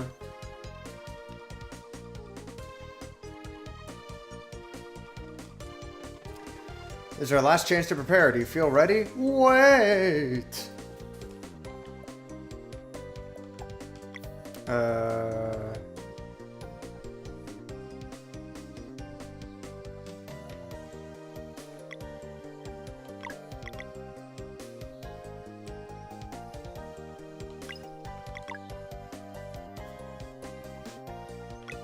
Let me save first.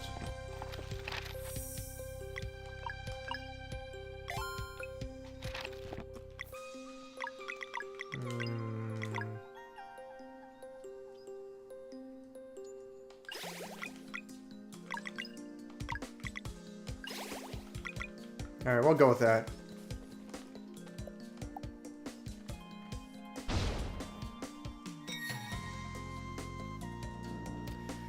Ho ho ho, the young adventurers have finished the preparations. Huh?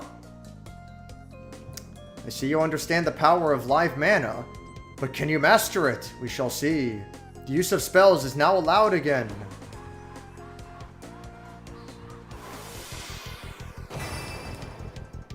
What the fuck? Face me, children of the solstice.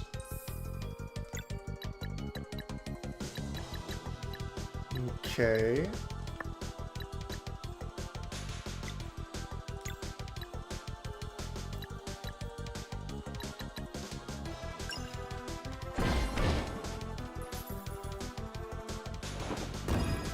God damn! Seems a little harsh.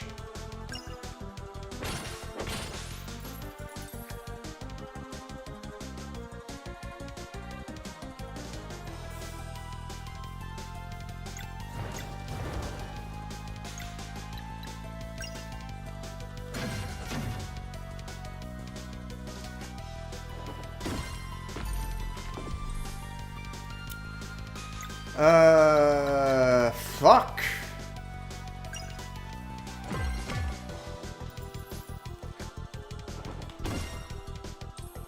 Jeez.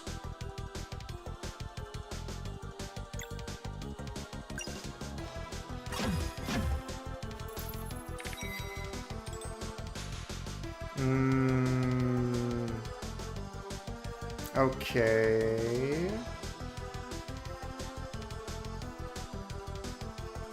Have to tease you forever. That's fine.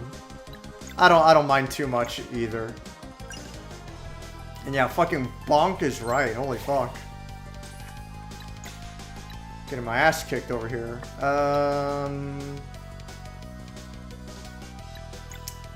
Let's do this.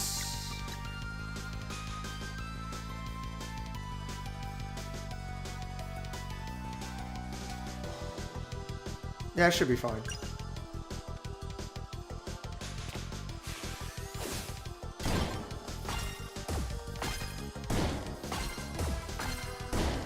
Oh, fuck.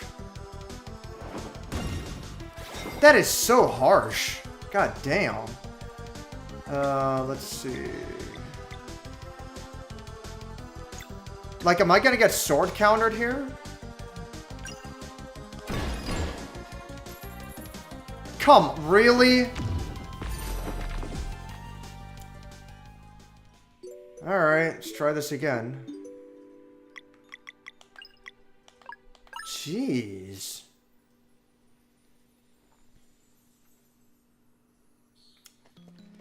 Alright, I get the idea of what they're going... Oh, wait a second. I get the idea of what they're going for. Oh, what? It just gave me... Oh, okay. I don't get it. Just straight up gives me full health and full MP. Fuck it. Well, that'll make things a lot easier. Alright. Obviously, they didn't care too much about how to balance the game for hard mode or whatever. When's the next in-person tourney? I want to dress up properly this time. I might go to a major tournament in Orlando this December. But that's a big maybe. I don't know. I'm still not completely sold on the idea.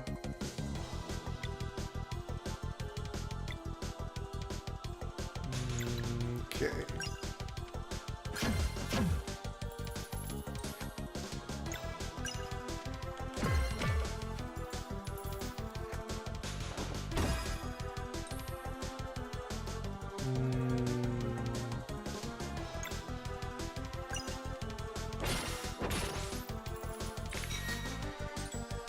Okay,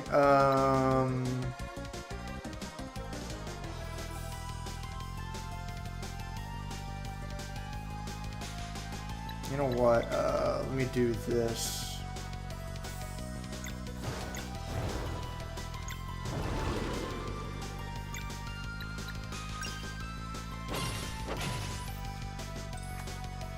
Okay.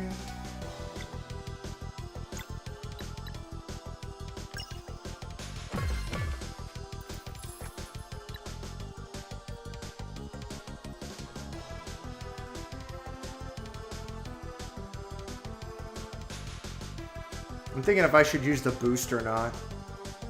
Nah, maybe not.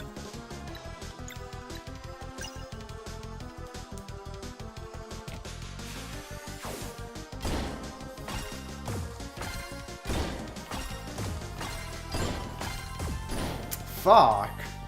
God damn it. Oh, okay, the sword's disabled. That's nice. Okay. Oh, actually.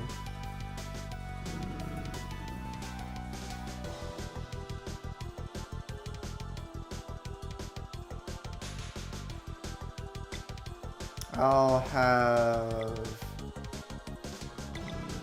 her attack, and then Zale will do a boosted attack. Only two? You know what? I'll have him attack.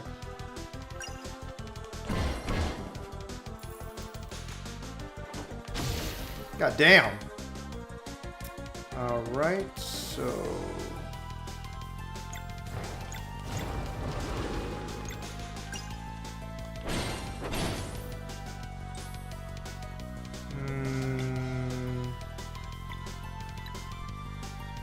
I'll have him heal.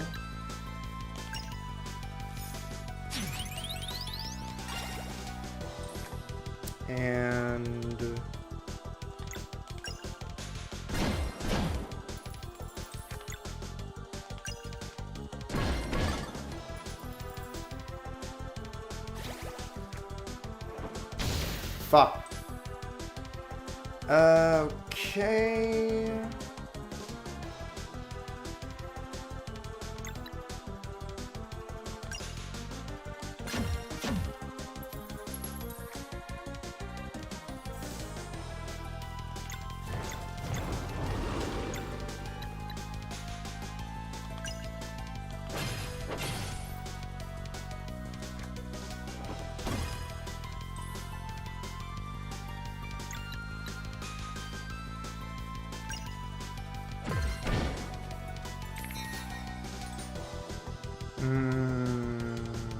Right. So the only way to do this is with boosting. There we go. Cool, cool, cool. Might as well, because my combo's maxed.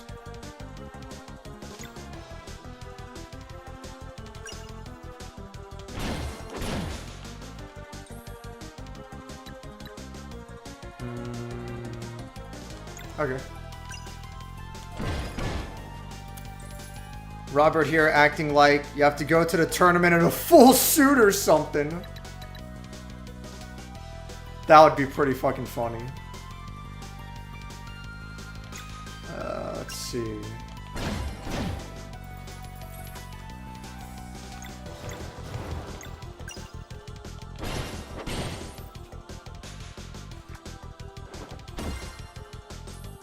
Okay, might as well heal yourself now.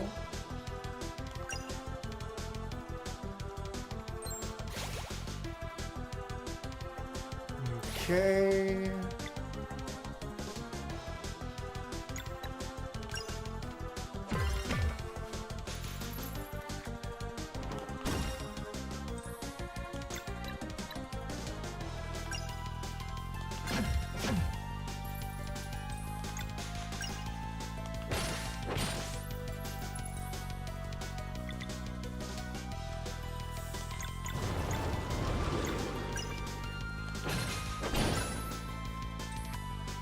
Cool, cool.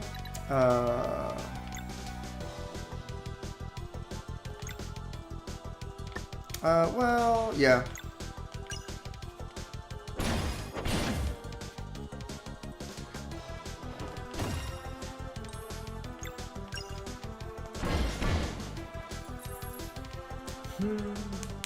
I'm gonna wear the Groucho Marx glasses next time. Oh no. Bob, no! Not like this!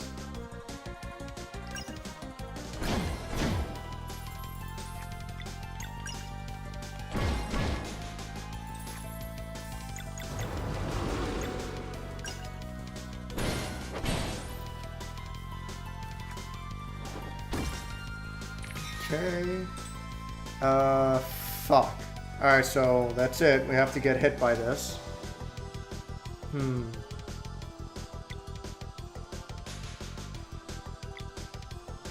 At least I can lower the attack.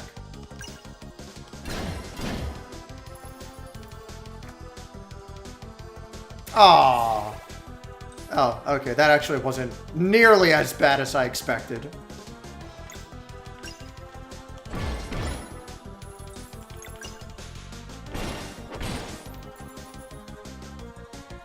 Okay.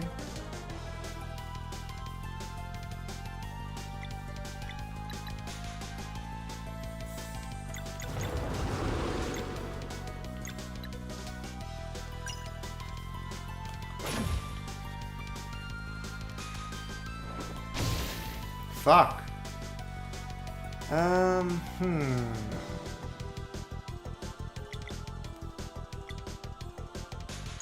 All right.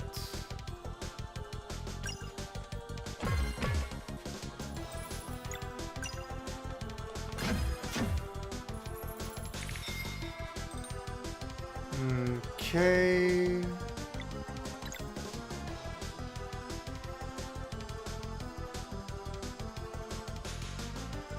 That's fine.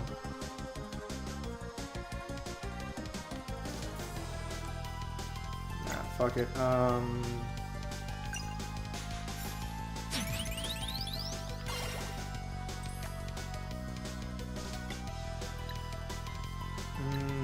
Okay. Nice.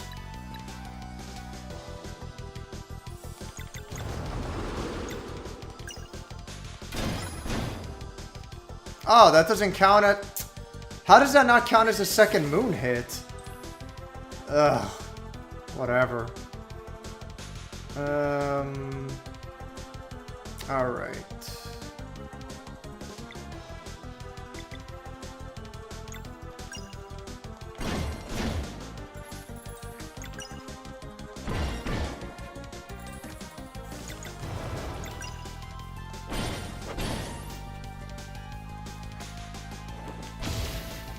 Fuck.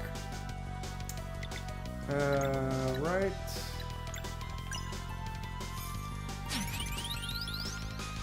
Fuck. I mistimed it.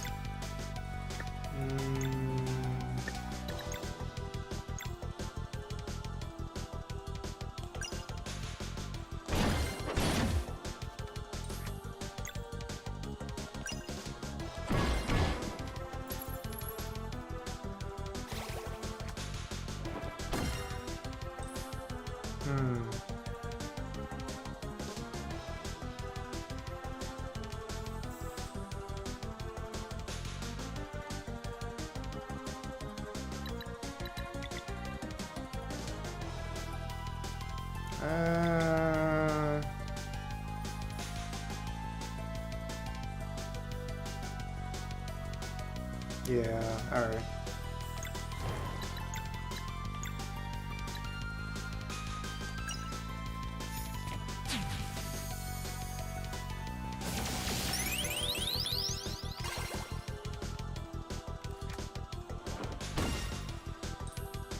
Okay.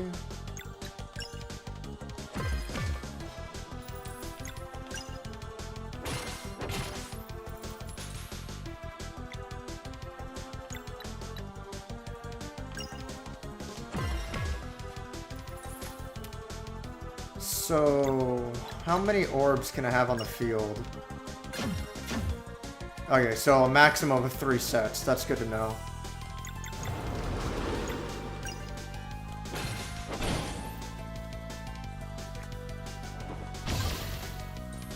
Fuck.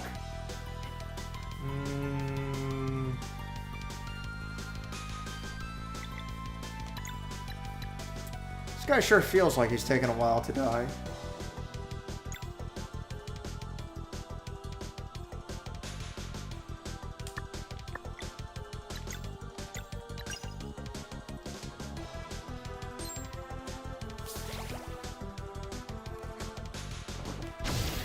Fuck.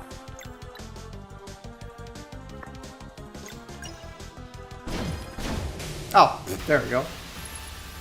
If I ever meet any of y'all, it's 100% gonna be with the Macho Man Hawaiian t-shirt I bought, for fuck's sake. The Hawaiian shirt is pretty great. How formidable. Oh, a bright future awaits you indeed. Valere and Zale, I name you Solstice Warriors. I knew it! You're the best! Ha! There it is. We did it. I have consulted the Mists of Time during your trials.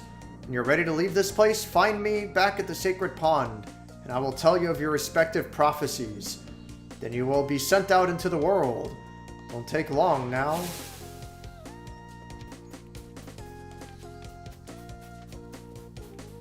Huh? There's this little island on the side here.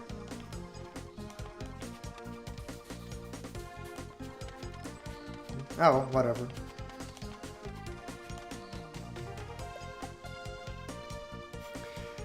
The cream of the crop. Ooh, yeah. That video is unhinged. Speaking of unhinged, I want to see that movie sometime. Good morning. The time has come to begin your journey. Morning? But it's the middle of the night. Ah, yes. I suppose your friend should address that. Address what? Bring us the dawn. We can do that? Oh, all it takes is for you to stand on a celestial rune. And then what? Something inside of you knows already. Right this way.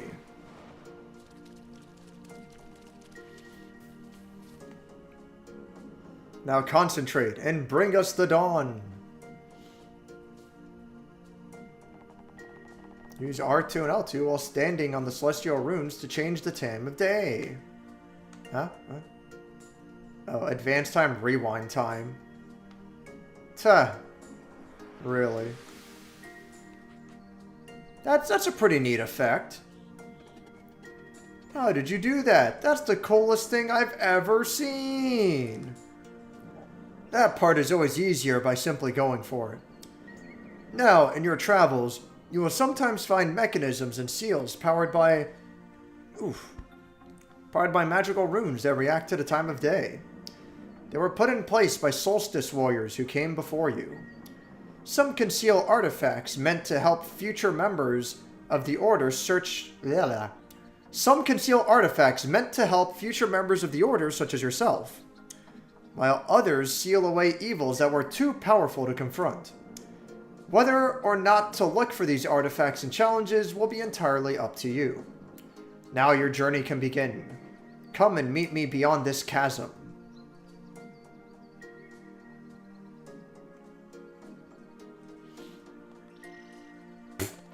How do we get across? By using your powers, of course. Meet me on the other side, and as a farewell gift, I shall share with you what I could read in the mists of time. Yeah.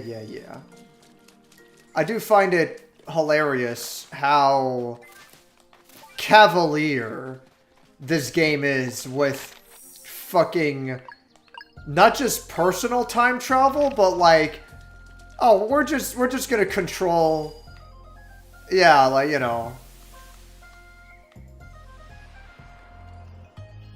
just completely fucking with all the farmers in this universe. Just everyone in general. Everyone in the towns below. Like, what the fuck is happening with the sun? There. Our heroes, ladies and gentlemen. On balance, off balance, it don't matter. I'm better than you. Bonesaw is ready. Fucking 1990s wrestlers are just completely off their fucking rockers. Oh, are you ready to be sent out into the world? Let us see you off then. But first, your prophecies. I will speak them to your minds directly, for they are yours and yours alone. Zale, step forward. In order to reach your full potential, you will first need to stare at the night inside of you. Thank you, Elder Mist. Valere, approach. When the time comes, you will be the one to create paths on water. Understood. Really, because I don't. Garl, I get one too. Awesome. You're a fat ass. You need to exercise more. 90s, Dave. That was the 80s. Oh, my bad.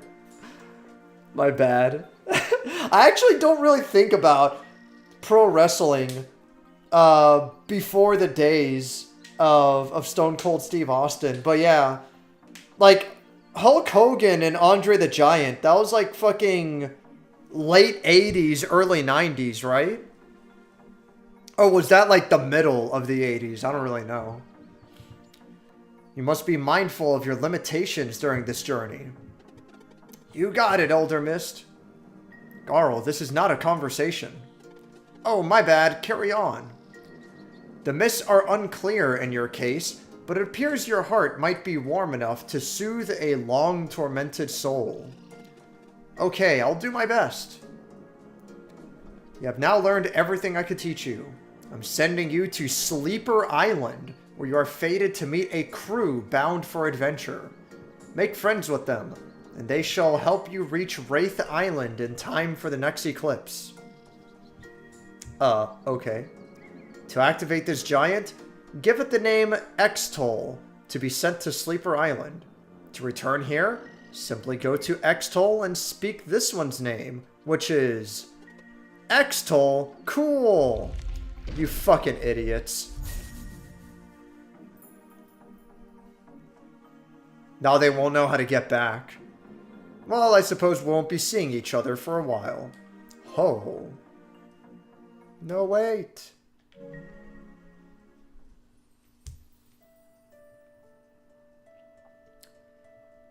Great archives. I guess that's the end of the first chapter. So it was that Valere and Zale were sent off to begin their journey, with their best friend, the warrior cook, in tow. In their quest to get to Wraith Island in time for the eclipse, they would soon come to grips with two very powerful wizards. One by anger beset, the other of life bereft. Ho ho ho.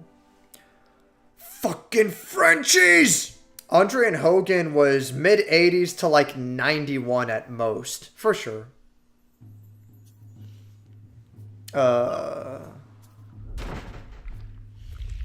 Pro wrestling is definitely not my forte at all. No way, that was awesome. The Elder Mist wasn't kidding. What a ride. Who knew the world was so big? So what now? Find a boat, I suppose? To ground level then? There's only one way we can go from here anyway. I'm guessing this is the content that was in the demo. Nah. I want the treasure chest. I will have the treasure chest. This is not up for negotiations. Oh, Solstice Mage Ring. Party member recovers 1 MP when they time a block. Give that to Zale.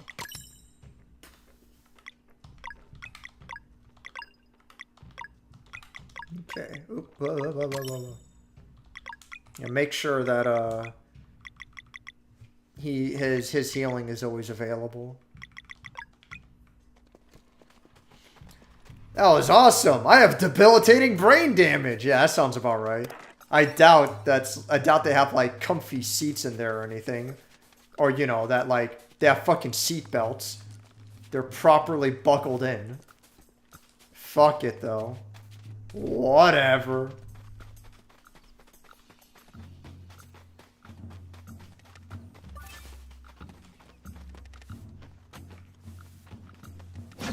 Got him.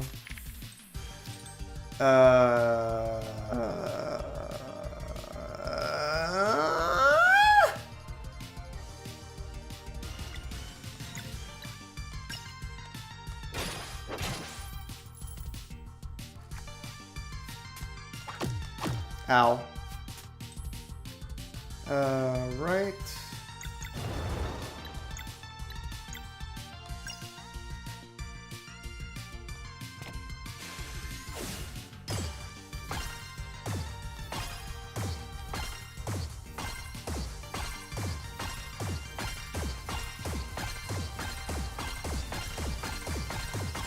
Fuck. I mistimed that very last bit there. Shit. Sure. Doesn't matter too much who I hit first, I guess. I'll kill this guy. Alright, oh, that works. Alright.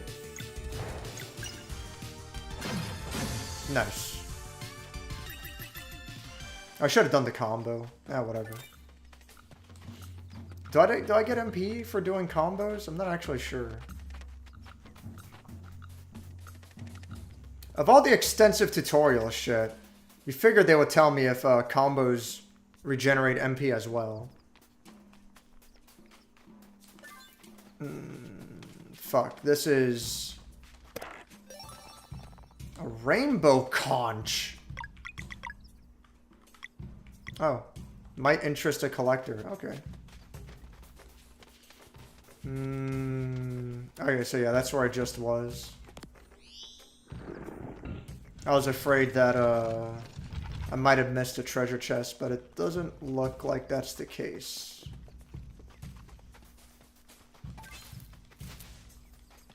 God damn it.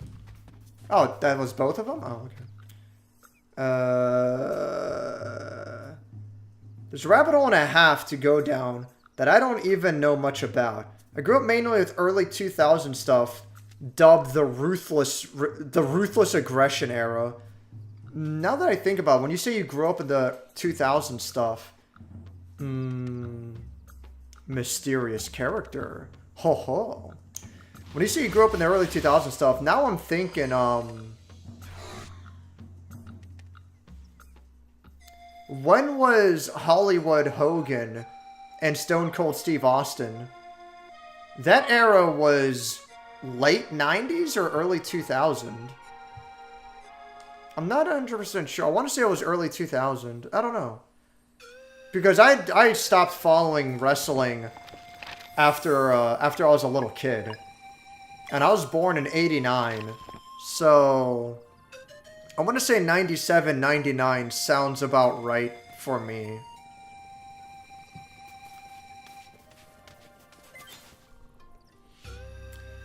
Really puts in perspective how dangerous the stuff those guys were doing back then, with how many are gone barely 20 years later. I definitely get what you're saying about that, yeah.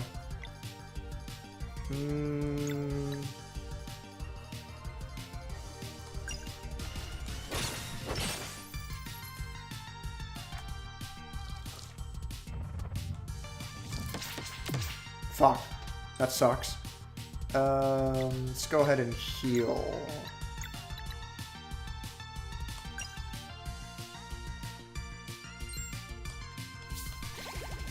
I don't know if that has a timing effect at all or anything.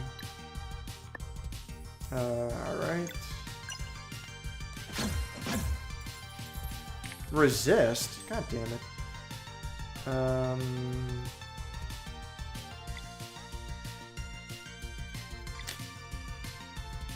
Okay, in that case... Fuck it.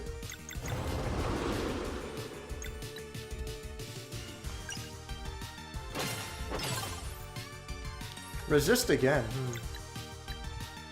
I guess they're just strong against physical.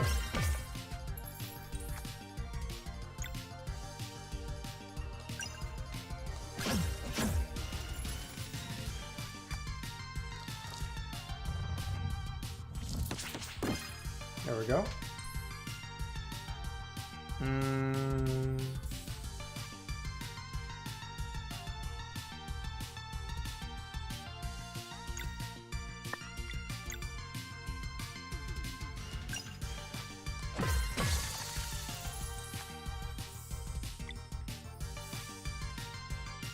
I feel like Zale does more damage.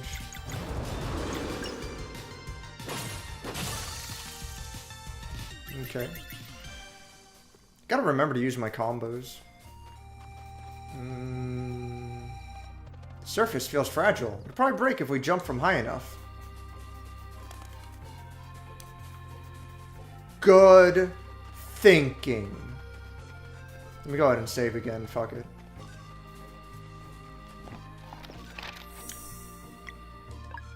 The basic got pitched like a ball and stopped on a dime. Imagine a baseball going 90 miles per hour. Now you're in a rock going 500. Yeah, no, exactly. I'm more concerned about their wonton time traveling nonsense, but... fucking whatever, I guess. God damn. What? What's with the lips on these characters? There ain't no way. No way, dude. That's crazy.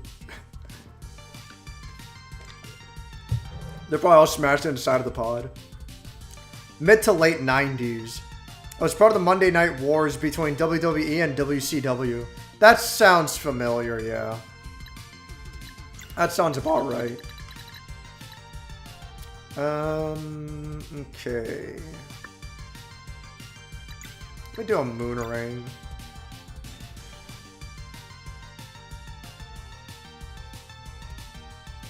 Don't worry, they have blue skin, so it's not racist. I'm telling you, they're trying to make it racist though. They're cutting it close. Go ahead and attack. And let me use boost power. Let's see.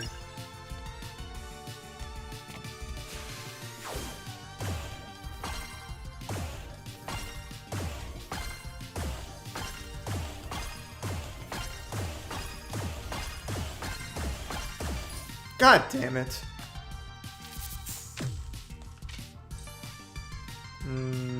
Okay.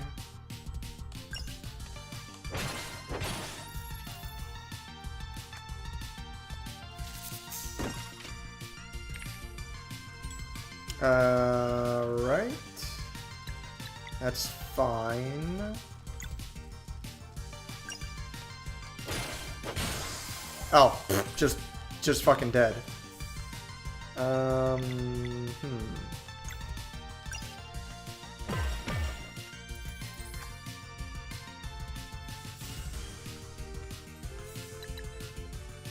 I don't have that available yet. Oh well.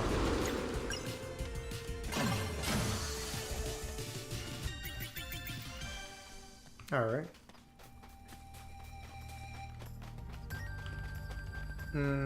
Oh, right, I came from up there, okay. They're not human, it's okay. Tell that to Square Enix with Dragon Quest. They changed the art of one of the... Time has made the runes indecipherable.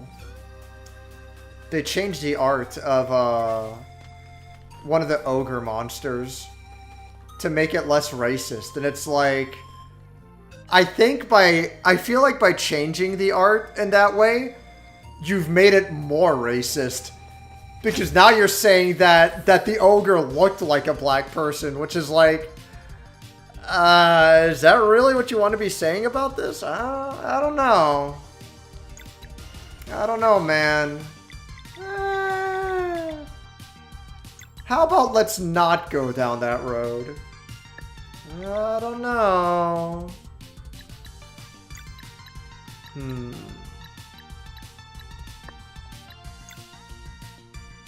You know what? Attack. God damn it. And maybe Crescent Arc. See how this goes.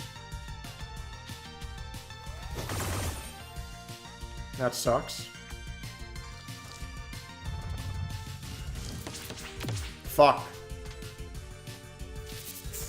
God damn it.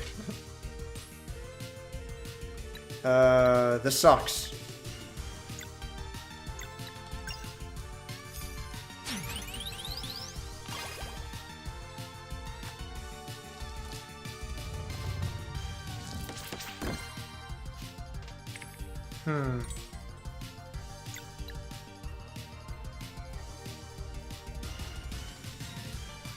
Shit.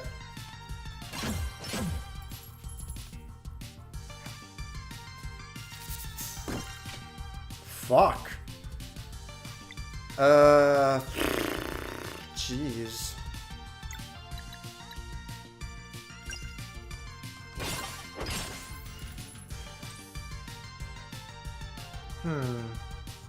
Alright, let me go ahead and nourish.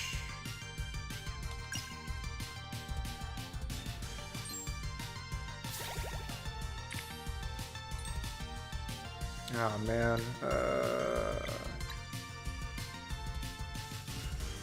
Fine.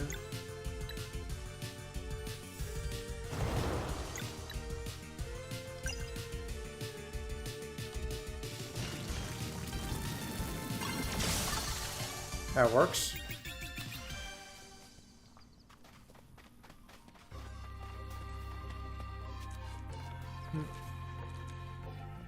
Modern game politics has taught me that the only thing that defines an entire race is their skin color. Yeah, it's like, it's so fucking crazy.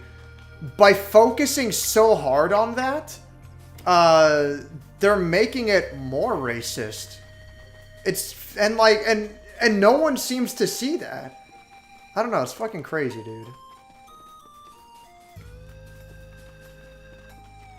It's like you have there's that one extra credits video which is just fucking baffling. You have to stop depicting orcs as bloodthirsty tyrants, as bloodthirsty tribesmen. I think that's the idea. You have to stop depicting orcs as bloodthirsty tribesmen. It's racist against against black people. And it's like, are you telling me that orcs look like black people? Like, why would you even think that? What the fuck is wrong with you? But no one calls that part out. And it's fucking wild. Oops! I should have healed. I'm in danger. Fuck. I'm actually in a little bit of danger. Okay.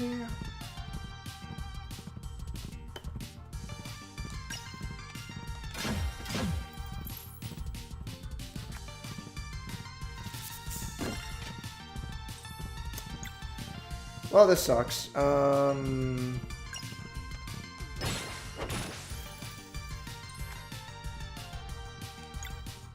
I know the bull has like 1,000,000 fucking health. I'll try to kill this guy first, maybe.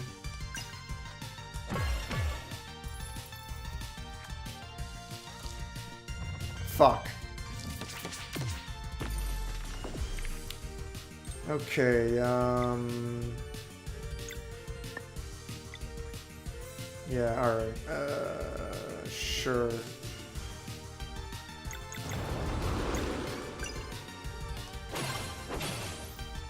I was really hoping that would kill him.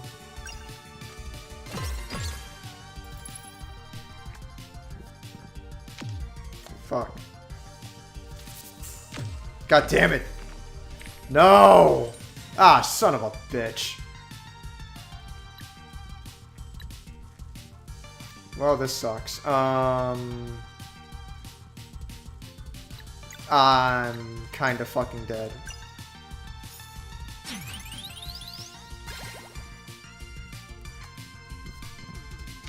Fuck.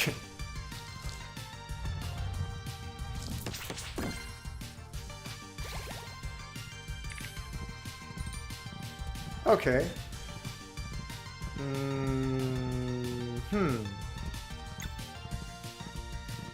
I have to do the moon ring. Yeah, then the ram is gonna KO someone next. Alright.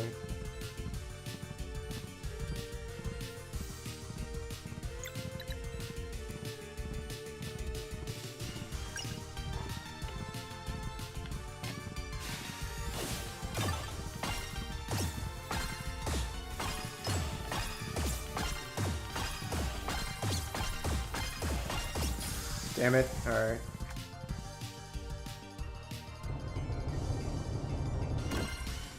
Fuck. Oh, it's over. Damn. Oh, well. I suck. Gotta meet the skin color quota. Oh, no. You're admitting wrongdoing to nothing then. Exactly, yeah. It's like no one thought that in the first place. Like, what the fuck?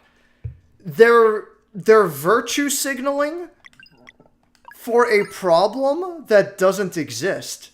It's like, why would you do this? It's fucking insane. Yeah, I don't know. I don't know what the fuck's wrong with some people.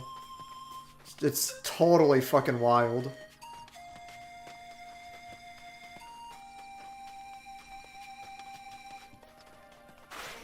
Oh, come on. It didn't count. Okay.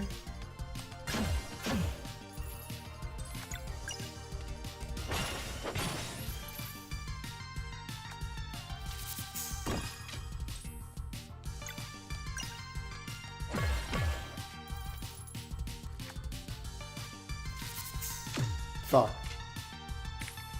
Okay. Okay. Well, he doesn't have anything that hits both, so...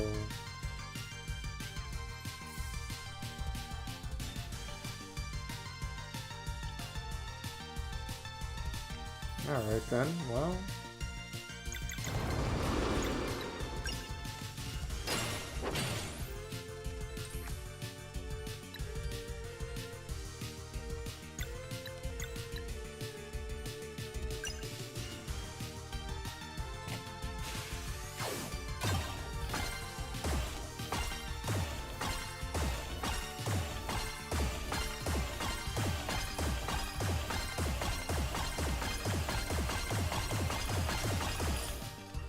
Oh my god, it did like no damage!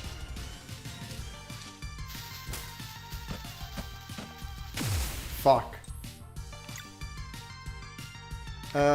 Skills, nourish.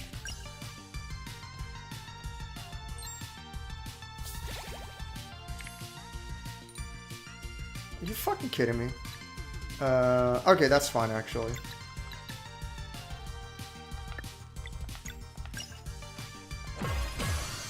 Oh wait, now I just realized that's not fine because that's only going to count as one hit. Oh well.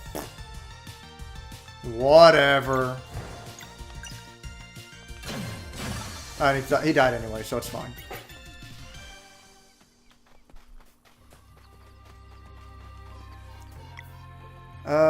Sure. I think I'm okay to make do like this.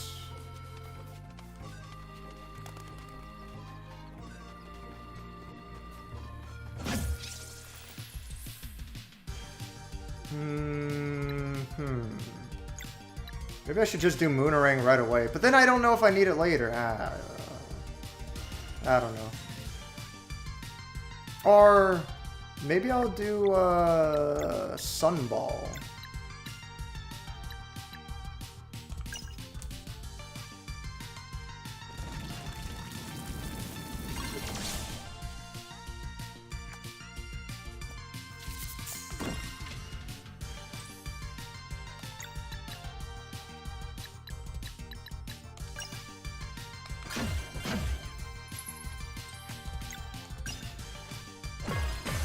There we go.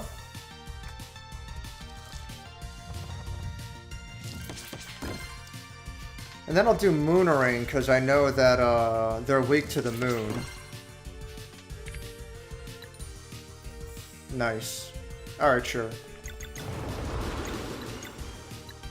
That's fine. Oh, okay, so then I can, yeah, alright.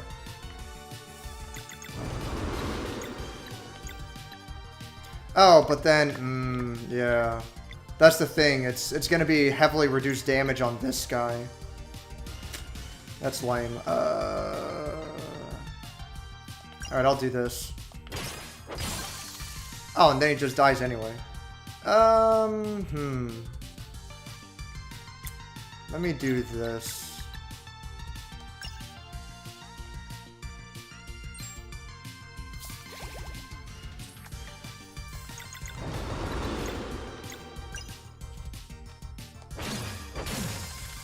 Cool. Oh. It's like how someone tried to call the Animals Gang from Cyberpunk racist when Mike Pondsmith is anything but. Yeah, no, it's just... Was the Animals, was that the Jamaican gang? That was, they had like a... kind of like a voodoo type inspiration kind of thing, you know? It's like, I don't know, man. Damned if you do, damned if you don't. You're just you're not allowed to fucking do anything. It's ridiculous. Just completely fucking wild. Uh-oh. Uh-oh. Alright, let's try this again.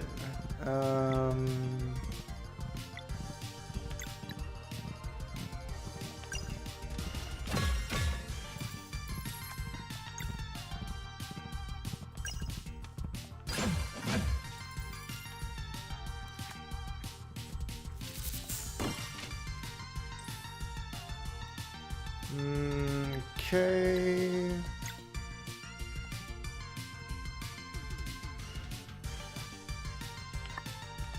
Fuck it, healing light.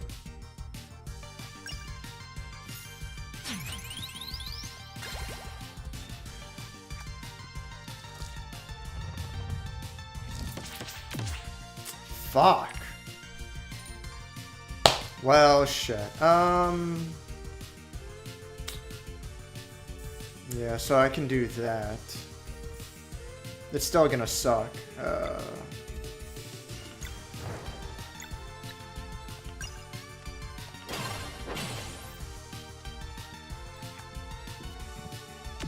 Fuck.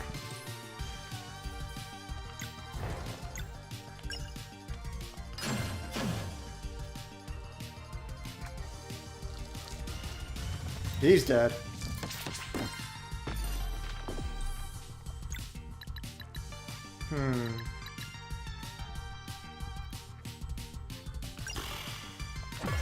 This sucks.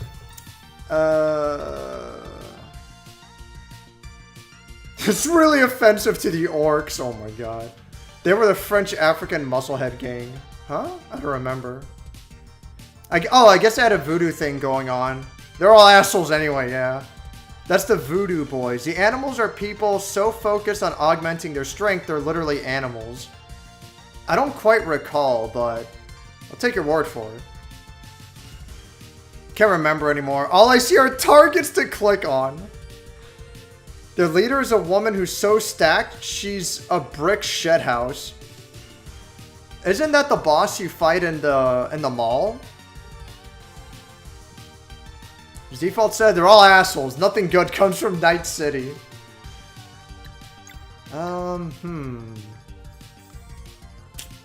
Maybe I want to do Moonerang.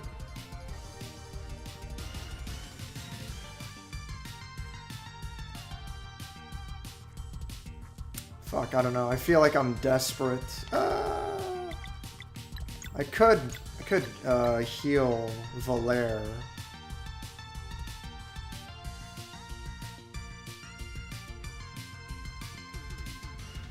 I'll try. Oh good, my combo went up a little bit. I'm just waiting to get level 2 combo and then heal everyone.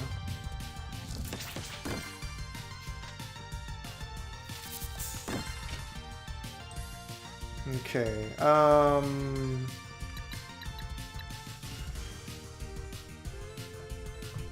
fuck it.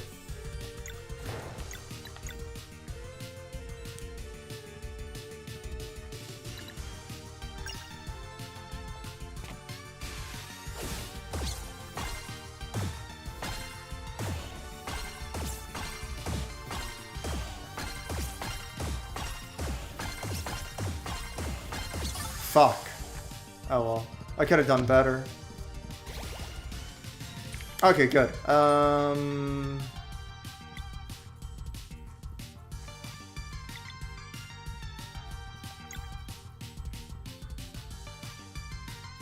Sure.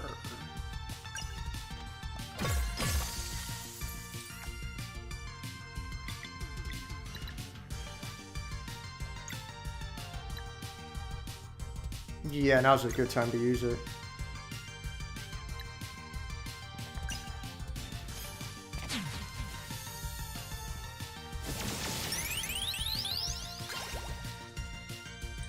All right.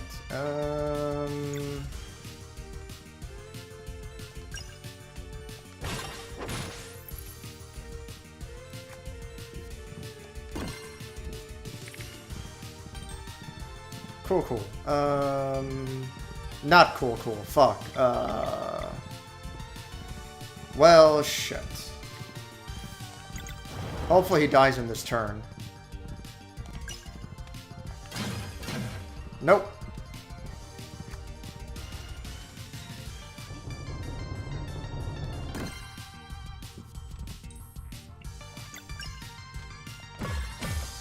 Alright, well, that went better. She's the leader of the animals gang. I don't quite recall. It's been a while since I played Cyberpunk.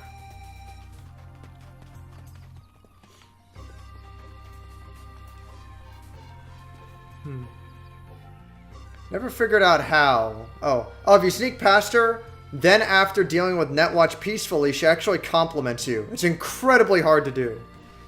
I never figured out how. You probably have to do the entire preceding mission full stealth because the shutter's always closed when I get to her. I know, Voodoo Boys were toast when I saw Placid's jacket and thought, I want that. Yeah. Holy shit. Fuck. Alright, you know what? Let me do this.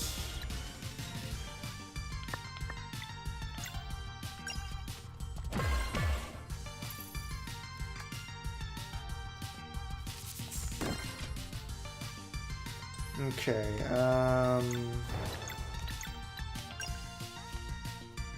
this seems like it's gonna be hard to do.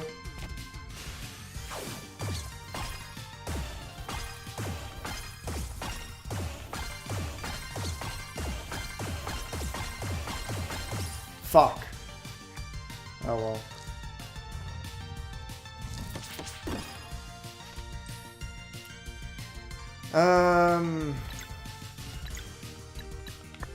Right.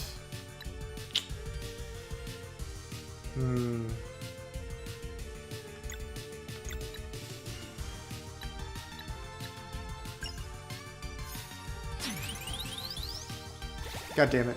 I mistimed it really bad.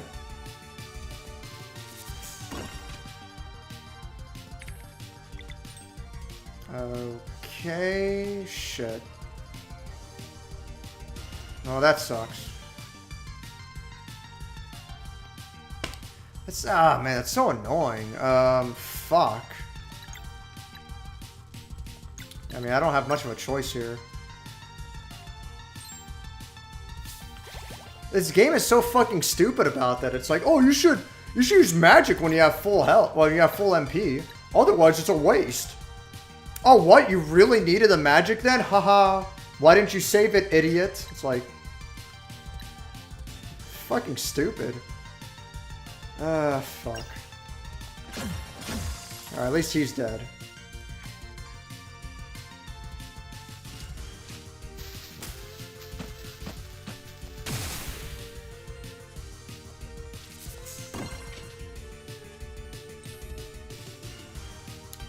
God damn.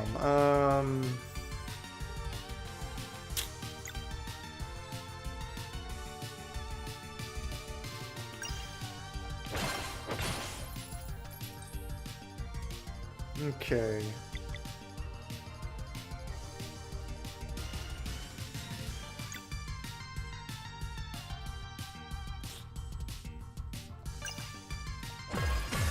Oh, that's good.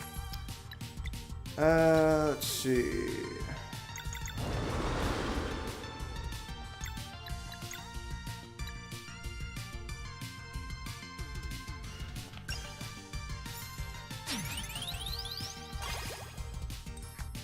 Okay.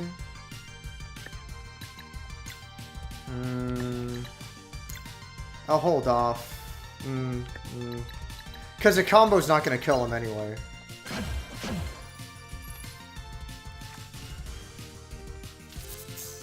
God damn it. Okay.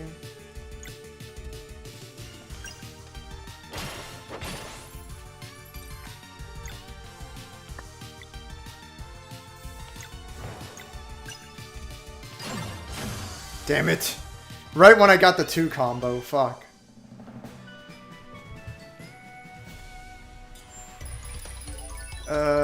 Mana points, physical attack, hit points, magic defense.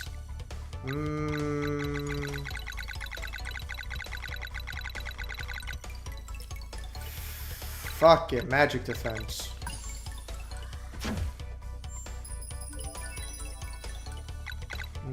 Fuck it, physical defense.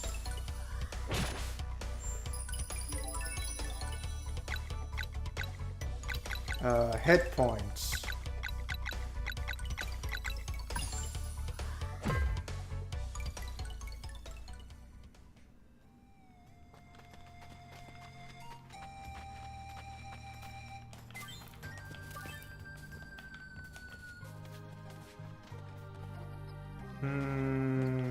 Oh, wait a second. Oh, okay, it's over there. What happened to that one thing that I could have jumped down earlier? Let me try going back in this dungeon.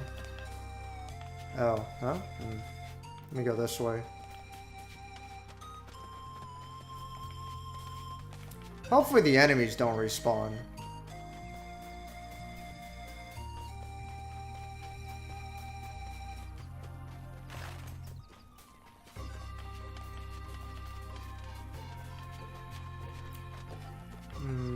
Oh, it's over here.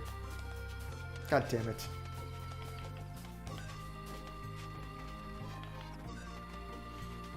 There was this one thing earlier in the dungeon. I get the feeling that I missed it.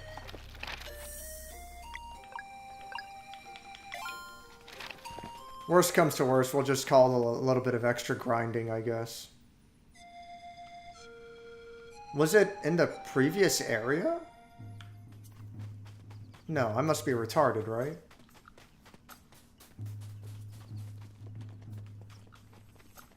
Right. I'm fucking dumb. Okay.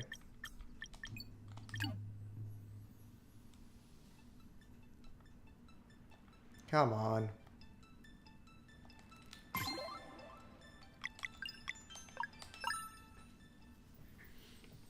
I'm seeing now that hard mode may not have been as well thought out mode as we would have liked. I don't hate it. I think it's alright. It basically comes down to, like, I don't think the hard mode is what's bad, so to speak. Wait, god damn it, I'm so stupid. What is the thing that I'm looking for? There it is. Yeah. How do I get there? What?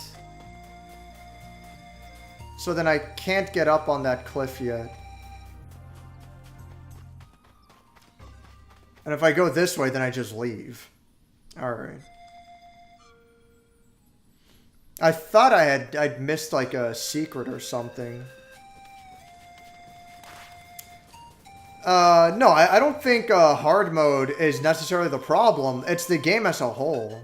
It's like, well, oh, this is where it is. God damn it.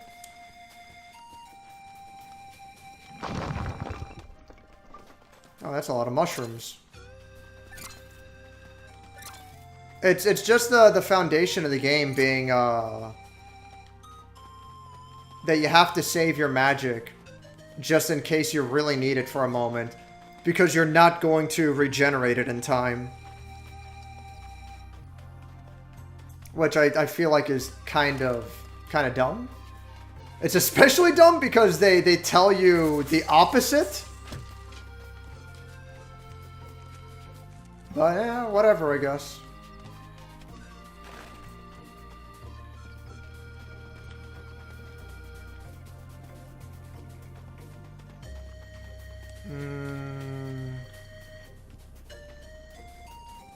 I guess I gotta kill this guy.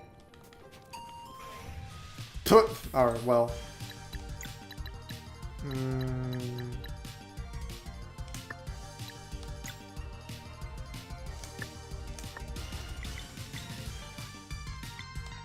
Let me do this.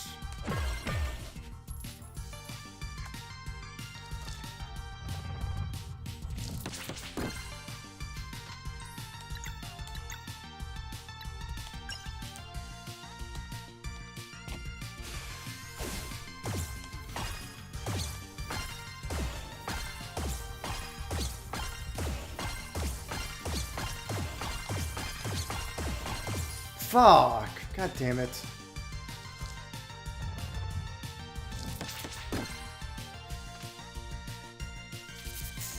Shit.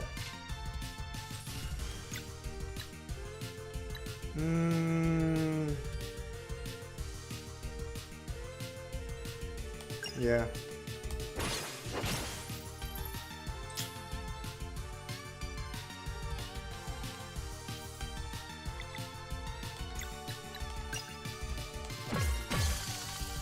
Alright.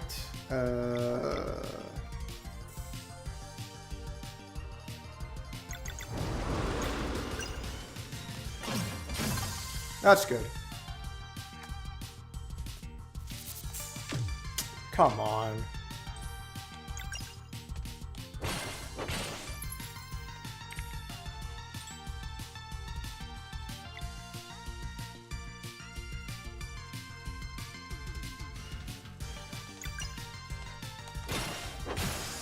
I just killed him anyway. I better heal on the field.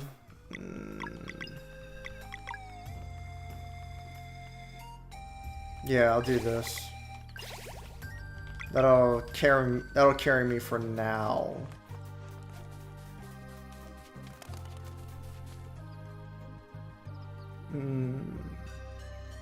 We can't just go for the 5-point attack boost like in Mario and Luigi. Actually, whenever I played Mario and Luigi, I played Superstar Saga, Partners in Time. Oh, excuse me. And Bowser's Inside Story. And every time I played, I only did the bonus stat upgrade for stash. Pure stash only.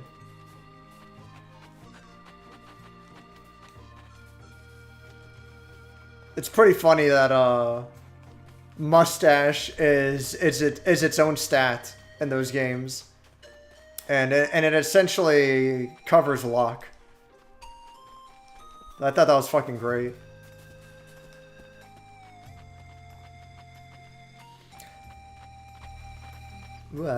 Hard mode making you take more damage is probably forcing you to heal more, which is where your mana goes instead of for attacking.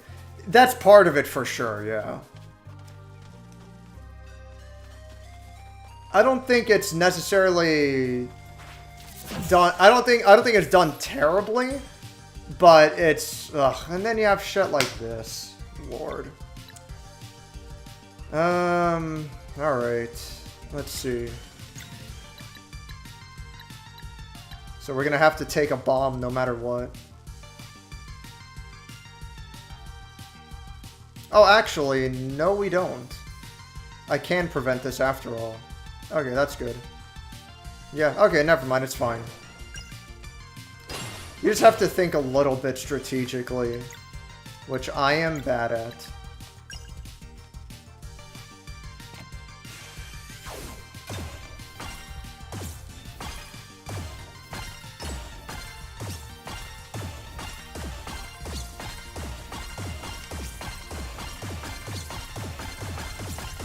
Fuck. I could have kept going. I screwed up.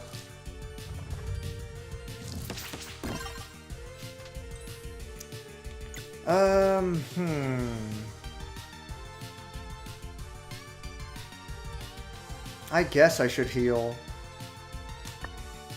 Yeah.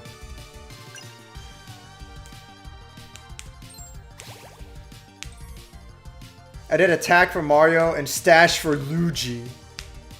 Only ever played Inside Story and Partners in Time. Superstar was my favorite, but they're all good. Nothing spectacularly different about any of them in particular. They're just all good games. Good shit.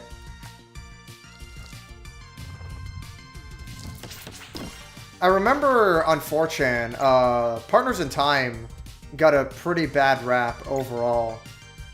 But I thought the game was fine. Obviously, I played it when I was younger, but I thought it was a cool game.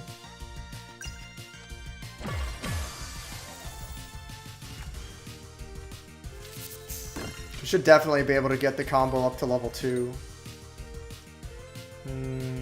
Okay.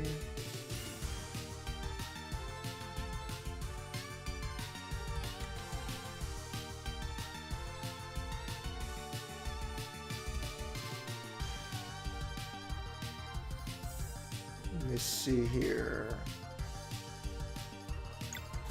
If I do this, will I get one more orb as a refund?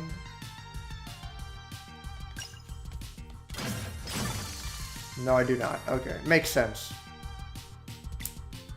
Oh, cool. So I can do the combo now. He should survive this. Fuck! Are you serious? Damn it! I didn't think that guy's health was that low. Son of a bitch.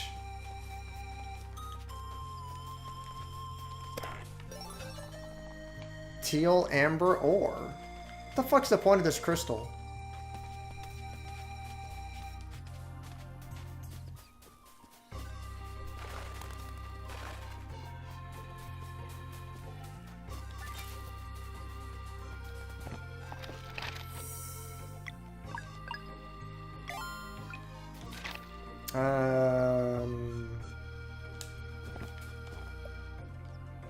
I'm guessing resting only. Also, I'm not using my items.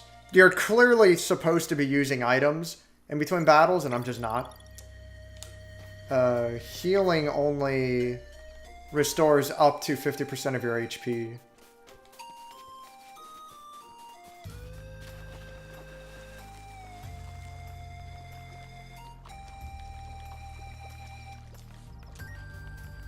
So I can't go back then? I mean, hopefully I didn't miss anything. That'd be pretty fucking lame if I did. It didn't even look like that would be a point of no return. There's just this annoying fucking crystal in the way here. Alright.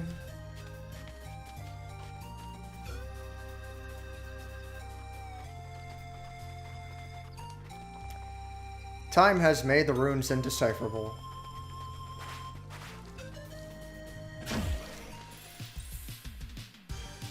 Looking back on it, I think I'd prefer Partners in Time. Inside Story almost wins, except for how annoying minigames, how many annoying minigames there were.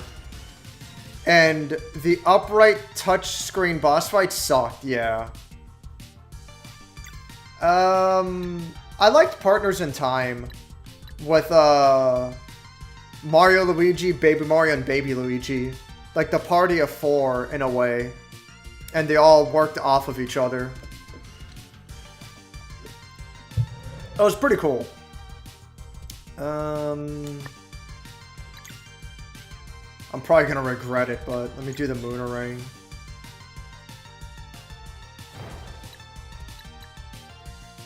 Because these enemies are fucking... They resist, like, everything except Moon.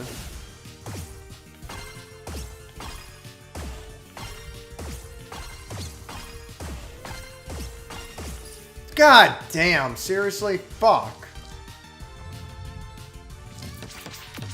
That sucks. Let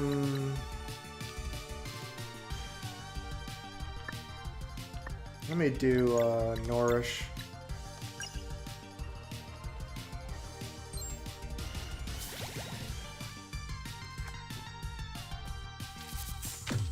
Motherfucker.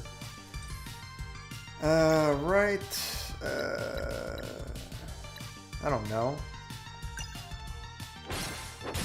Alright, well, at least I was able to kill him. Right.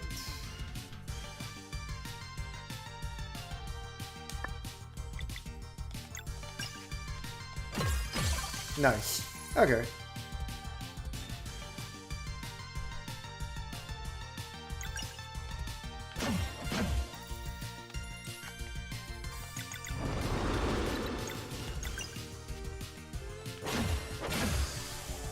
Cool, cool.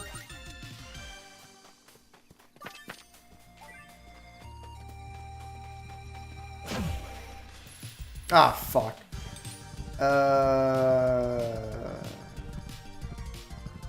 Well, that's not possible, actually. This guy doesn't have multi-targeting attacks.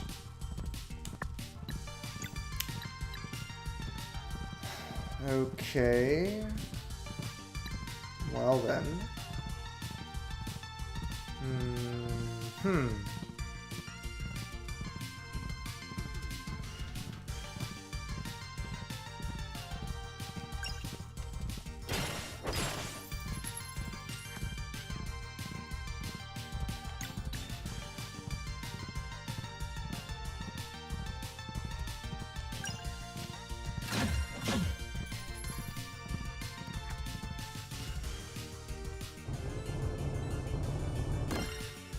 God damn. Oh, sure.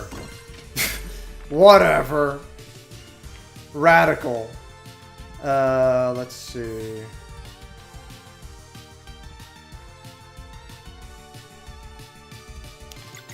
Fuck it, just try to KO this guy. Yeah, just get rid of that.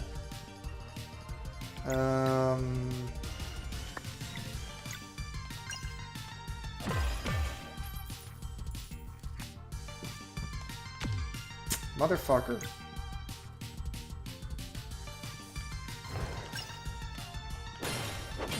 Fuck. Oh well.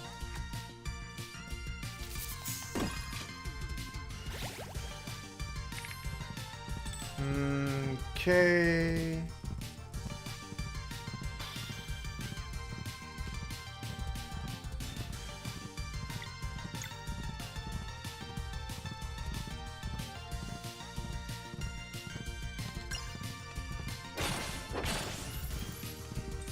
I really don't want to have to deal with the fucking bomb.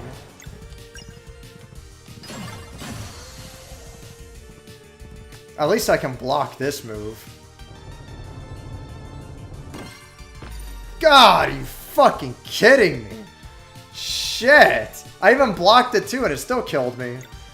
Damn it.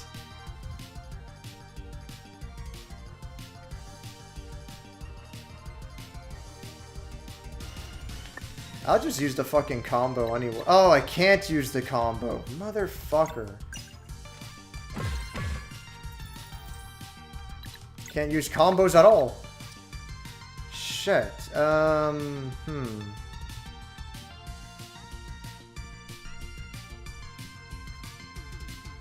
Maybe I can try to hold out without killing that guy. But she's so many turns from getting revived. I'll just try to do low damage on purpose.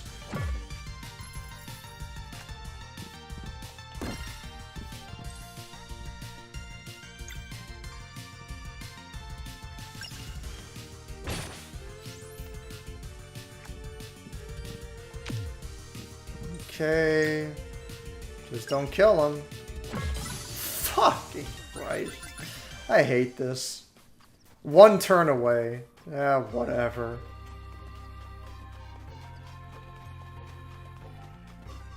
Yeah,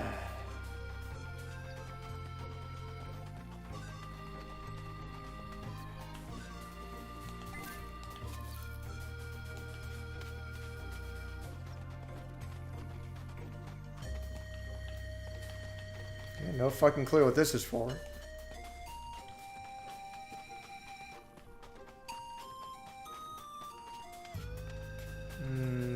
Okay. This is where I came from. Not really anything to do here, yeah. Alright. Wow.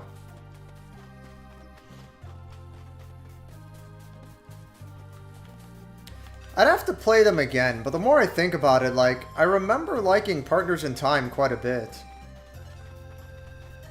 I'm definitely interested in playing Superstar Saga and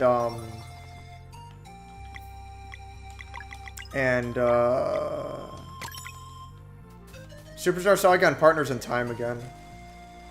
I don't have too much of interest in Bowser's Inside Story.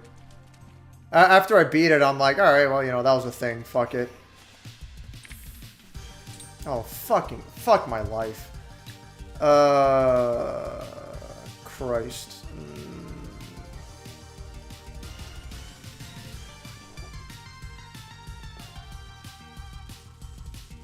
It's so fucking over. It's never been more over.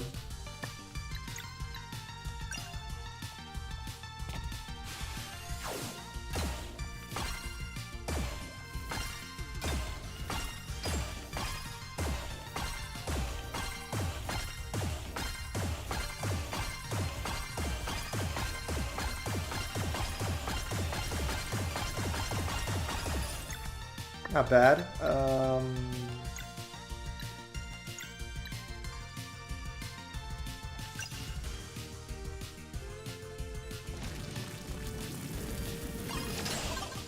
It didn't kill any of them? Like, dude. Come on.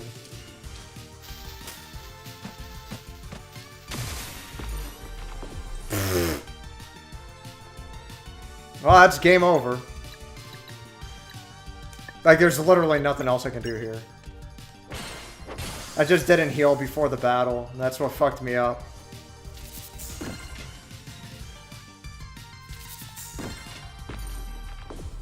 Motherfucker.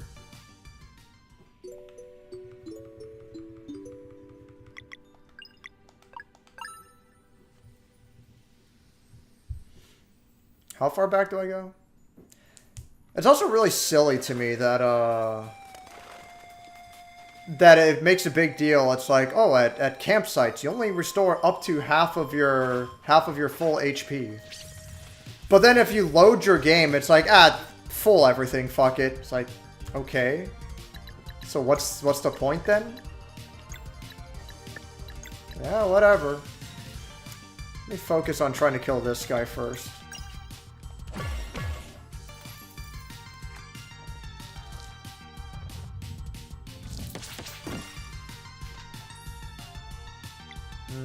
Yeah.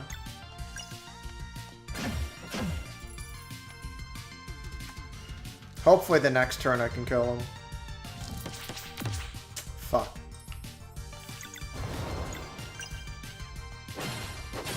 Very good. Okay.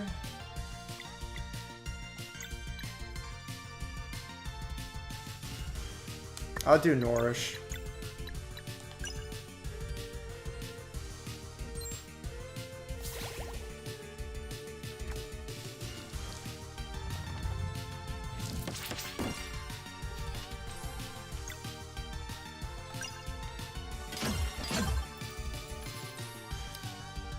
Alright.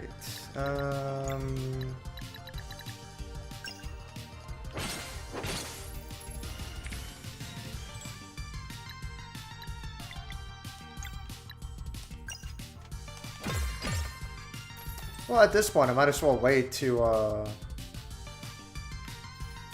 do the fucking, the combo.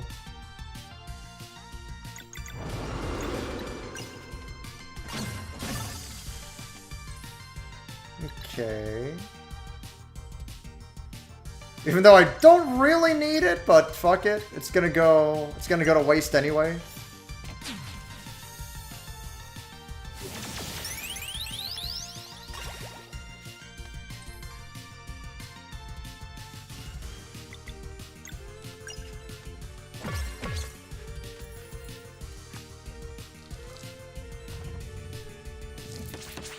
God damn it.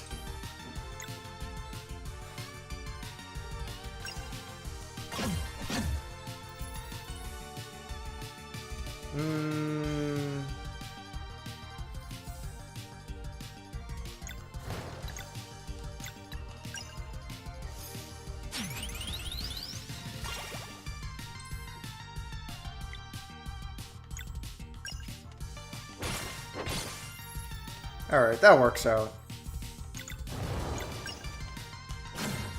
There we go.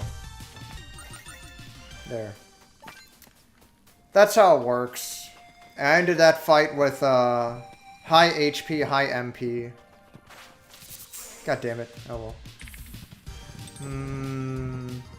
What the fuck is this shit?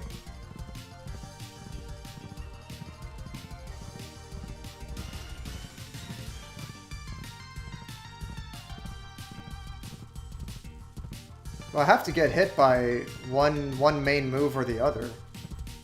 Like it is what it is.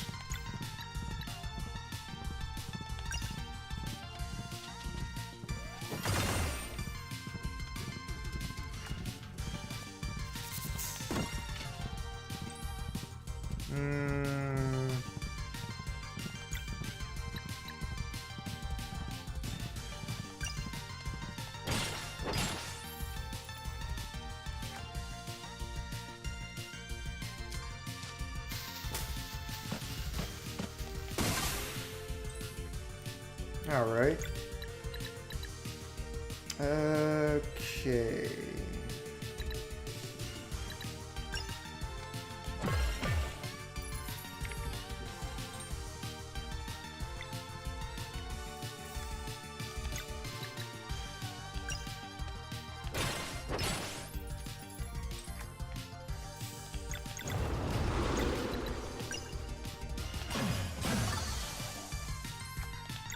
Right.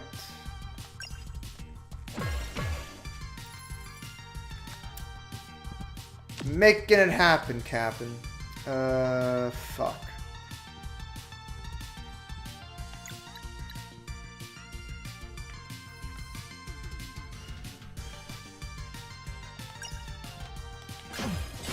Alright, good.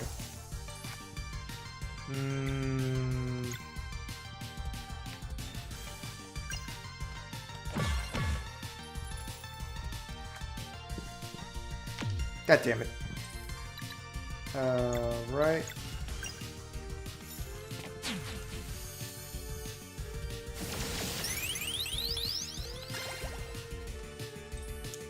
Cool, cool.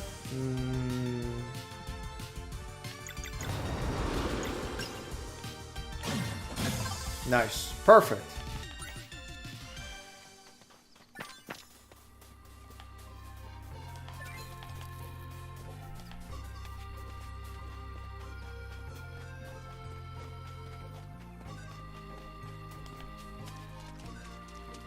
God damn it.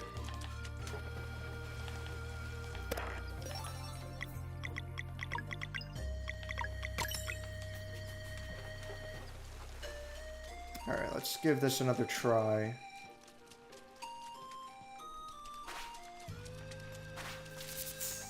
Whoa.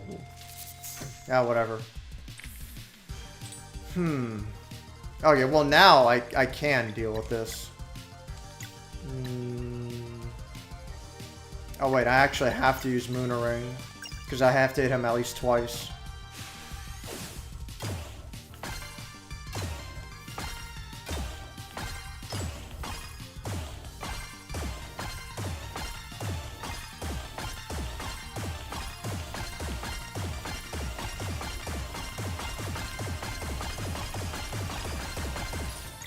Alright, and...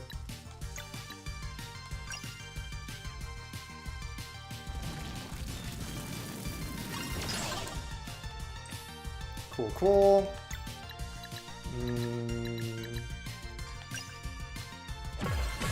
Nice.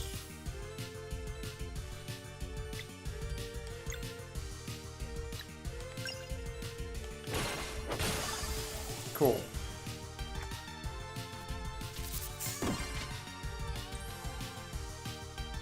And I basically get to end this fight with full health again. For free. So that's nice.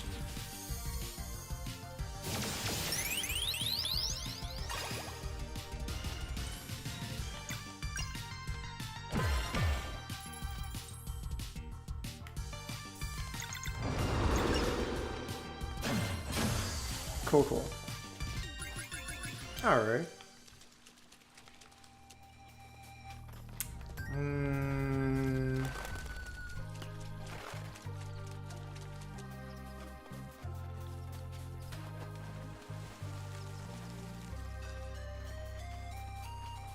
Oh.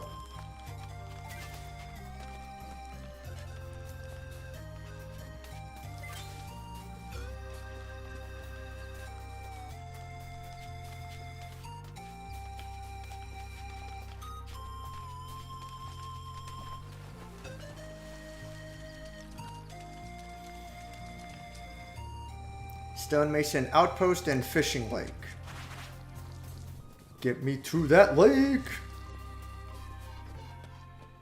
Looks like there's a secret path over there.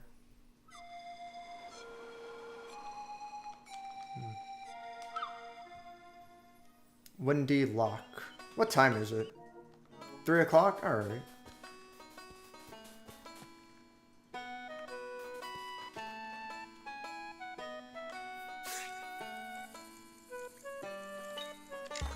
God damn.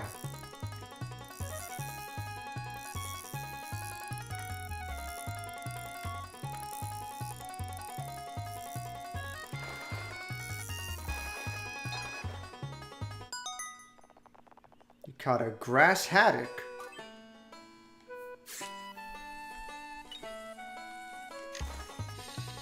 Fuck.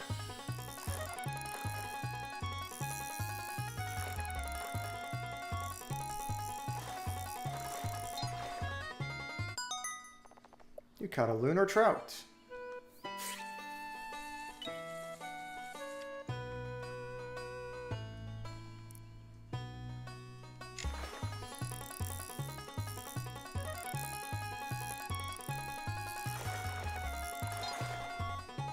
It's an ugly looking fish.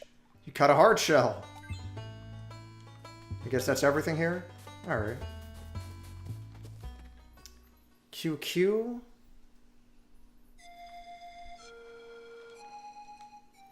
You kill the fish, so it should give you some experience. Is that how it works? It doesn't matter how you kill your enemies, just as long as they die to your hands. You absorb their soul in the form of experience points. Is that how it works? I just realized this little secret here, huh? Yeah, I figured. I found a recipe for mushroom soup. I thought Garl already knows how to do mushroom soup. The fuck?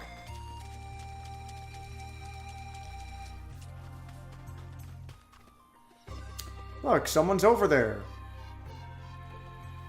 Oh, it's another animated cutscene.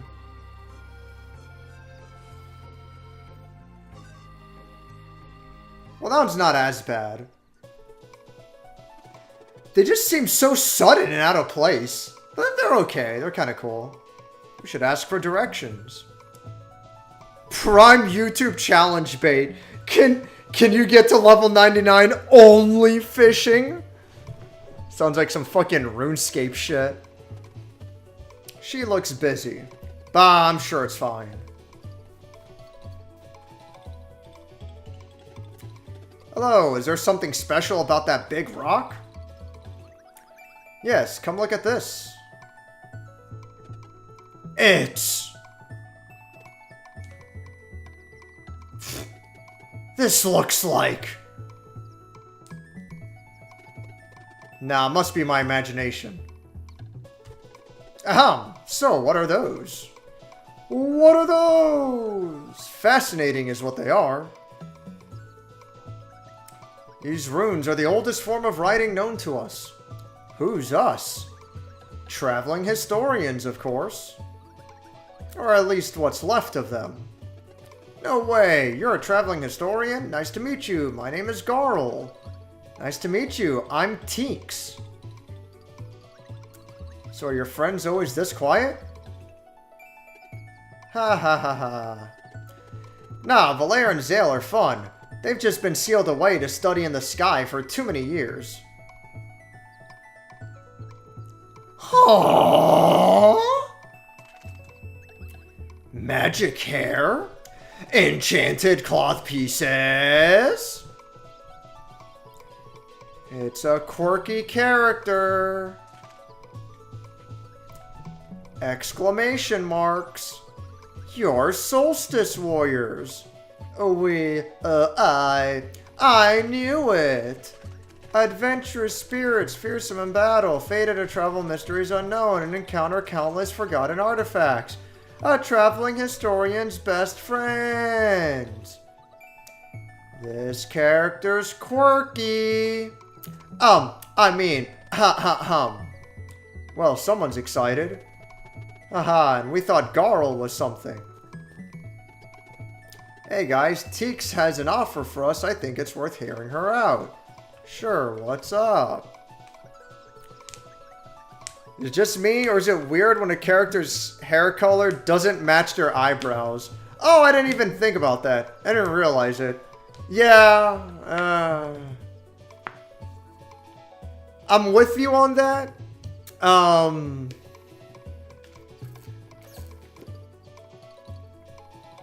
It annoys me slightly because it implies that hair dye exists in this magical fantasy world, which obviously is not out of the question, but I don't know.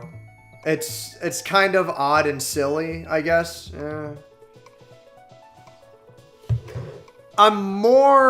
It sounds like I'm being really pedantic. Is that even the right term? What does pedantic mean exactly? Pedantic. Basically like being a hard ass. A person who is excessively concerned with minor details, yeah. And rules or displaying academic learning, yeah, so. It might sound like I'm being pedantic, and maybe I am, but I can accept it more in like Final Fantasy VII, Final Fantasy VIII, Final Fantasy XIV. Final Fantasy VII and VIII, they clearly take place in a more futuristic setting where technology is a big deal. So it would make more sense if someone's got funky hair color, right? It's like, whatever. And in Final Fantasy XIV, even though it is dominantly a fantasy setting, there is clearly high technology in Final Fantasy XIV as well.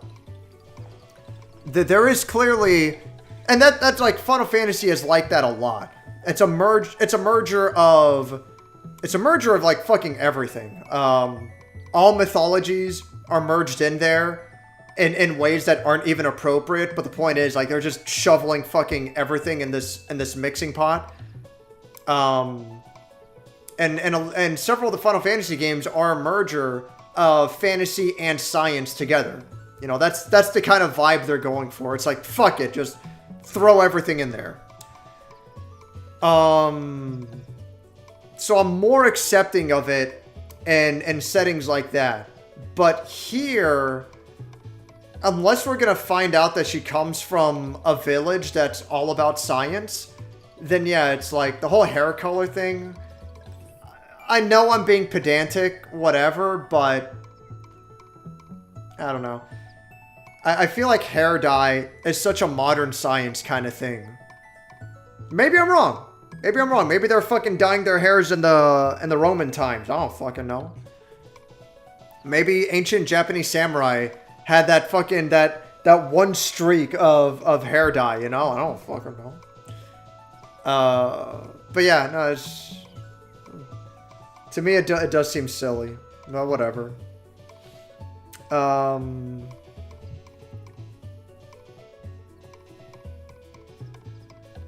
No, RuneScape shit would be someone making a new account to get 99 in all skills in a small area. Literally thousands of hours of grinding in the worst possible way. It is weird unless the character is specifically a dirty blonde. At least she's got something to be motivated about. On one hand, it gives me the impression like it's supposed to look like a real person.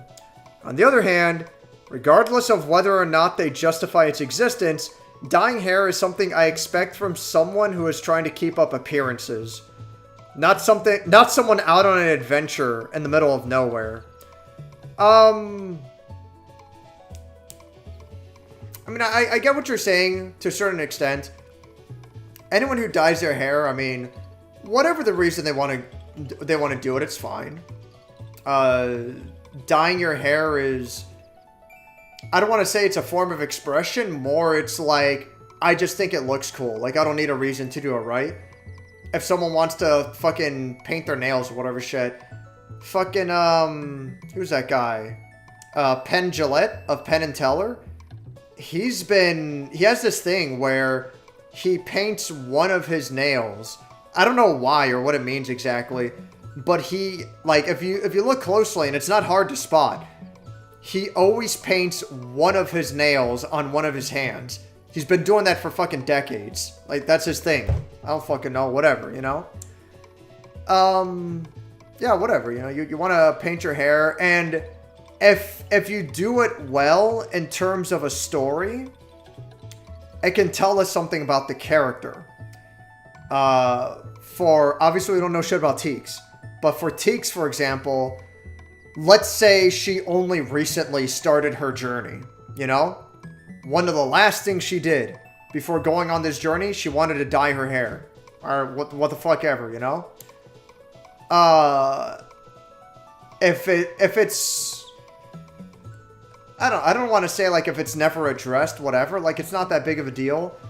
But if the story is written well, that can help tell a little something more about the character. Her attitude, her hair color. She's obviously supposed to be a little kid, you know? Little kid, so to speak. Like, she's young, right? And yet she's a scholar. So there's contradictions there. You can use aspects like that to help say something about a character. So, a form of insanity. It's whatever. I'm not sure how to explain it properly. It's about my book. Huh? Why don't you eat with us tonight, Teeks? This place is perfect to set up camp. Oh, well. Don't be shy. We're happy to have you. Yeah, plus you have to try Garler's cooking. Okay, thanks. That's it. One stew coming right up. I don't want to be quick to judge and be like, well, the developers are stupid for having hair dye. Well, the developers are stupid for having a gay character. Well, you know, the writers clearly they had some kind of agenda, which is why they did this or that. I don't want to be like super quick to judge about that, you know? Fucking Signalis is cool. I like Signalis overall. And Signalis is like the whole story is about two lesbian characters, you know? And their journey to find each other through the horrors of a fucking monster-ridden hellhole. A monster-ridden space station, right? I don't want to be quick to judge and be like, pink hair? Game sucks. It's like, you do that, once you go down that road, you're not going to fucking enjoy anything in life. It's like that shuts down so many fucking roads, you know? It's whatever. It's fine. I'll make fun of the character for being cliche and quirky, but if that's the story they want to tell, it's like, you know, it's fine, whatever. It's not a big deal. I went diving in a lake of pink dye with everything except my scalp covered. Boom, character development. Oh. Next dungeon, Lake of Pink and Cave of Lime Green. The fuck? We'll see. We'll see how the story goes. Right now, the story's fine. It's nothing amazing. They're just telling a simple adventure story. I will say that as far as simple adventure stories go, I liked RFL and Rise of the Third Power better. I feel like they have better pacing. They got to the point faster. The characters were more fun. The writing overall was more fun. This one's fine. The presentation in this one is phenomenal. The game looks fucking beautiful. These character portraits, they're big and expressive. It's creative that not a big deal, but it's creative that the dialogue box is not always in the same place. It's always moving around. Very small little detail, but that's nice. The animations are great. But I would argue that writing is more important in a game like this. And I feel like RFL and Rise of the Third Power were better. Obviously, I'm biased. What is that? Full disclosure. I was paid to play test Rise of the Third Power. But I'm just trying to give my opinion. It's whatever. In the case of Signalis, I assume the fact that the main characters are both women are minor details. The focus is the esoteric Lovecraft horror. If it was boy-girl, it probably wouldn't change much. Yeah, you're probably right. I would assume that because the story of Signalis is that part of the story of Signalis is that in that world, in that universe, a human and android should not have feelings for each other. It's just going to cause a whole mess of problems that they explain in the story. Quote unquote explain. Trying to decipher Signalis is fucking wild. But that's one of the big points is human and android cannot have feelings for each other. I'm sure that by making them lesbian, that's an extra minor but an extra little level of taboo. And then also on top of that, I talked to Thomas about this, and I was like, you can tell the developers are huge fucking weebs, because for whatever reason, like 95% of the characters are all fucking anime girls. I think there's literally one guy in the entire story, not counting the monsters, which are like basically genderless for what it's worth. I was talking to Thomas about this, and like what the fuck's that all about? And he had a fair explanation for it. And I'm like, you know what? Fair point. That's an interesting angle to take with it. Yeah, it's, I never want to be like, I never want to be quick to judge where it's like, oh, clearly the writers were going for this angle. It's like, whatever the reason, let them do their thing. You know, the dumb bitch has pink hair, whatever.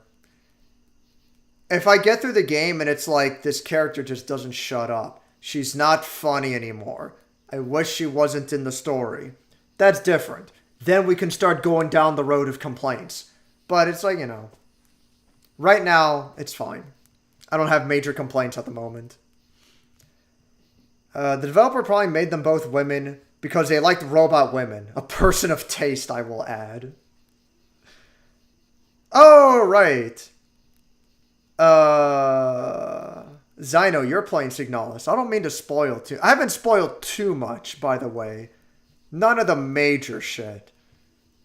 Yeah, I'll try to avoid spoiling Signalis for you, Zyno. But Signalis is cool.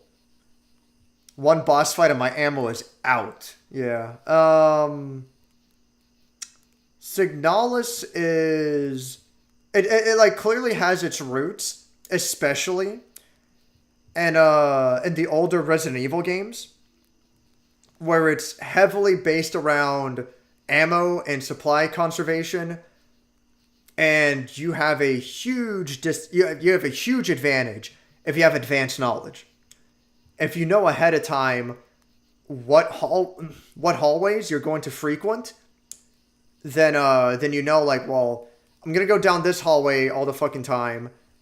I better make sure that I kill the enemies in this hallway so they don't respawn, you know? This hallway, I know I'm gonna go once and that's it. I'll just avoid the enemies. You know, it's not a big deal to me if I leave them alive. You know, things like that.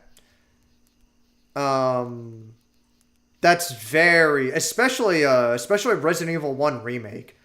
That's very, very Resident Evil-like. Yeah, like running out of ammo, like, it's shitty, but that's a big part of it. Your first time through is meant to be a struggle, which I'm sure you're fine with. Like, you know, we're all familiar with that style of game. And then also, like Resident Evil games, Signalis is fairly short, especially once you know what you're doing.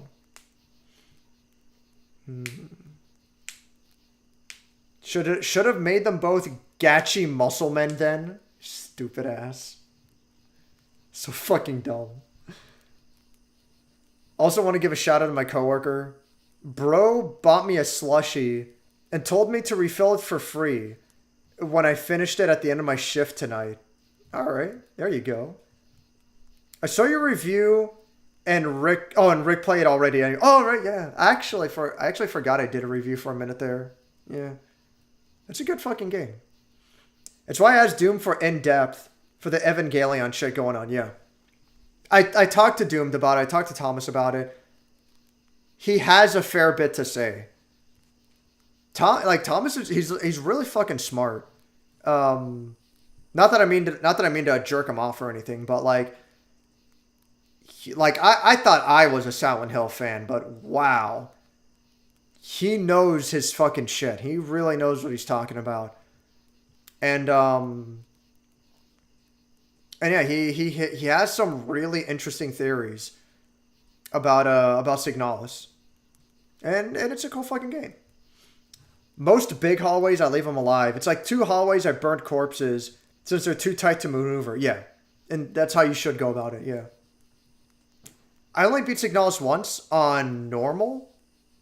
And I got up through the first boss on hard on a second playthrough. And I lost like all my ammo. And I'm like, wow, this is going to be rough. And I never went back to it since then. But on normal, I don't think I ever used the stun prod. And I never used the thermite.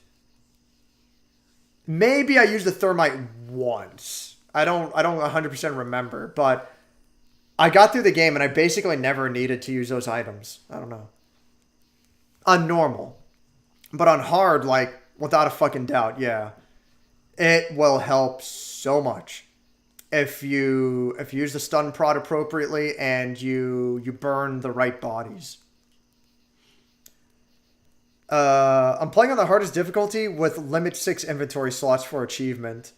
Otherwise, I'm probably dropping the difficulty on later playthroughs. Yeah. I think that's the right way to do it. Especially for like the alternate endings and stuff. Yeah, just play on normal. It's so much easier. You basically don't have to try. Like, you can't fall asleep either, but, like, it's so much easier on normal. On hard, like, you really need to have a mastery of the game, which is good. There's, like, 3 stun rods during the first boss because of the 2 ads, yeah. I hate that boss because of the reinforcements. I don't know. It's hard.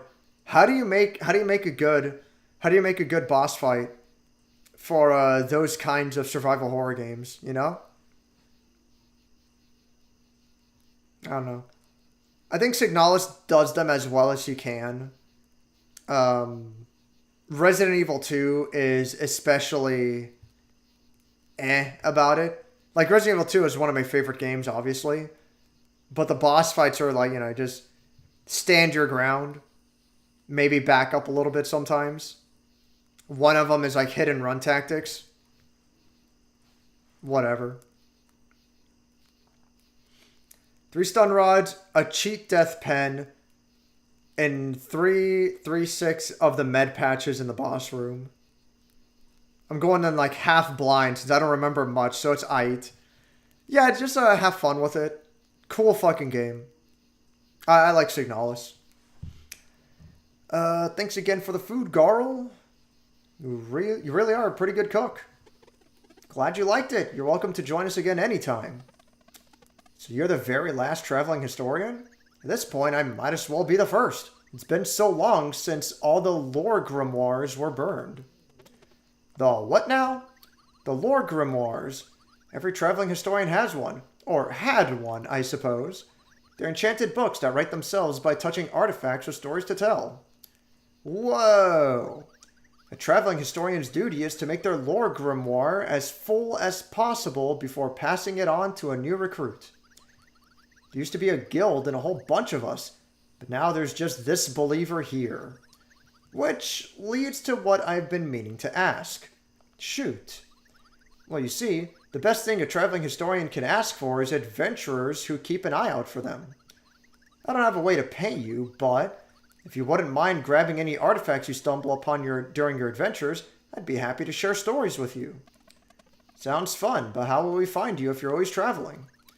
Don't worry about it. I'll just drop by your campfire whenever you're out in the open. It's the perfect setting for telling stories. Storytime by the campfire, sign me up. Great, just bring me any artifacts you find and we'll see how many lore grimoires reacts. So how many stories do you have so far? Just the one. It was empty when I found it, but that's okay by me. I plan on discovering enough to fill an entire volume. That's the spirit. This first story wrote itself when I stumbled upon a very old pirate earring. That's when I knew I was holding a real lore grimoire. They were thought extinct. What's the story about? A ghost pirate ship called the Vespertine. Ooh. I can read it for you if you want. Feel free to ask. Unfortunately, I'm going to go ahead and ask. Hey, want to hear a story? Sure. The Vespertine. Why doesn't Valere go sit back down? I should just block in the view. These are the things you'd expect the dev to think about. Yo, this Garl dude looks like actually lost an eye. Haha, loser. I'm only blind in one eye. I still got both physically. This guy went full retard.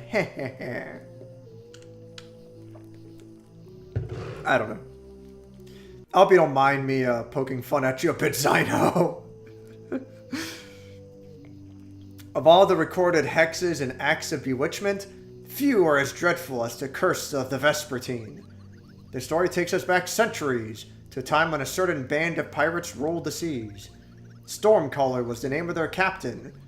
He was the most powerful wind mage the world had ever known. And their navigator, Hortense, remains to this day the shrewdest mariner on record. Combining Hortense's skill and Stormcaller's magic, some say their ship was faster than light itself. The crew went on many adventures and accumulated countless riches until, one day, the inevitable happened. Hortense, whose first love was music. I remember reading this in the demo. Hortense, whose first love was music, announced that she wanted to quit the pirate life and devote herself to her art full time.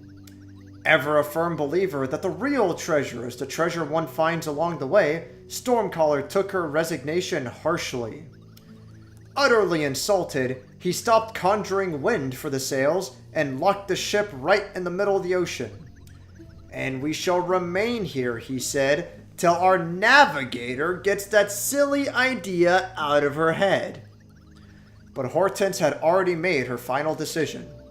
Days went by, both of them sulking, while their crew begged that they reach some resolution. First they ran out of patience, then they ran out of food, and eventually they ran out of drinkable water. Then, one day after sunset, the pirates, driven mad by hunger and thirst, mutinied and made their captain walk the plank. As he sank into the abyss, Stormcaller cursed his crew and conjured an eternal prison. In the Sea of Nightmare, he would channel a deadly storm for them to endure forevermore. Over centuries, the crew members lost their minds to the ghastly place, until only Hortense remained. To this day, the battle goes on in the Sea of Nightmare, Stormcaller's hatred pitted against the navigator's sheer will. Some say Stormcaller's fury will one day sink the ship, while others believe he will eventually bow to the indomitable Hortense. Legend has it, she gets a short break once a day, for but a few seconds, at the precise time the curse was first conjured. Countless sailors and fishermen have since reported sightings of the legendary ghost pirate ship that appears at dusk. They call it the Vespertine. While some have half a mind to climb aboard in search of treasure, most avoid sailing at dusk for fear of being sucked into the Sea of Nightmare. The end. Okay. I didn't even know traveling historians were a thing. I wonder how many of them there used to be. Storytime by the campfire, sign me up. Okay. Good night, folks. I don't mind at all. I figured you don't. Bob made one lazy eye joke, not even at me, while we're watching House MD, and I was wheezing. Oh, man. A boat ride to Wraith Island? That might be a challenge, given the situation with the lift. Huh? Probably nothing you can't figure out. Which way is it? East of here, along the path. Mind if I stick around for now? We have the same destination. More the merrier. Teeks joins the cargo. Oh, she's not, like, in line? Oh, whatever. Boring! Nothing of worth has ever been learned from reading books. Experience is the best teacher. Pink-haired nerd! See, that's what I'm talking about. That's what it's all about, baby! Is my health full? I don't know, this game's kinda silly with when we get fully healed and not. Let's see.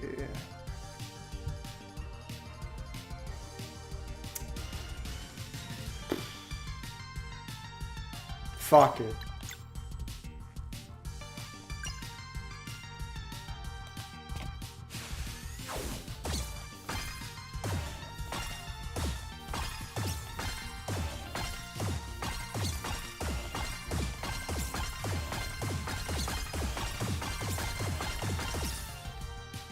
Alright, that went well.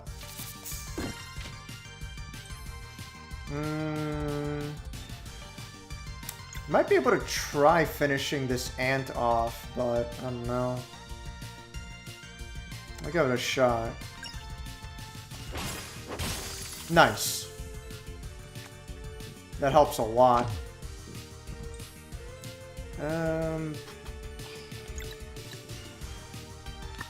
I'll go ahead and nourish Zale.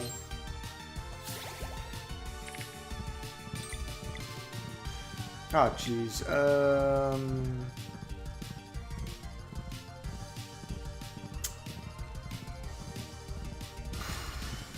Alright, I'll prevent this attack from going off.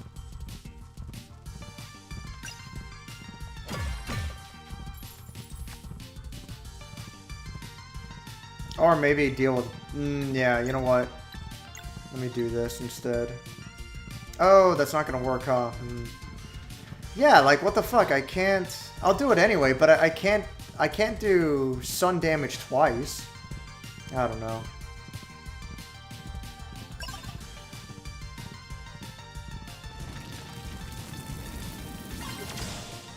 Ah, damn, it didn't kill him. Oh well.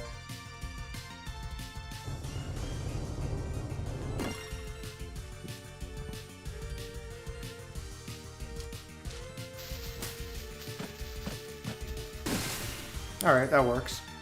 God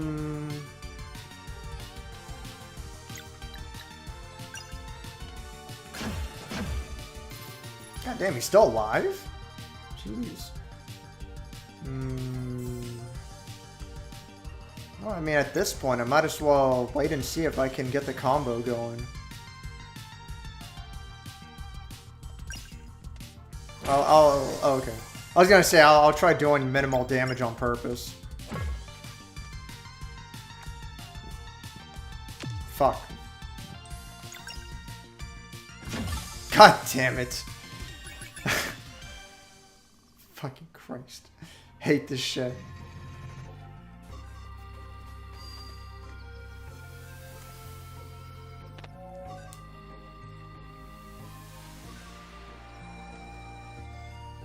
Everyone around the world is just completely freaking the fuck out.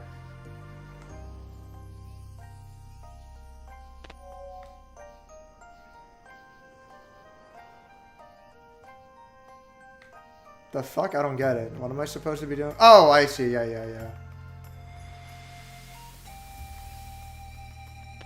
There we go. Oh, nice. Solar Rain.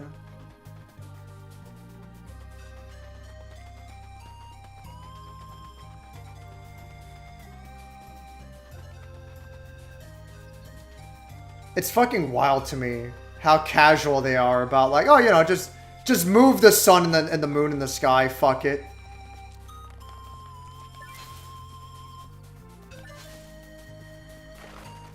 Oh, okay. Mountains are nice. This is the life. Hey, man, you're nosy. Here, take this. Nice, mushroom soup. That's it? Okay, fuck it.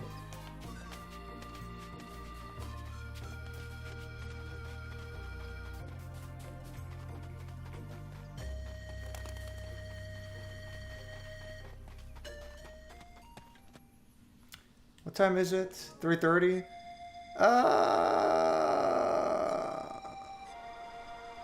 Oh, hey, there's the dragon. I will call the stream at the next save point. The next book. Stonemason's Outpost. The Elder hasn't returned! That's like the throwaway line Mr. Torg tells you in the Borderlands 2 DLC mission. New mission! I want you to blow up the ocean! Really? That's pretty funny. Man, Borderlands is like... God damn it. The first game, the writing was actually pretty good, I thought. From what I remember of it. The second game, it's so like... I don't even want to say 50-50. It's more like fucking 40-60 or 30-70. Sometimes the writing is like, oh, that's pretty fun. But then most of the time, it's like either fucking Handsome Jack talking about his fucking jewel-encrusted pony, or goddamn fucking anything that that Claptrap says. And it's like, this isn't funny, guys. This is just really annoying. And I can only imagine how much worse Borderlands 3 is. Malcolmud will kill us all. Run! Who are you? Have you come to save us? Well, of course, they're Solstice Warriors. Garl. It's true, no? We should help if we can. What's the matter? If Malcolm... I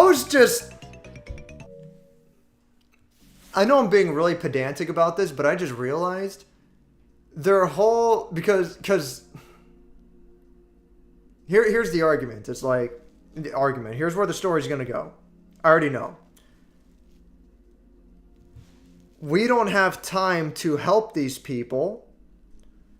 We need to hurry to our objective so we can be ready in time for the next eclipse.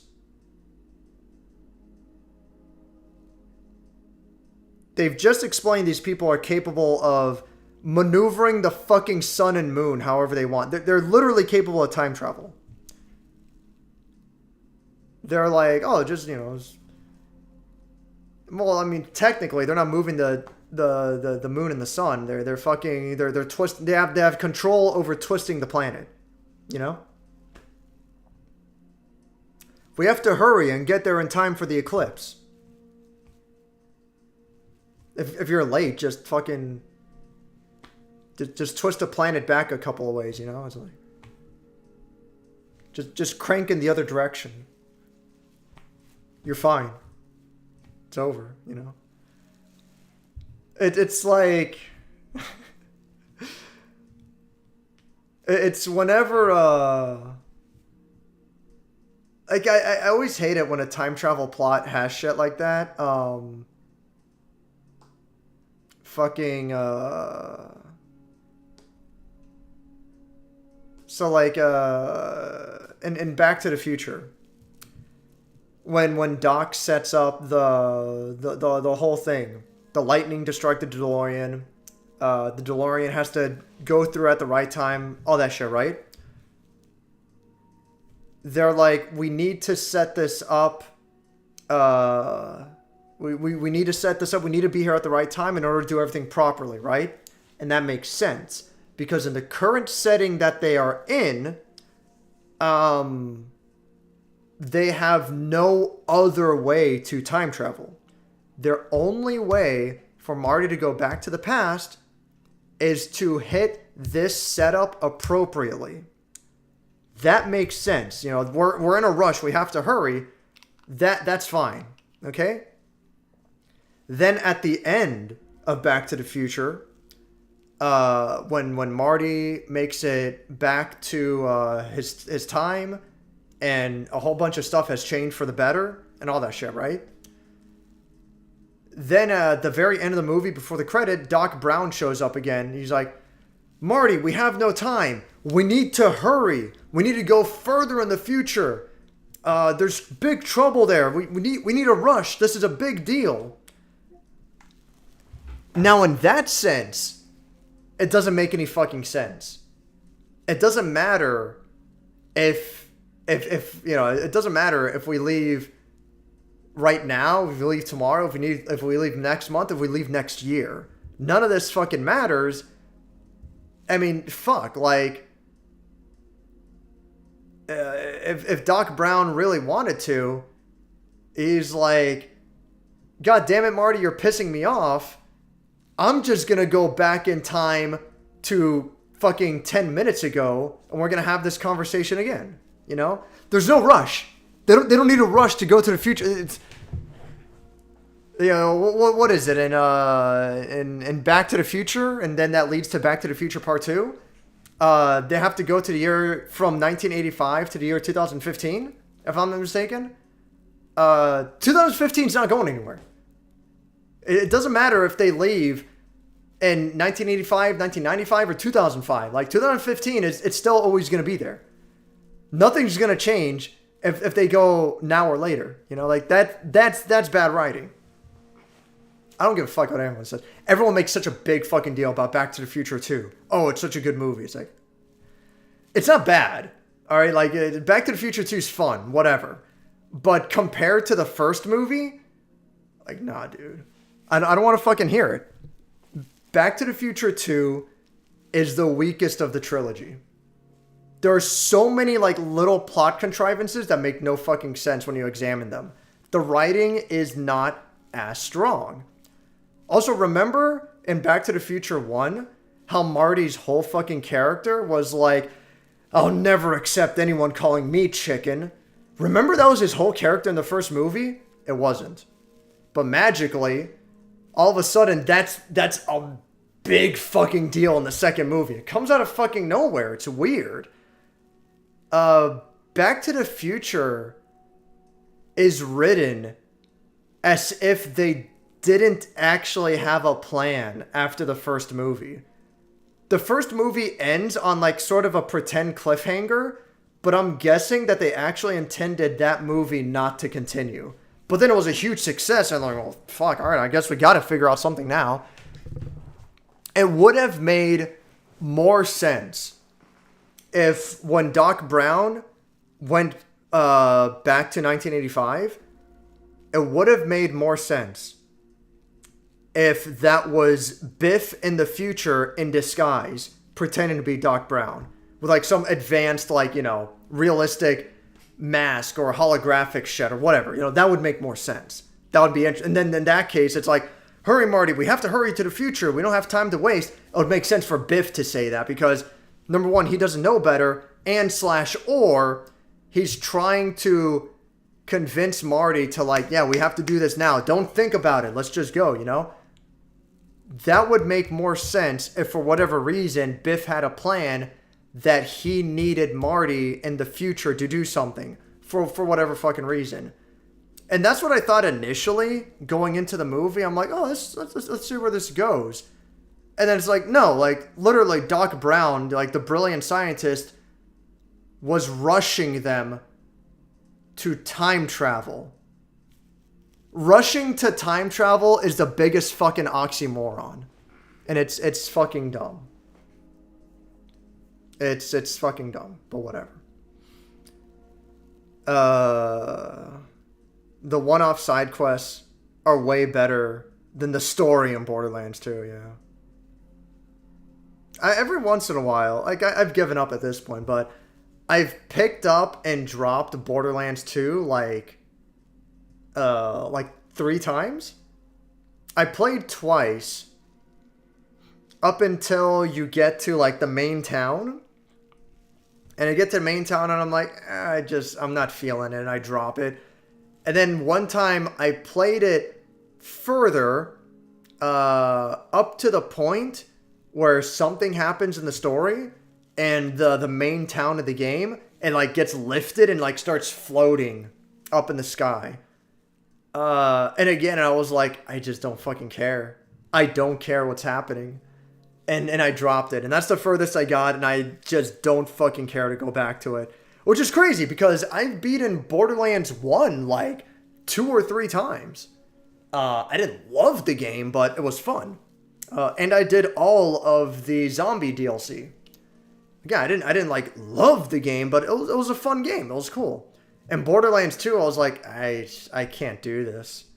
The gameplay was fine. It was there, but the story and characters was so fucking obnoxious. I'm like, fuck this. I'm not motivated to keep going at all.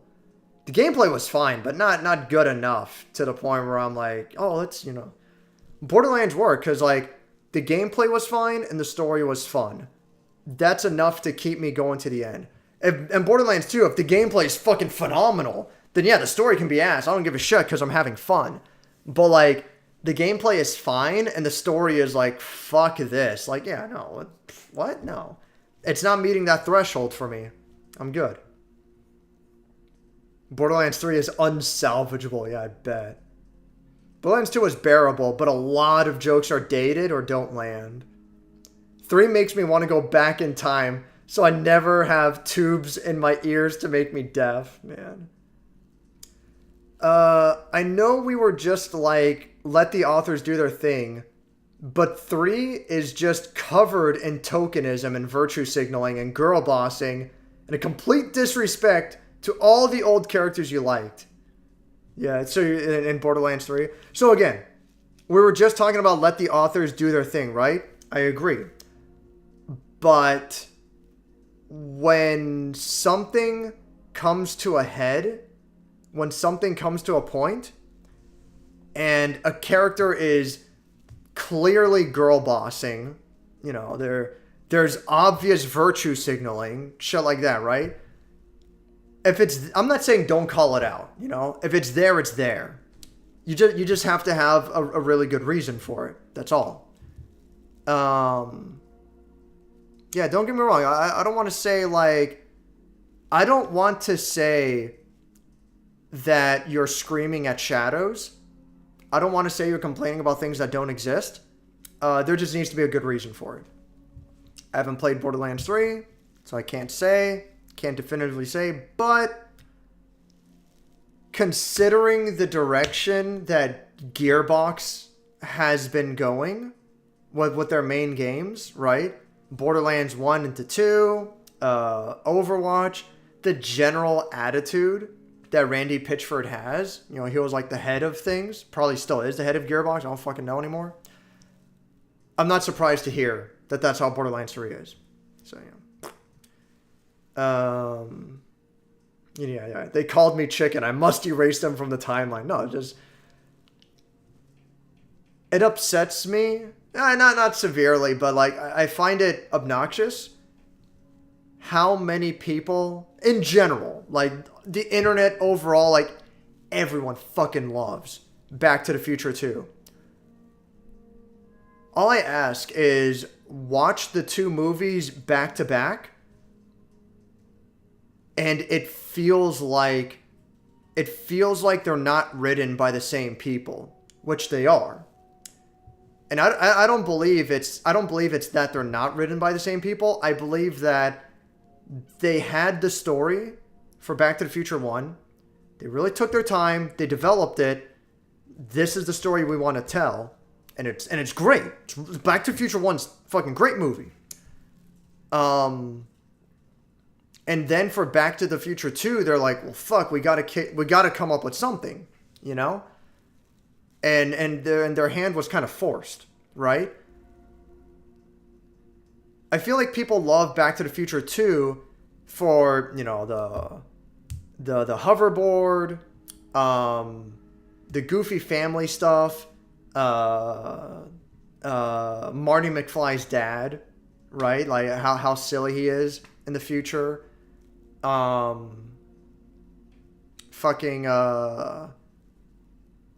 The antique store having the NES games. Marty's in the... There's some great... Don't get me wrong, there's some great fucking jokes. And Back to the Future 1, I think Marty orders like a Pepsi or a Coca-Cola, and it's like 10 cents. And he's like, oh wow, so cheap, right? And Back to the Future 2, very same idea, and they did that on purpose. Like, it's a fantastic joke, very same idea. He goes to a diner, he's like, yeah, give me a Pepsi. Oh, it's $100. And it's like, what the fuck? It's a great joke. Marty goes to a retro diner. They have an arcade cabinet for Wild Gunman, which is a simple light gun game. And there's these little kids behind him, and he's like, what? You mean you gotta use your hands? That's like a baby toy. Great joke, right? Those are the parts that everyone talks about. And those are the great parts about the movie. Right. But what's the foundation of the movie? No one talks about Marty's, like, practical character assassination. Nobody calls me chicken. It's like, he never said that. He never had that attitude. That was fucking out of nowhere. It doesn't make sense. The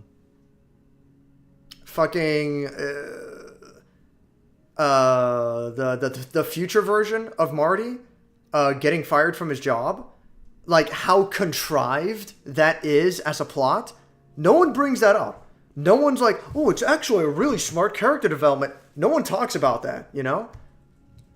What's a cooler character development is how Marty's family, they all become assholes in the future. That's neat, you know?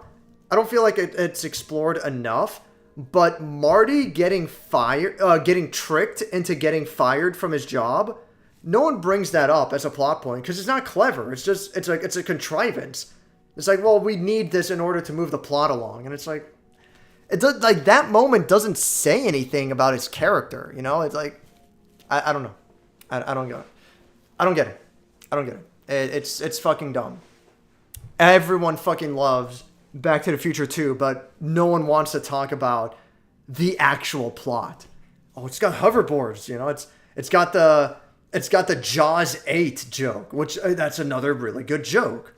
You know, Jaws 8, and it's got like the hologram, the hologram shark that tries to eat Marty. It's a really good joke. No one wants to talk about the actual plot though. Yeah, stupid. It's dumb. Anyway, Borderlands 2's characters know their role and shut their mouth unless needed. Borderlands 3's characters are all screaming over the top of each other to be funnier than the others. I felt like that was the direction that 2 was starting to go in, at least. I mean, I'm sure if I gave 2 another chance, maybe I'll like it better than I remember. But I'm like, I've got 100 other games to play. Like, I'm good. Fuck it. If you unfortunately ever find yourself playing 3, it has crossplay, so I can join you. I have 3 as part of PlayStation Plus. I'm positive I do. I have 3 as part of PlayStation Plus. Yeah, in library. 0 interest in ever playing it. Absolutely no interest in playing it. It's like, for what? I'm definitely not on the edge of my seat for it exactly. Like, don't worry. I don't think I will ever play it. I have the absolute minimum interest. It's Malcolmud, the Earth Elemental Wizard. We're just a peaceful little outpost. We don't even know why we're here. I don't even have any good items to drop. Don't kill me. We're just a peaceful little outpost taking care of the mine's wind tunnels. It's our job, it is, to keep them unobstructed so that the wind can play the melody for the sleeper. Oh. Gasp. But now Malcolmud has taken over the mine, so we can't go in anymore. And if the sleeper wakes, it will be the end of the world. What's more, he clogged the tunnel powering the great elevator's windmill. so we can't even go to Brisk to ask for help. If this continues, Malcolmud's minions will start pouring out of the mines and... That's okay, we're here to help. What happened next? The Elder went in to try to stop him, but it's been so long. Where's the entrance? Just up there at the top of the outpost, but Malcolmud is very powerful. Don't worry, we'll find your Elder. One evil wizard going down. Oh, what luck, thank you. Everyone, stop panicking. Solstice warriors are here to solve everything. The Elder will return. Malcolmud won't kill us all. Yay. Well, I never said no one's gonna die. I'll let you get on with it then. There's still lots for me to learn here.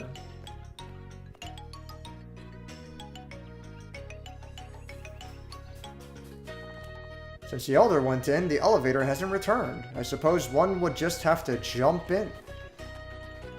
Looks like I'm gonna have to jump. When I grow up, I want to work in the ground like my parents. Everyone was running around just a moment ago. Grown-ups are weird. Parents just don't understand. Yeah, literally negative interest. The writing in the DLC is miles better. But when you're starting at nothing, yeah, that doesn't say much. That's a good way to put it. When you're starting at nothing, that doesn't say much. Yeah. I'll deal with that later, I guess. It's a damn shame 3 has the best gunplay, as well as 3 whole skill trees for your character. It is always a shame when, like, when a game has, like, half of the aspects good, but then the other half ruins it. Like, that's always the worst. The whole Malcolmud business is so annoying. I just want to get back to work. Why is everyone angry at Malcolmud? I don't get it. Okay. I can't sleep since Malcolmud took over the mines. I fear his minions might attack the whole town at any moment. Whatever. Oh, there's the save point. That'll be about it for the stream. Welcome to the Sleepy Mason. Would you like to rest in our geothermal room? Come back anytime. Is that a thing? The geothermal room?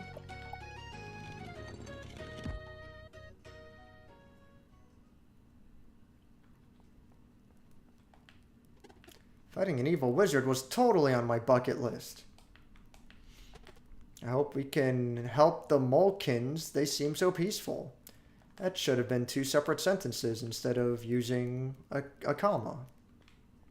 Oh, this allows me to cook, yeah. Oh, okay. It's literally just a campfire. Gotcha. Huh? Oh, I guess I choose rest.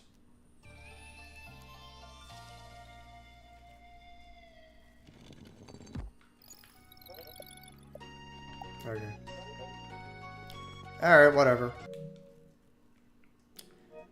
Well, I'll go back to the title screen just to be fancy. I don't know. I don't hate this game. I think gameplay's good. You know, the combat's pretty nice. The story is whatever, only because I haven't felt a huge hook to the story yet. I feel like I'm still waiting for the story. Like, it's not terrible, but I feel like I'm still waiting for the story to, like, really pick up.